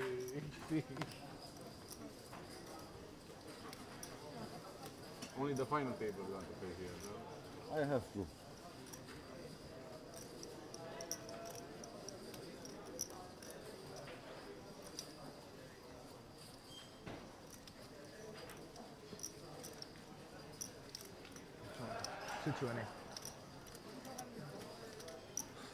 I feel like I'm still suffering from the after effects of that dirty bomb that went Yeah, off. sorry, guys. It wasn't a tactical nuke. It was bit sloppy, bit brute force, if I'm I honest. have to show you And, some nice things. Well, yeah, the collateral damage is to us. Yeah, I'm irradiated. Meanwhile, more poker still left to be played. Somehow,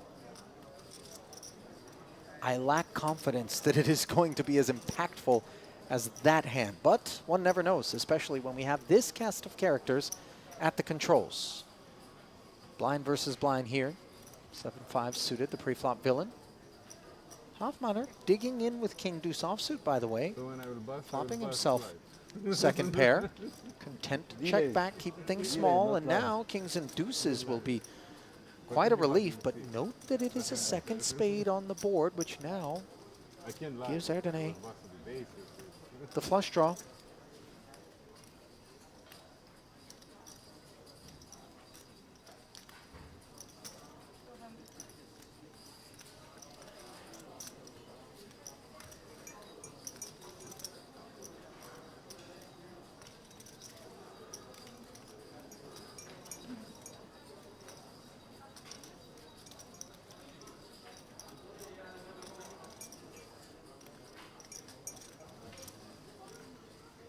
Look at this 220K bet.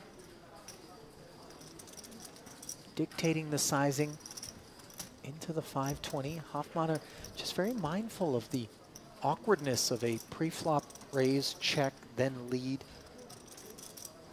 Just playing it safe with a flat. Now, the spade that was needed didn't arrive. A 7 has arrived. This is fake showdown, I would imagine.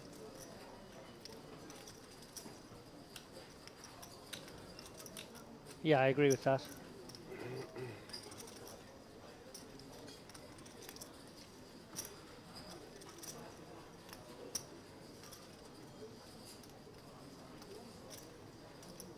Will he pull up lane or will he continue to get after it? Promptly, we have our answer.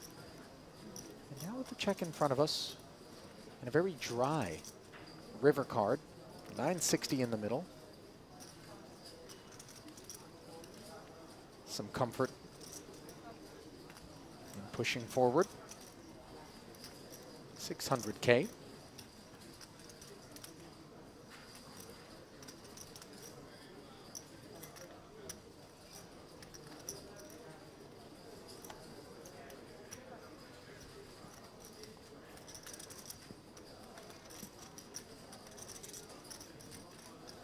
You know, that pot would have been cool if someone would have folded a set, David, but instead it was just, you know, pair of 7s and kings up. Pedestrian. Whatever. Oh, man. Hofmanner, by the way, quietly been going about his business to great effect. David hasn't drawn much attention to himself. Conveniently nestled behind, by the way, Mr. Hu and Mr. Buller-Erdene. Yeah, there's an advantage and a disadvantage to that. Clearly, he's not going to get too many opens. They're going to get in there before him with a wide range, force him into a 3-betting game more often than not, or a flatting game, as we've seen him take on a number of occasions. But the good news is he's in position to them, so he gets to see what they do first.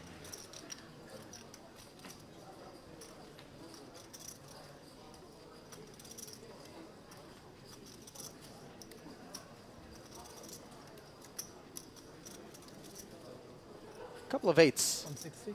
Pay a visit to Mr. Nuri.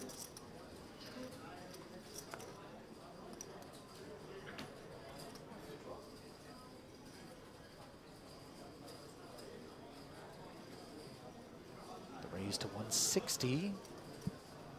We'll have company. To be determined in what form. As David Hu at the helm reaches for more than 160.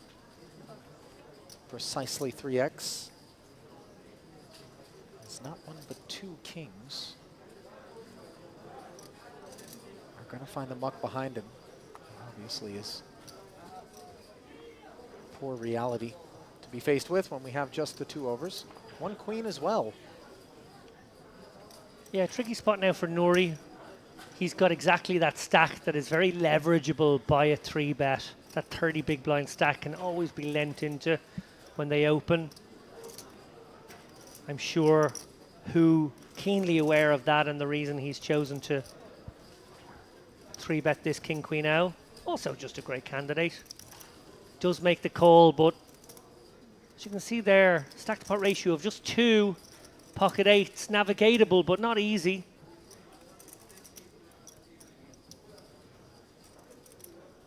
Another interesting pot developing here. Very much so. Let's see. Top set. I would like to make you a promise, David. If somehow the set of 8s finds the muck in this one, I will find the nearest lighter, take it to my hair, and run through the poker room. And I've got enough product in here to stay ablaze for a good bit. I'm really glad it ended like that, because given how you accosted me after the last one, I thought the lighter was being taken to me in some way.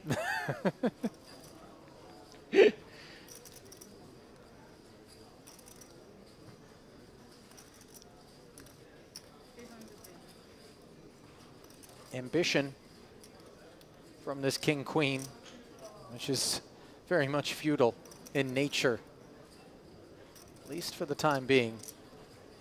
Nuri with top set and very much a board texture that isn't supposed to be interacting whatsoever with Hu's hand, and as such, maybe makes it a better candidate for a flat call. Definitely.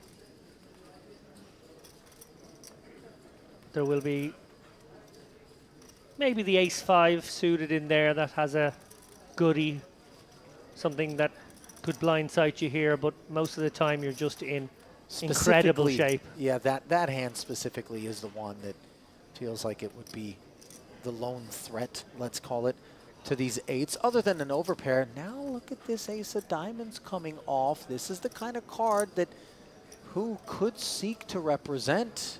Definitely, Ali. What a beautiful card for Nuri here. He's hoping his opponent has an overpair or an ace-x, preferably a big one.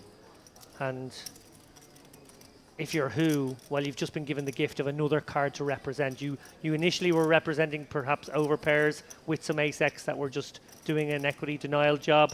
Now you actually can lean on your opponent, and well, Nuri's just going to be gifted a huge amount of chips here. I cannot fault Hu for this bet, though, of course, given the plausibility of ace-x combos from him, and in turn, the plausibility of the 9s through jacks sort of kit. The queens and kings maybe push back on us pre, but those 3 holdings in particular really in a bind on this turn and would be candidates to a flatted pre and then check called post. Yeah, and I wonder if this isn't a 3-street plan from who. He's got the ace, king, ace, queen blockers. His opponent probably never has ace, king anyway, or would have come back over the top. Maybe he doesn't even have ace, queen. Ace, queen may have come over the top of someone as active as him as well, but we'll have to see now. Nori doing a good acting job so far, not overselling it. Right amount right now. He's got it all cut out, awaiting deployment. And then restacked and put forth. Now this Quick is check of the king of diamonds there from who, you can be sure. futureless. King, queen, in particular if a diamond doesn't roll off. Remember, it was backdoor diamonds that created the devastation a pot ago. This is about as clean as it gets. Put the lighter away, Ali. For a set of 8s, yeah, well, there was definitely some flammable futures available. Not this one, though. Yeah, got to check it on over one more time here, sir. Let your opponent barrel off. No, looks like he's going to do his own dirty work and let who off the hook. I'll tell you what, it could very well be the function of the fact that the pot is already so big, 3 million, and maybe he anticipates that some of the ace X is just going to shy away from things on the river. But look at the sizing, David. It's so blockery. Wow. I actually love, if we're going to leading for this size and actually trying to induce a really suicidal raise from a guy who we know has it in him. But is this the combo? Is this the river? I'm trying to figure out what hands want to do it in Nori's seat here. What hands want to blocker? Does, like, ace 4, ace 7, and ace 8 never call pre. Right. So it's sort of, and does ace jack call flop? I don't really know what he's representing with this blocker. Look, ace king would have been heard from pre, we imagine, right? Ace queen maybe doesn't call the flop. When it does, that one, I don't even think the ace jack is a part of the equation here. I wonder if he's just trying to feign like he's getting to the cheapest showdown possible with like pocket 9s. Yeah, but if it is pocket 9s, we can't beat it with king queen, and yet we can put tremendous pressure on it. And I think that's probably what's in whose mind right now, but it's so narrow. Repping so narrow with this blocker bet.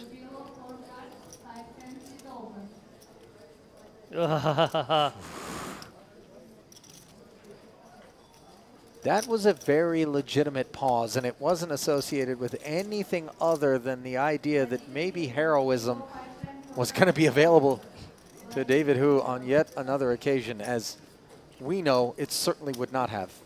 I would imagine Nori's chips would not have taken long to call. No, not on that occasion. We weren't. We were going to pay the piper if he had pocket aces, for sure. This is very significant infusion of chips directed toward Nori. As David Hu is considerably off the high water mark now, much of that which he earned himself against Namavati has now been passed along in transitive form.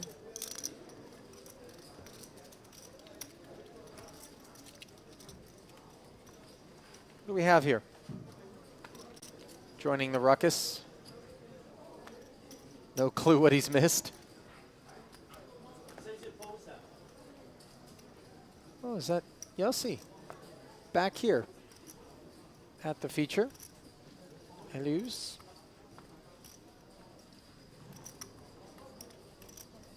Let's see how outer tables have treated him. Not certain I can measure up exactly how much he's got in front of him right now, but Nuri significantly more in front of him than just a pot ago. He took hard to earn $2 away. Now, min raise open. And one of these candidates in the form of ace deuce suited. Yeah, certainly.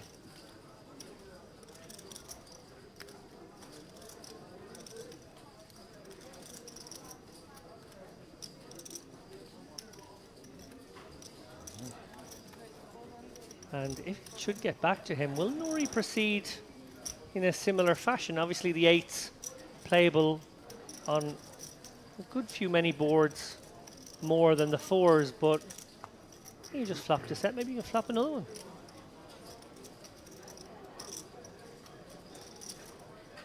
Samavati, we don't need to wonder what's on his mind.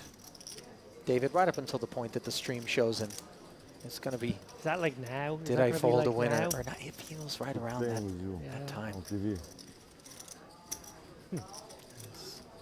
Musa clears the path. Do believe a 4 hit the muck.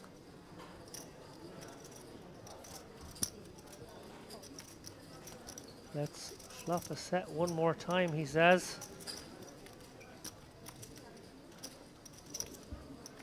Just don't put it in the muck on the end.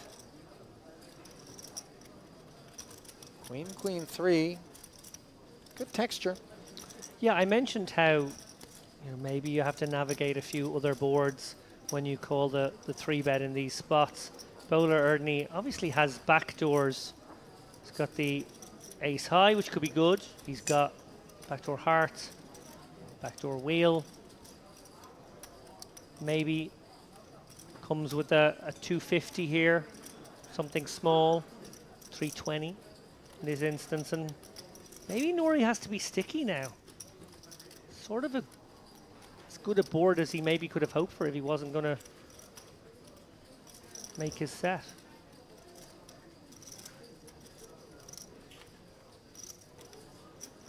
If he does proceed, does he decide his hand needs protection and raises?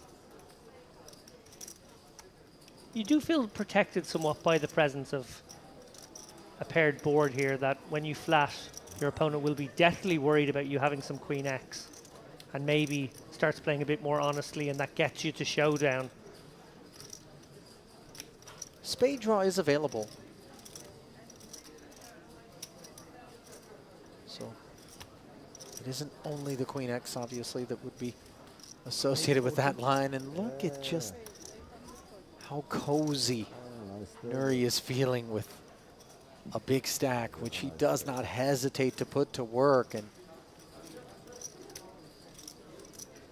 note that it's being employed and deployed, for that matter, against one of the big stacks. And this is, I feel, a bit out of line in terms of context.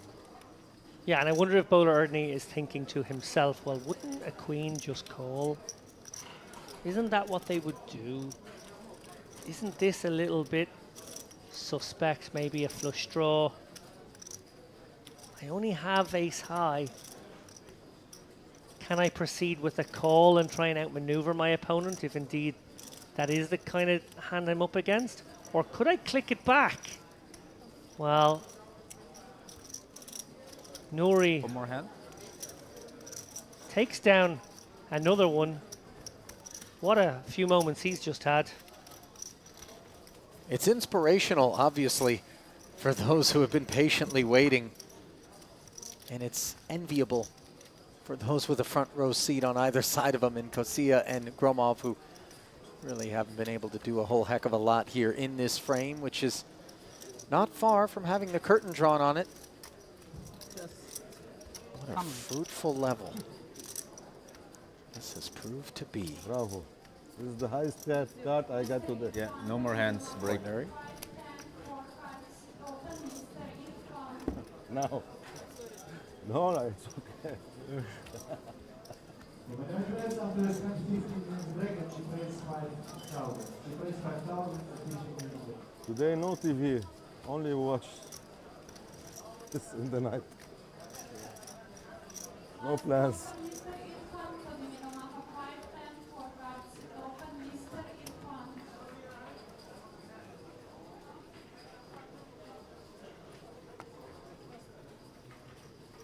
Does appear that this will be the final hand prior to the break. Are you okay, my friend? Those who are folding are stepping away.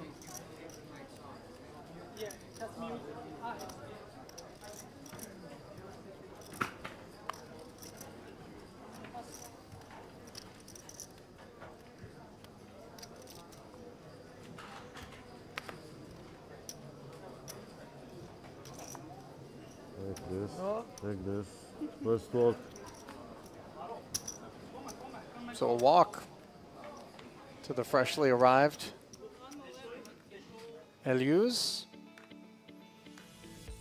And really a still smoldering battlefield out there as the blinds will be headed to 50 and 100,000, where David, who hanging on to the chip lead, but ever so narrowly over the upswinging Erdene, at least prior to the exchange there with Nuri, who has now joined them up at the top of that leaderboard here on day 3, late stages of this Merit main event. And I don't need to tell you what I'm thinking about. I assume I know what everybody out there is thinking about. Obviously, there was another something to focus upon, which was on the back end of Nuri kind of picking up that big pot with the set of 8s. The move that he pulled against Erdene with the 4s, not a line that we would have anticipated, but obviously focus is on the fold by Samavati with what was a winner and a prime opportunity to chip up going into this level up.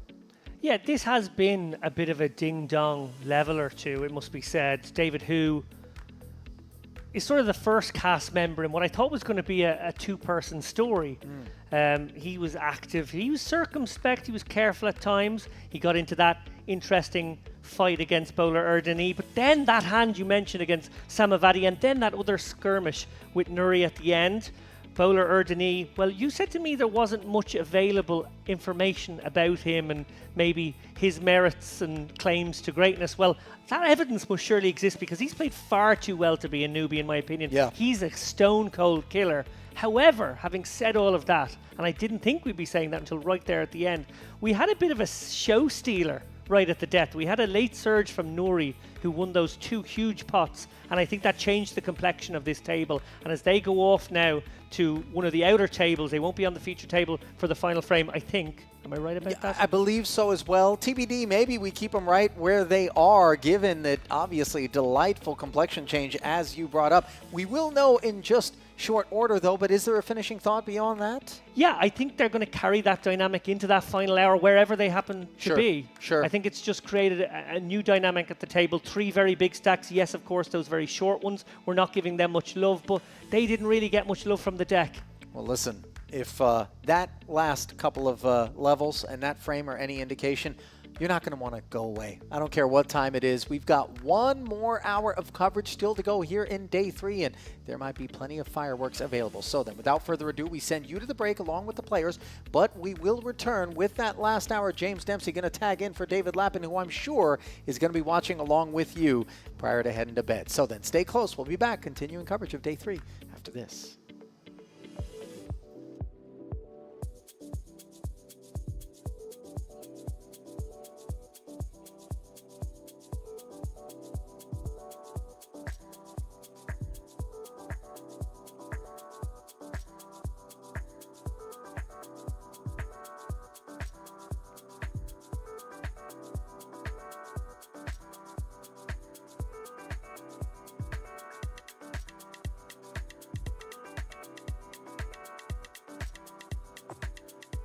Question. What are you doing, man? So many chips. What are you doing, man? Exactly. You crazy guy. Like, unquestionably, it's a game theory call because you just don't have much better. Right. Right at the tippy top of your range here, but yes, it's a gross spot. I don't know why you shove.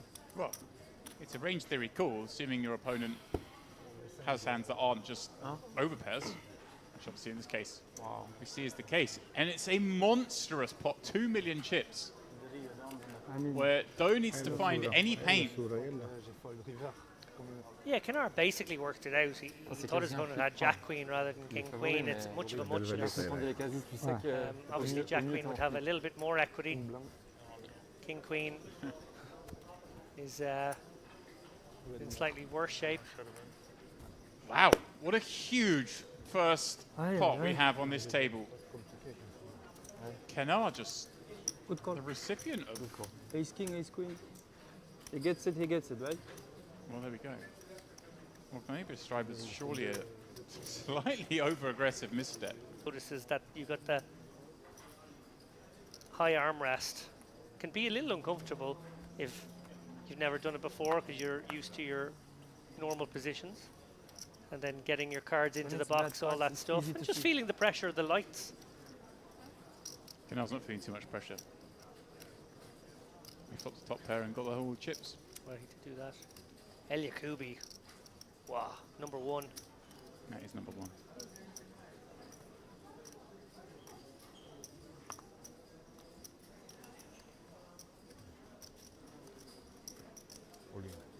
Guglielmone now decides to strike, and completely reasonable, of course, as well. But unfortunately, this is just terrible timing. He folded the spot where he was good, and he's ripped it in where he's in very poor shape. Yeah. Very unlucky here for Guglielmone. He's got 2 live suits. Jar's taking some interest in this with King 10 suited. Again, against the open jam, you can start to think maybe, but it's a jam over an open King +1. That range is both tighter and you have the original razor to worry about. Quick fold from Doroshkov. Quick call from Yakubi. Guglielmone gets the bad news so far. Good luck. The stand up. It's worth a few percent. But a few percent on top of 13 doesn't get you too far. Good luck, Tolly. J'avais le roi disque. He's way behind, so. 79 players remaining. Well. So you're saying there's a chance? There is a chance. There are 2 spades, of course, as well, though, working against him.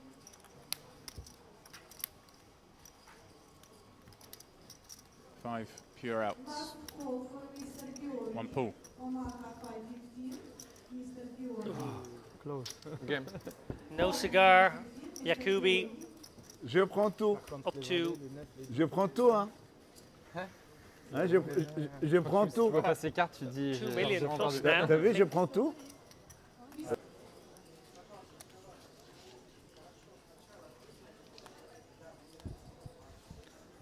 And Doe now. Sort of settled in a bit now after those couple of very big bet plays. Do you think the losing the King Queen to Ace 10 tamed him a little? Obviously he shoved the Ace King afterwards, but oh, and look at this. Genuine Hajar. clash, perhaps.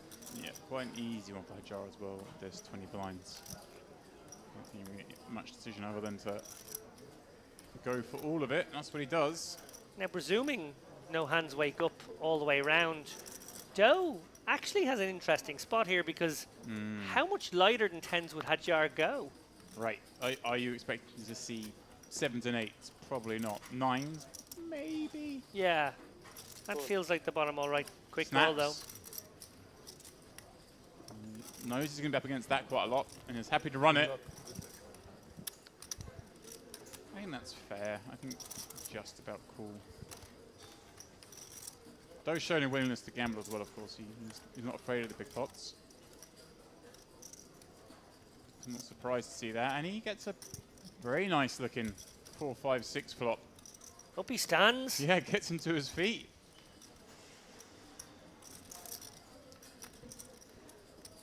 One card to fade. David also rises to his feet in preparation for this river. Oh! Did I counter his standing up by standing up myself? Is that what happened there? That's a nasty one for Dow there. Barry Greensler, main event. A 3 million guaranteed prize pool, but oh my goodness me. 1,223 entrants decided that that wasn't enough. A record breaker here in North Cyprus. A marker of sorts put down ahead of the upcoming EPT in October.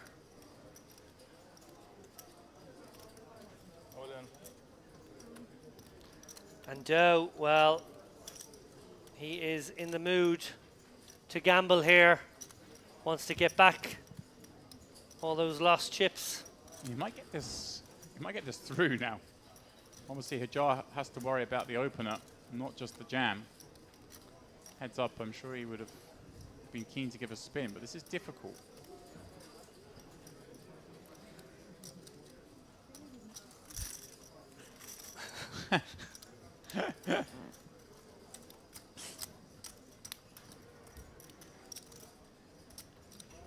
I wouldn't be surprised if you went either way with this one, David. Yeah, I think this is super tricky with 40 bigs, and maybe the only person who covers you behind you having opened in reasonably early position. Especially when you just got those chips. Sure. That's it too. I think anything around 30 big blinds you would maybe isolate here. Especially when you might get this nagging feeling that Dow is being impatient. He's sort of telegraphing that, although that could be balanced. You know, he might do something similar with a pocket queens or pocket kings in this spot. Yeah. I think I might lean towards just going with it against Doe specifically after the hand he just lost. But I think he does nice. Yeah, and we're going to have another flip. Yeah, but a very fair contest, this one. Oh, he doesn't realize that Aichen folded Queen Jack as well. Oh, the mic off. This is the full. This worked earlier. That's always that's the best move you can do on a TV table. It's not the stand up. It's not the backpack on. It's the mic off. That is the strongest move you can do to add percentage to your all-ins. Let me tell you, I've seen it enough times in the past. Still a somewhat fair fight.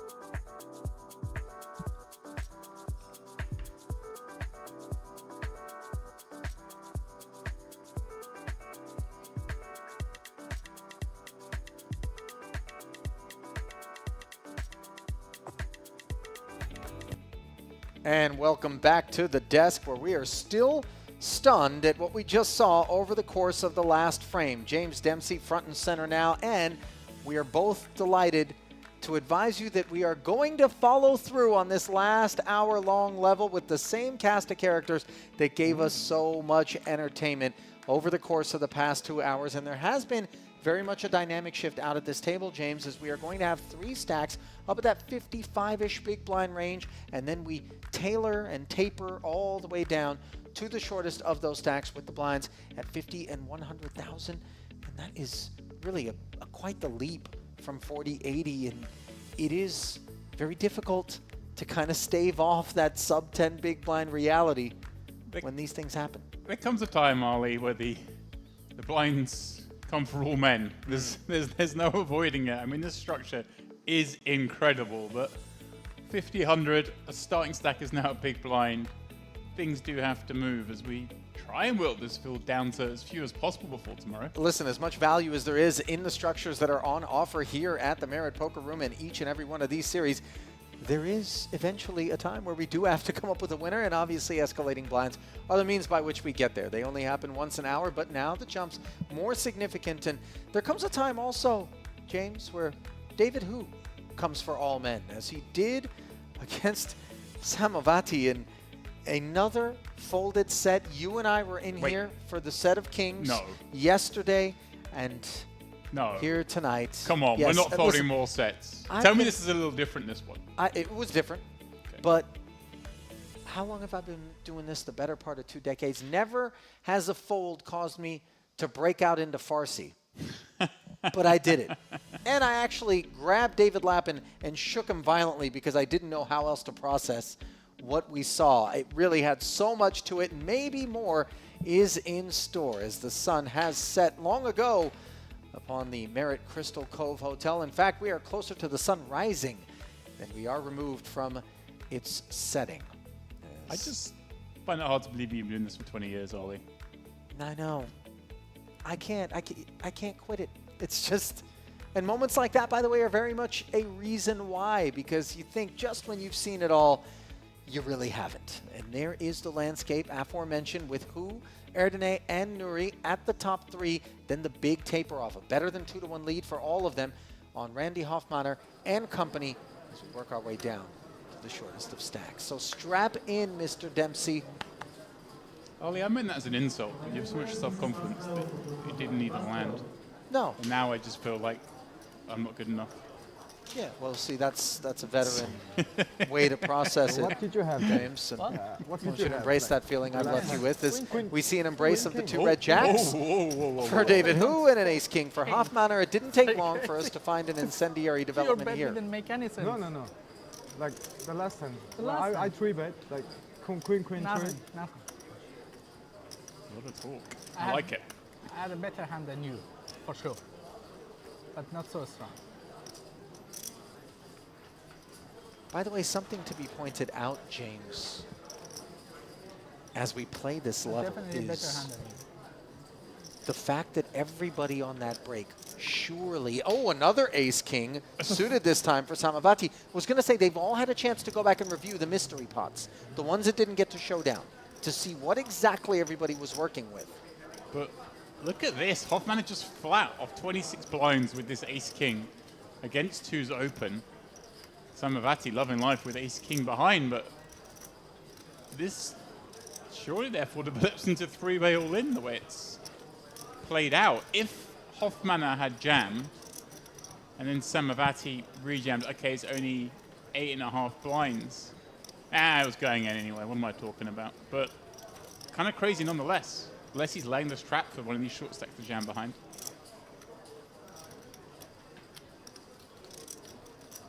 Fun stuff already. Deviations. Yeah. I guess that's what he's done it for. It's to lay this trap. Samavati taking a long time over this. Are we on a pay jump? Is that what's going on here? No, yeah, this is 36th gets 14.8 and 35th gets 17.2. So this explains this tank. But this is also post-traumatic stress for the man who did lay down the set of fours and knows that he was incorrect. Yeah, but this is ladder stuff. It's a big ladder. $2,500. Nearly a buy-in. Just wait till someone basically tells you you've got to play a hand. Or until you see that screen drop down a player. And that's what you see. Hoffmann is aware of this now. I have 2.2.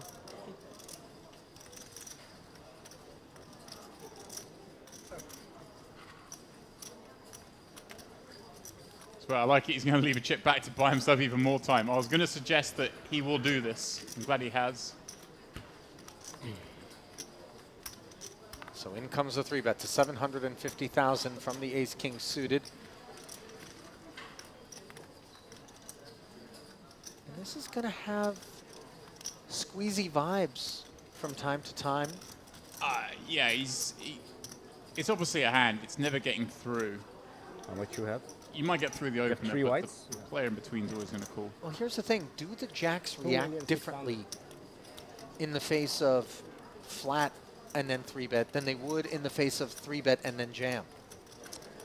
Yeah, this is a nicer spot. It's easier to get jacks in here. That's exactly what Hu has done, and now note. Yeah, and Hoffmann trap laid. And I promise you now, Hu feels sick. He thinks he's walked into the real goods here. Sure. Ace King's not normally the trappy hand in this spot. It would be the bigger pairs. Look how much better the jacks performs when 2 ace-kings are spread about. Yeah. And it's funny now, because Samavati's doing a favor for Hoffmanner as well. So Hoffmanner should be encouraging this. All good, all good. Because, you know, there's a world where Hoffmanner is the one who gets eliminated here. Samavati wins the main pot, who wins the side pot.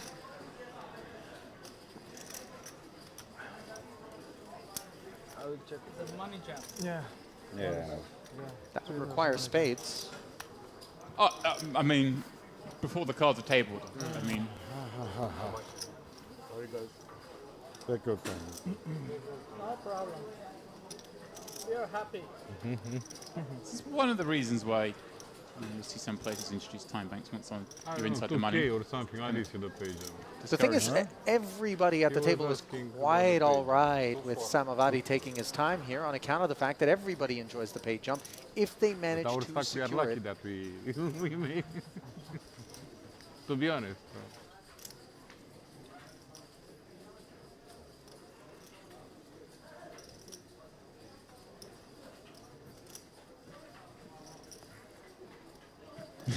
Who feels sick? I promise you, the way this is played out. Oh, the snap He's open, from Hoffmanner. just the flat behind the squeeze. He's jammed, snapped. It just reeks of aces or kings. And I like the fact that Hoffmann has done it as not as wide as ace king, but he selected that hand as the slow play because you know typically we pick the hands that are really easy to play post. Ace king that little bit harder. Hard to get value with ace king when you do a hit. Typically, if your opponent's got a pair. Never calling time. Somebody else wants, I don't care. Note that Samavati respectfully advising that if somebody wants to call the clock, they Yeah, you obviously are involved, guys, I don't care. are well within their right to do so. But whilst he's thinking, I'm thinking about getting that cap, Ollie. What do you guys have? The Lacoste hat. I play a lot of crocodile dentists for dinners. Oh, yeah. That cap feels like it's going to run pretty good. Ask him. Ask him. I think he's good. I will. Is king any good? No, I have a good pair. I will suck you guys out, so it doesn't matter. That's Excuse me. This chat is it's not out of line because it's obviously going in, but it's still a little borderline with action still yeah, alive. you definitely don't typically see this, but But Samavati's it's never going to hold 100K back. Right.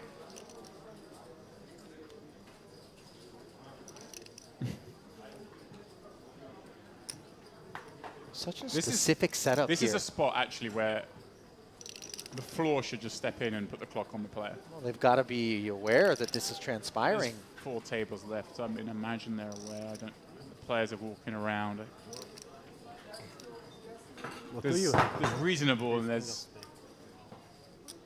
pushing it to an edge, discussing his hand now, obviously. Yeah, and it's only happening specifically because everybody is giving benefit of the doubt that the conclusion is foregone, that Samavati's last 100,000 will be submitted, regardless of what anybody says they've got. So eventually, they do make an effort to get it down to 35 and secure that 2.5K pay jump, but unable to do so, Samavati does flick in.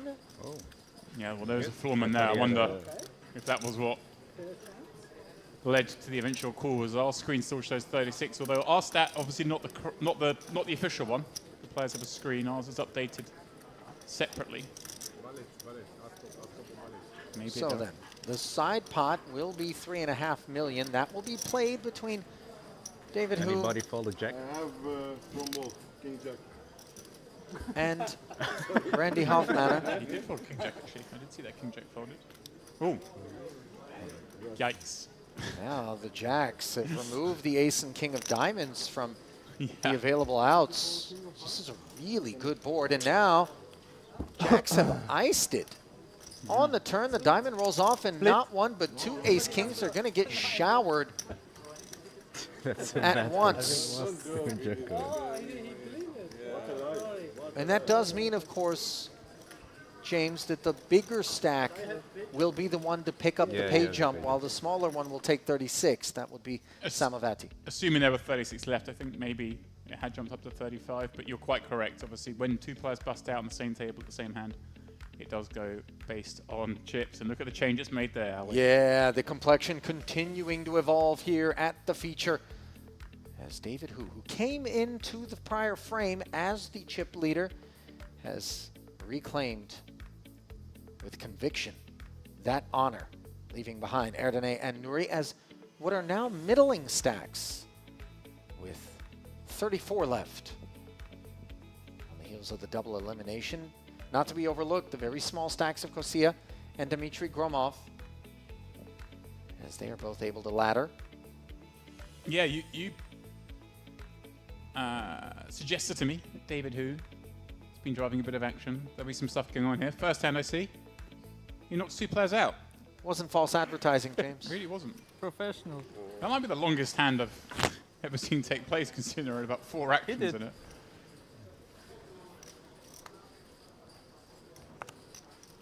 Now then, Gromov, who has been so card dead, now sitting with less than 8 big blinds, a king-jack under the gun when we're going to be going through the blinds, costing ourselves 250 of this remaining 775. Does feel like a tempting one to go with. And he agrees. Yeah. More than enough.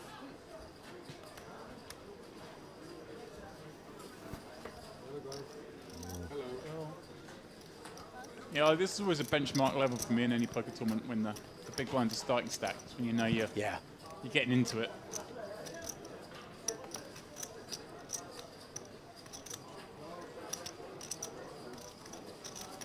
Of course, that does mean there's still 1,223 big blinds in play, which is quite a lot. Got to win all of them. Should I see first one? Okay. Second one not. Karanuri's still here. Nice. Okay, it was 6. 9-6.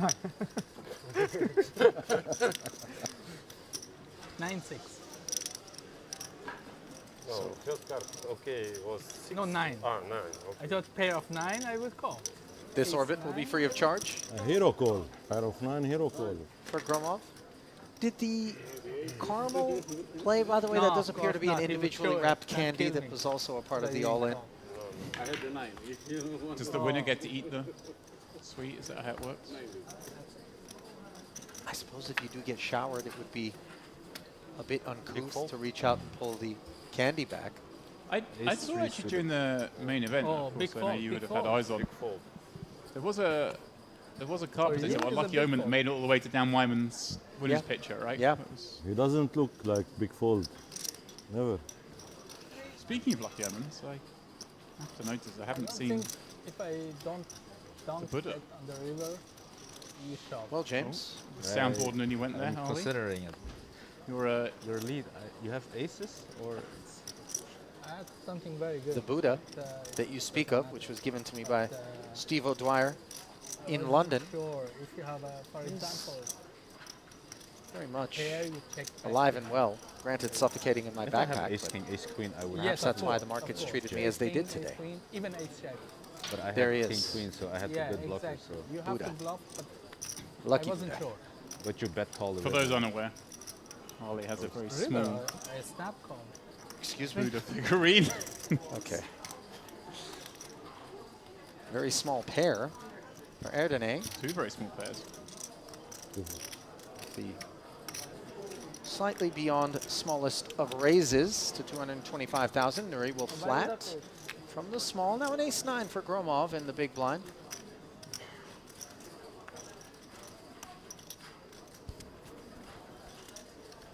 Yeah. Getting to +1, things are pretty scary. They're not great with the ace-9. Nuri's flat. Has allowed there to be some theoretical dead money in there. Gromov made us decide to shove this. Okay, you're going to run into big ace some of the time. Bolo's got 2 Broadway cards. Okay, I'm actually okay with this as well. Just fold and find an easier spot. He tends to agree, and he's not going to lament his decision on a 7-6-3 board, which delivers the gut shot straight draw. You do get to leverage against Bolo by jamming there, because he does have to worry about Nuri behind. So you jam there, you do get Polo to fold some hands. Nothing as good as ace-9, of course, but you get to knock those out, and then you play quite often just the all-in against Nuri. He's going to have, in theory, some pairs, some broadway combos, maybe some better aces. Well, what he would have had is the best hand as 2 streets of checking. Bring a queen and then a 10.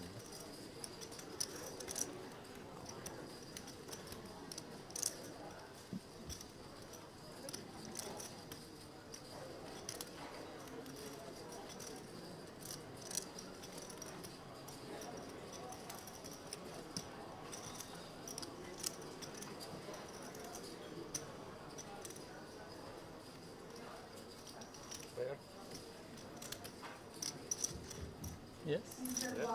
I have a pair. But which pair? It doesn't matter for me. Like a baseline.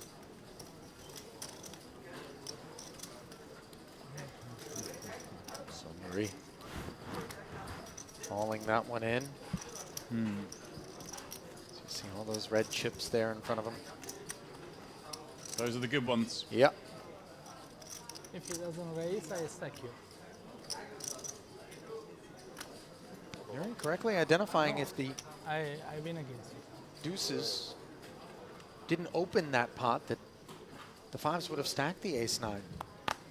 If we are to believe what Gromov was suggesting. Recep Aydemir rejoining the feature here for this last level of play. Nice. 34 players, present payout, $17,210. It will remain that way until we reach 26 players. Yeah, it's starting to get chunky, Ali. A bit like me. At the tail end of any of these visits. Ace-Jack for Kosia. Yeah, 7.7 blinds. In they go.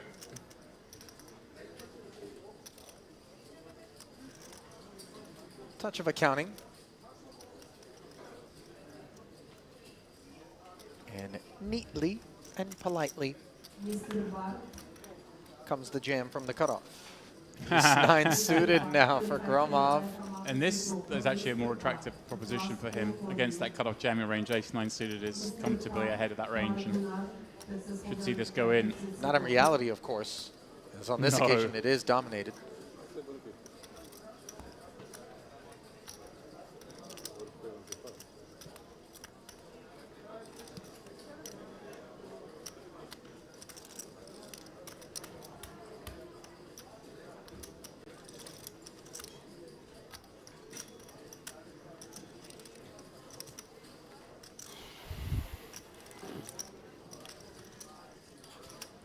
It's funny that they gave him the spot last hand, and then you get the same 2 cards again. They're like, come on. Yeah. Have another go. This one is far different. This is... That's crazy. You're surprised to see the fold. I am just shocked. I mean, you know, the old adage, we got fold at Kati because we've got 8 blinds ourselves. We can get some jams through. Maybe you want to do that instead of gambling, but yeah, obviously we just had the pay jump. But he would prefer to be the man jamming than the man calling off. And maybe he's also looking up at a Kosia and recognizing that that hasn't been a particularly frisky short stack. Two hand, ace-9. Yeah, I mean, maybe he has a perception that this shove range is a lot tighter than I think it is. Maybe the case. Even then, I mean, ace-9 is, even against tight ranges, is okay there. Wow.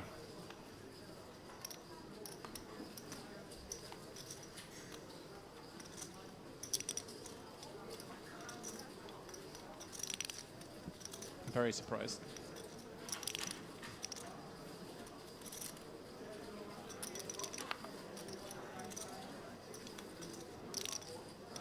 But you can't lose what you don't put in the middle, Ali.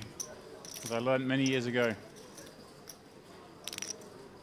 Well, you can't double up what you don't put in the middle either, and that is very much something that Gromov is in need of. I wonder if they gave him ace-9 again. Thank you, Mama.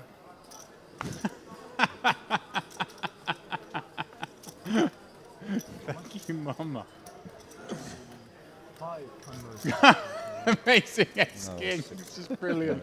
he gave a little thank you to the heavens.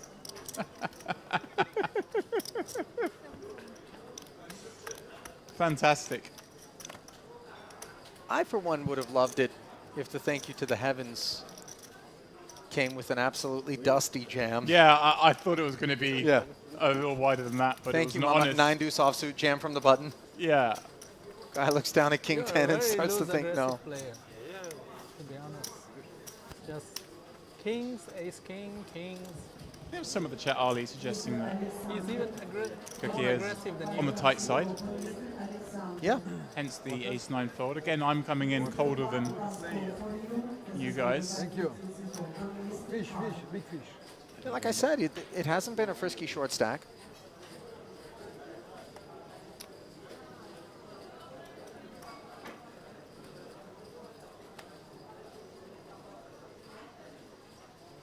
Who's up? 21 blinds, 2 of them going in with 2 8s.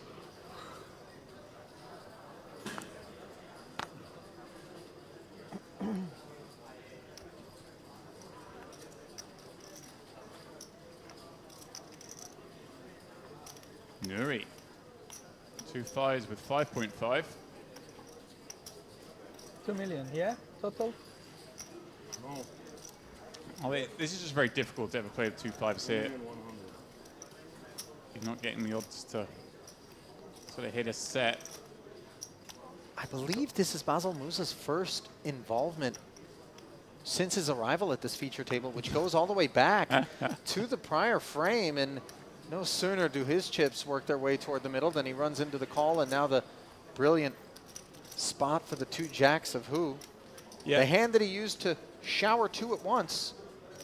It's the problem when we do flat with the 2 5s is the openers open off 21 bigs. You can never win that much off them, even if you get all of their big blinds after the flop. And then players behind can squeeze here, both to sizes that fold and also sizes that are comfortable getting it in for 21 bigs.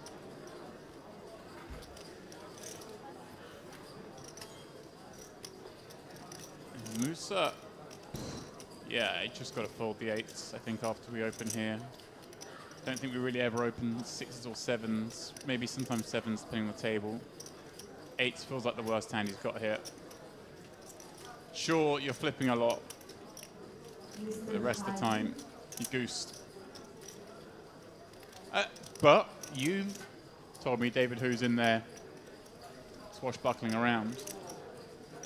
I mean, I don't want to say swashbuckling around per se, but he's applied pressure in spots. He is the man that got the set of 4s to fold from Samavati. Here he is leaning on this remaining 1.9 of Musa for just another 475. But he's got the chips to do this sort of stuff with. Yeah, it just feels like we're never getting folds when we jam here. Moose's seat, and I'd much rather have something like ace queen here than the 2 8s.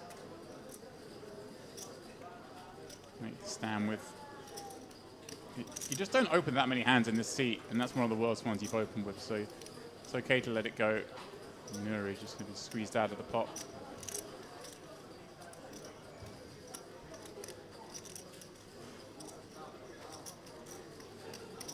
The proposition for the 2 8s is more challenging than it is for the 2 5s, James, or the inverse in this spot? I mean, I think 8s has got. 8s there is an argument to jamming, and you know this man maybe is light or you're flipping. The 2 5s just got way too many chips to do anything but fold. We'll see. Having a 19 blinds back as 2 8s, you're more incentivized to gamble. Nice play though from who, picking that one up. The jacks. Any more interesting spot if Nuri had folded and who 3-bet. He gets the 3-bet smaller then, and then there's a bit more of a decision. The flat maybe removing any decision.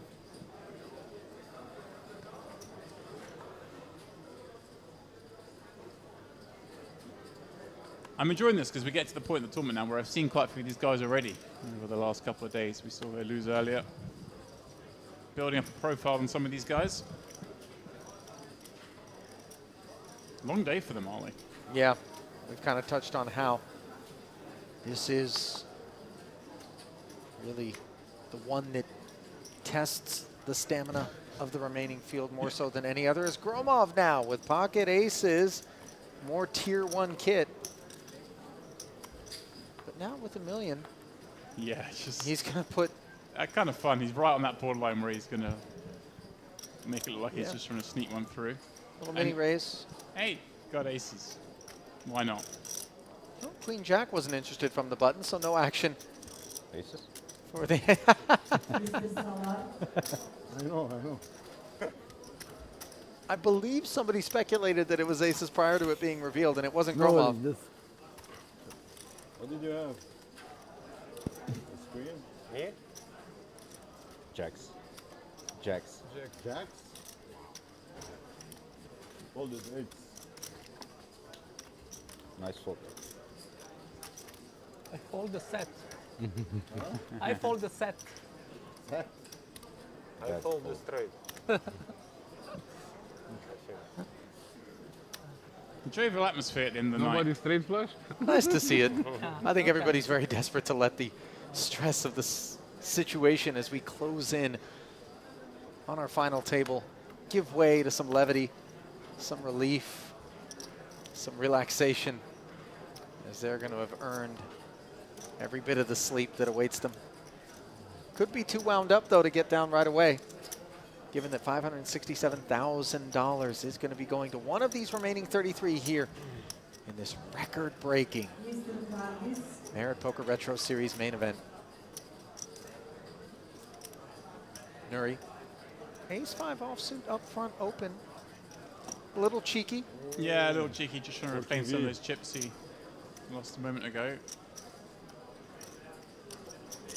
And good timing. He's raising into some short stacks in the blinds. So, I don't like it from that respect. And he's got, actually, yeah, the stacks behind, bar who. I mean, he's got Gromov behind with, what, 14 blinds now. Yeah, but then you leapfrog over to Who and then yeah, Erdene behind him. Who's the danger? Erdene's got 5 million plus in front of him. Yeah. They threaten. And by the way, from what we've observed, I mean, those are guys who can absolutely put you in a blender. They have taken some lines that have... Yeah, I mean, I wouldn't open the ace-5 myself, but it's not as out of line as it might look just because those other stacks are pretty limited. I mean, I do think also when we are opening up front into those big threatening stacks behind us that we leverage that reality in order to make the hand look a lot better than it actually is. As Gromov continues to be teased by the poker gods, ace-9 off. I'm calling this the Gromov from now on.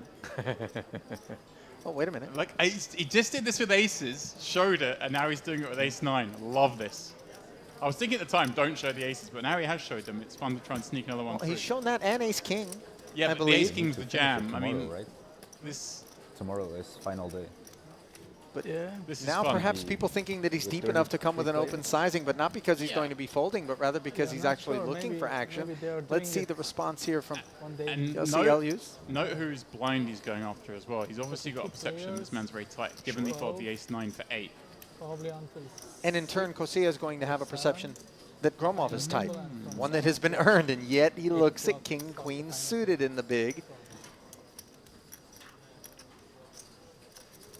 Yeah. I feel like a flat may be coming. Yeah. Let's play a hand between shorts. That's fine. Yeah. There it is. Yeah. Jam is also It fine. will be a long day. I have a flight and I have a flight I think as jam well. In the morning. pretty much always get called. 6 You're o'clock. in good shape against a lot of stuff. Oh, how about this board? Jack 9, 7, 2 overs and the gut shot, straight flush draw up against the pair of nines and the ace of hearts. Well, Gromov might want to fold, but a hard with the ace of hearts. Also from Larnaca? yes, yes. So also the The way there Remember, is like Kosia 1.5 has hours that and- reputation for Please, being you very say tight. If we do think that we're 3:30, behind with the ace I have nine, to be there is some math to be latest done. 2 o'clock all Yeah, day. but you are beating Okay, I some of the can other rebook. nines that might make this Can make play. You're final beating some of the If other I- 7x, the flush draws. You might have a If hand just like it king doesn't queen or queen 10. It's not always just the jack here. But again, these guys have been playing together. There's some dynamic established. I'm not going to second guess it again. It made me look stupid the last time. How much is it? 725. 700, no, 725. 725 and a 550.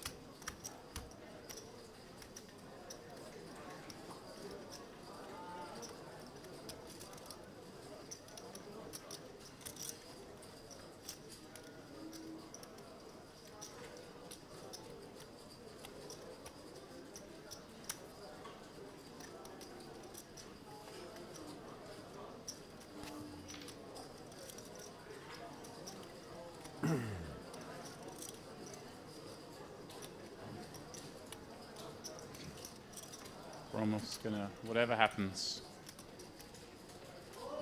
have nightmares about ace 9.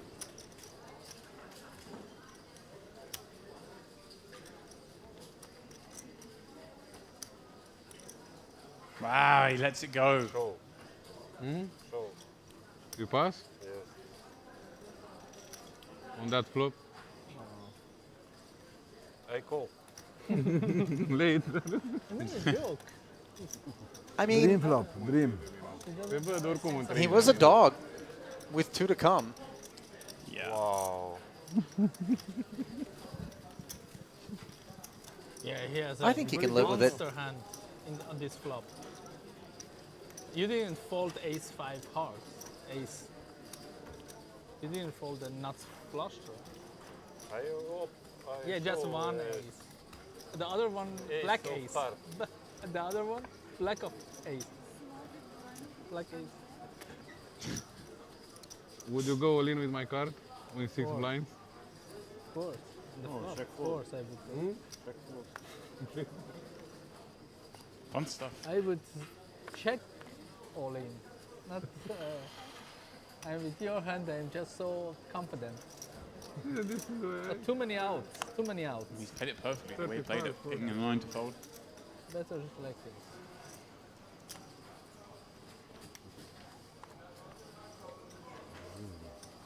Miri suggesting, Zero cut. check and get more money in. But we have had no fold equity there. I lose ace king suited. On the button, no less. As the post-mortem gives way to the next hand.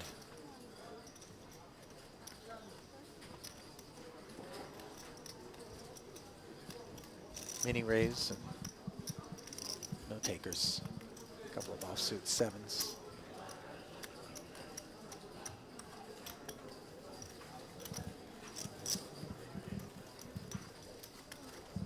Elias, by the way, knows what it takes to make a deep run in a main event here at Merit Poker. Finished 14th at the Carmen Series, which is another $3,300 buy-in. That was good for 22,000 and change. Obviously, looking to better that result here.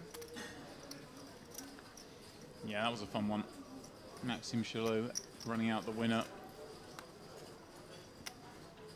Of course, the man in 5th was there with the 5th.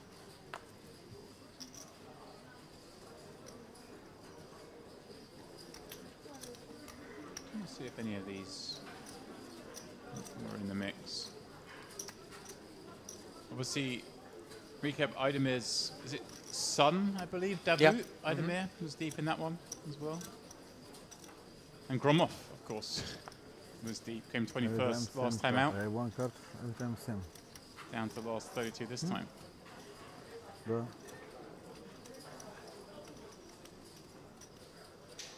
Ace 10 offsuit, the under the gun kit for the deep stacked who.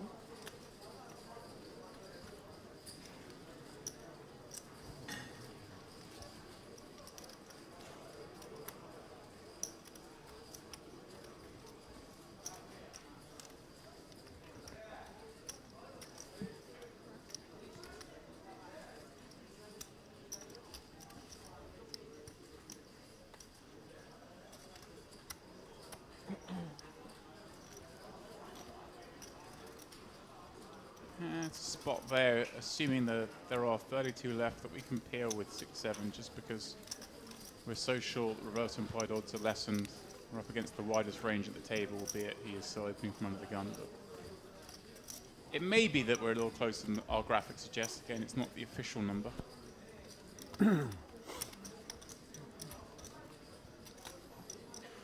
That all said, from off, see a player who puts a hell of a lot of importance on tournament survival, and it's a good trait to have. Well, survivalism has played a role in at least some of those who have weaseled their way into this final 32.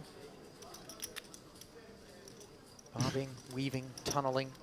I didn't said you keep giving me the same card, and I swear in my mind it was the King of Clubs, and he's found it again. He's found a raise this time. Slightly better kicker. Oh, and he's found a problem. As the King Jack suited of values does rate to seek involvement.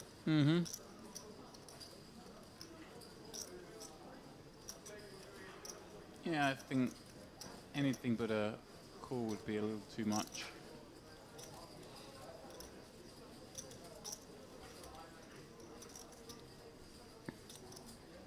All right, just gonna get out of the way. Doesn't want to play against that man. I was pretty surprised by that. I can understand it.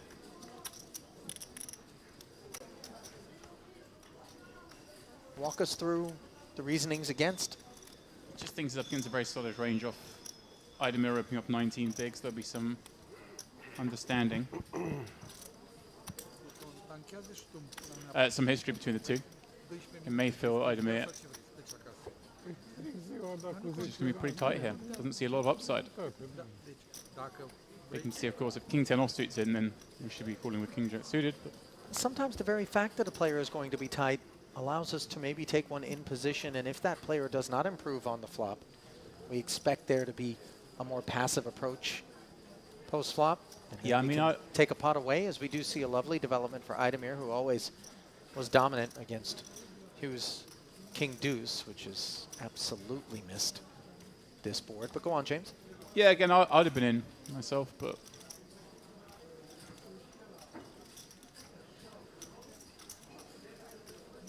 these players have got to make decisions based on the information they have. And the deviations, obviously, are associated with things maybe beyond our scope. Yep. I'd say that we always say it here at Merit. You've got a lot of players who play at Merit. They're all familiar with each other. There's a lot of history we're not privy to. And so there's going to be a lot of deviation.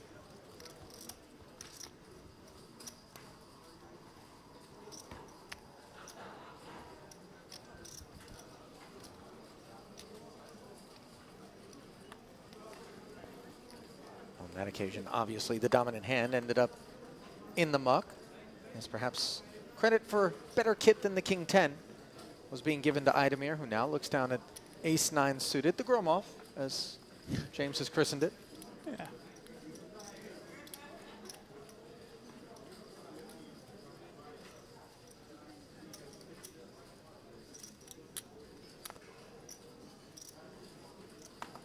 Up we go to 2 1/4. When he loses the second open in a row, he's like, oh, maybe I should have called King Jack suited. Although, he did miss the flop and would have been out-pipped by the opener.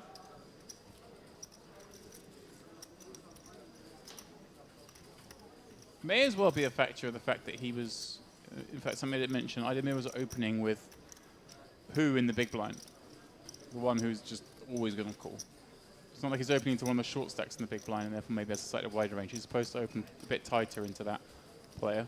Perhaps a consideration. Yeah. Indeed, as we do see him opening once more.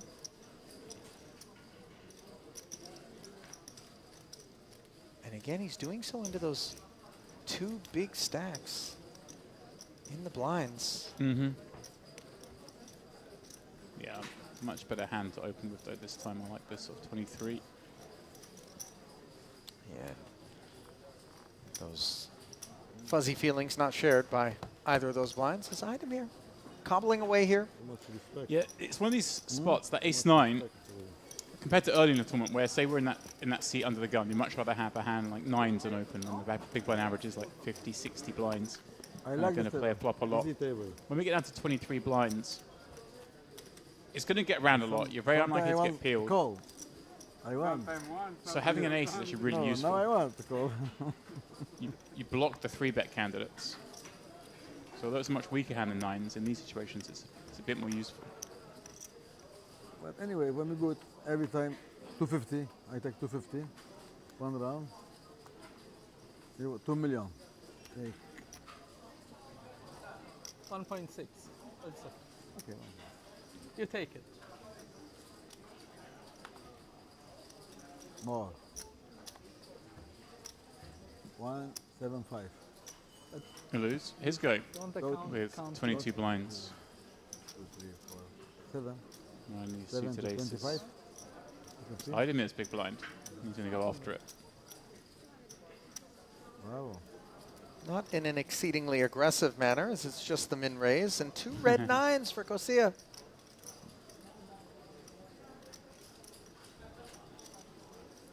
It's a little harder to open in a loser's seats just because who's on the button. But still, for all those reasons I just outlined with the ace-9, this ace-7 does make a fine open. I said the reason those hands, they block the 3-bet jam candidates, which is why ace-9 of clubs is a good one. Obviously here, it wouldn't block the candidates because 2 red 9s certainly fit into that thing. And now, if he somehow folds this, then I'm going to stand up and bow down to Gromov and say you were right to fold that ace-9 before. I lose very big hand. Because this obviously should be a pretty clear jam. You lost the game. I open, and it's jack. The guy calls, Ara push calling for me for him. I have two rough. Ace jack. I fold. No the anguish looks real, Ollie. Ace king. Okay. The guy have ace queen. He's come this far. 30 left. No jack, river queen. Just a handful of hands away from a visit to day 4 in a main, a record-breaking field, biggest payouts ever. It all is on his mind, James. I don't think you usually see someone do all this and then shove. So I think we're going to find the muck with this hand, unbelievably. 2 times. Twice. But with 12 bigs and those blinds coming around that will cost him $250,000, James, I don't know that we are well served to try to find a better spot than this one. Although it must be said that I can sympathize with the thoughts going on in his head. James, I know it feels like an objectively appropriate place to just plow it in. This man was spot on before with the fold of ace-9. I said at the time it was too tight. Open jam for 7.75 bigs. We've got a gamble with ace-9 suited from the small, but given we just see Kosia fold the 2 9s here, I'm like, okay, this Kosia is a very, very steady player, and I take back what I said. I thought Gromov made a mistake. And Gromov is always deep in these events here. He knows the field well. So yeah, a bit of a fixture. Part of the furniture, let's call him. Now, we're tanking here. Is this a... There's going to be a draw for the last however many hands of the day. This isn't a pay jump. That doesn't happen until we get to 26. Yeah. I think he's just tanking for as long as possible for the clock to be paused with 10 minutes to go on the day, and then hoping that the last however many hands drawn are going to be fewer than it takes to get to his big blind. Here we go. The announcement's just been made. Finish the hand you're on. 3 times, 4 times, big blind. Bravo. Word has come down that 4 more hands will follow this one. So now he'll fold swiftly, and that was the plan. All the tricks out today, What was it exactly that he was seeking to accomplish? So there'll be a redraw for day 3, for day 4. Yeah. No, but you will not be in big blind. So he doesn't want to end up in the big blind before the end of the day. He knows it's now only going to be... 4 more hands are going to happen. There's no escaping it. But with the pause, he's now bought himself an opportunity to get a redraw and then maybe be right behind the button or on the button, as opposed to have to play, or pay rather, the big blind before the end of the night. That is veteran subtlety on display there. Yeah, I think he's timed it perfectly as well. I think there's, unless someone busts out in between, there'll be. Yeah, now it's over. He won't pay the blind. Calls for more brisk play now that we know 4 more hands. No, it could have backfired. It could have been 3 hands, in which case he's cost himself a 3 hand. But if it's 4 hands, he gets a freebie. If it's 5, he's going to pay anyway. Yeah. But he doesn't want, if it was 5 and he played quickly, then he might have to play the small blind as well. They're not going to make it tomorrow if they start at 1. I thought it was 12. I thought the final day was also starting at 12, but they say it's starting at 1. Final day, yeah. King, queen, 3 board here. Should be finished. Yeah. Total whiff for Elyus, and nevertheless, he's going to stab at it. Idemir. Ambitious defense. Then That was a long hand, yeah. What do you have? Anyway, we'll see in half hour. A7. Check fold. A7. Yes. Suited. Yes. Good luck. Hmm? Good luck. Because he is like That's A7. I thought a 9's in his Yeah, hand about yeah. 30 minutes ago. Yeah. No. No? We'll know, boss, that you are lying, so very soon. Maybe there's some big day 4 prop bets I around here. think I had A7. No. Of course no. Minimum ace queen. That's brilliant. He told them the truth. They don't believe him. They've suggested an alternative. And you get a little nod like, yeah, you guys are right. I didn't have A7. I had ace queen. If Brilliant. you insist, boys. Brilliant banter this. What did you fold? 9-9? I didn't know if you think because you have end or you wait for this. Who's just going to try and take down as many of these last hands he can with all this table talk and tightness being discussed? Listen, nobody is looking to get involved in a big one right now. I am. Yeah, but it's not going to cost you a payday. Fair. It's just an agent of chaos in the booth. MC. Musa does defend and pick up a double gutter on the King Jack 7 board, which is an actual coin flip against Ace 6 as it stands.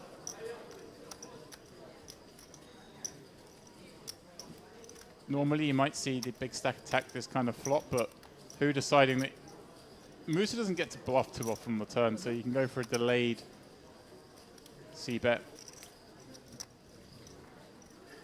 Or just check and try and take ace side to showdown.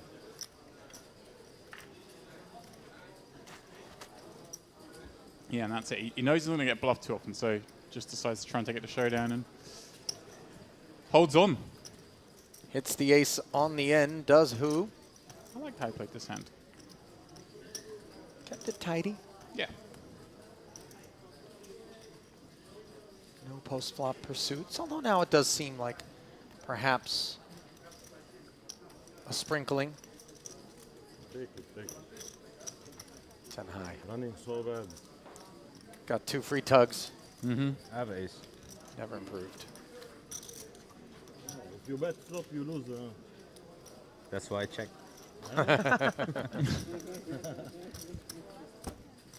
Unsolicited exchange. It's a good reply. Divulgence. Yeah, it was a great reply. I like this guy.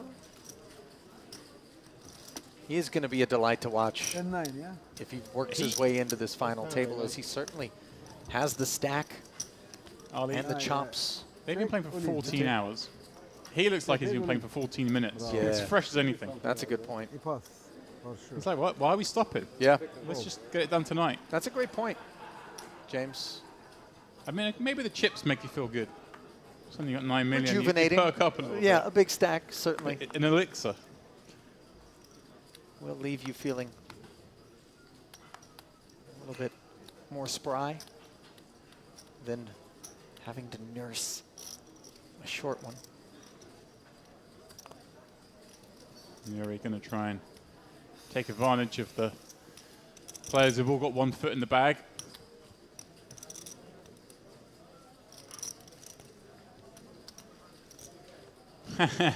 Lose with the ace-7 suited, huh? Well, he opened with it last time, followed through, worked out. Now, though, he's facing Nouri. This is easier, though. Closing the action. Heads up. A different proposition to the King-Jack suited fold. This one. Up against a wider range. And you are closing the action. Whoa! That was unexpected. I've seen a lot of unexpected folds on this table, Ali. I'll be honest. I think as a table, they're all playing a little bit too tight. We're not on some crazy mad ICM scenario on a final table here, or last two tables. This is zoom out. We're James. still chip accumulation phase. Zoom out. You had now double gacha. It's the macro that's on these guys' minds. I'm absolutely certain. End of the day, when we get to day 4. Yeah. Yeah. See the flop. You saw it with the. I will push now. With gacha. All in. There is no worse way to try to get to bed tonight than being showered in the final 4 hands. Because maybe you played when you weren't necessarily wanting to. You know, just sailing into the finish line on the evening are many, I would imagine, wary after a long day of stressful perseverance. This is like World Series of Maine, end of day 1 kind of vibes going on here. Yeah, sure. This hand, I would prefer that you're giving me a walk. No. Have you ever actually played the World Series? Yeah. Maine? You have? Twice, both times I got showered with aces against, with kings against aces pre-flop. So you're down 20K in the event? My stack. Yeah, lifetime. This year marked the year I crossed the 6-figure down threshold. Oh, really? Nice, so, you know. Well done, James. Thank you. Thank you. 104K is the loss, in case you're It's a wondering. real What can I get with merit 104K? I wonder. Final hand, then. He's Jack raising ticket there for who? I think Ramos going to open this one up with the 7-9 suited. No, I don't. You happy? I think he's going to unwrap his chocolate. You happy? Bag it up. And come back to give some people some fits tomorrow, hopefully, as his evening is officially through. Courtesy of that mock.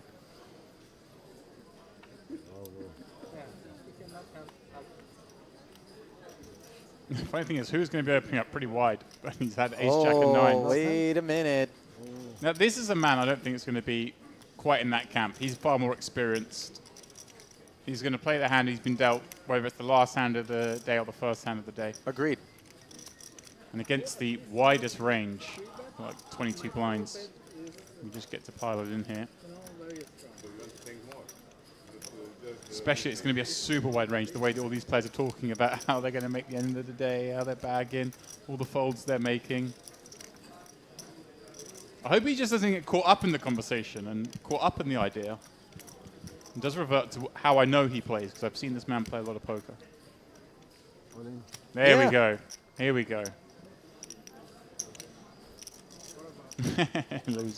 Return to the King Jack of Diamonds. Yeah, and obviously it is withering in the face of this action. Again, one that should have played to the open, but certainly can't play to the jam.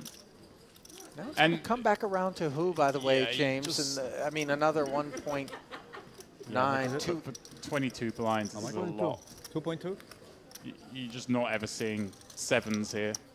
You get shown a big pair, some percentage of the time, and overs the rest. Yeah, but who knows? He's got 10 million back. Maybe he wants to take another 2 million into that bag. And day 4.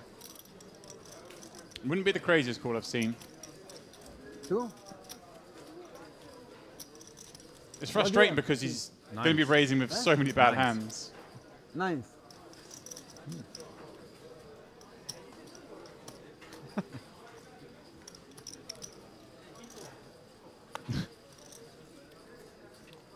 Good fold. Ace queen. Ace queen? Yeah, minimum flip against you. Yeah. One time the flop. It was a good fold, Ali. They're looking for a rabbit hunt. As that will do it for a very long and very action-packed day 3 of the Merit Retro Series main event, one in which David Hu will bring 100 blinds forward. Yeah. 10 million in chips. Although the blinds should be going up when we come back tomorrow. They will. So actually it'll be a little bit shallower stack than the 100 blinds as we bring you back to the desk. Ali and James, glad to have you with us here as we wrap things up and put a bow on it. James, I know it was a brief frame for you, half in length, but one that packed in quite a bit of interest.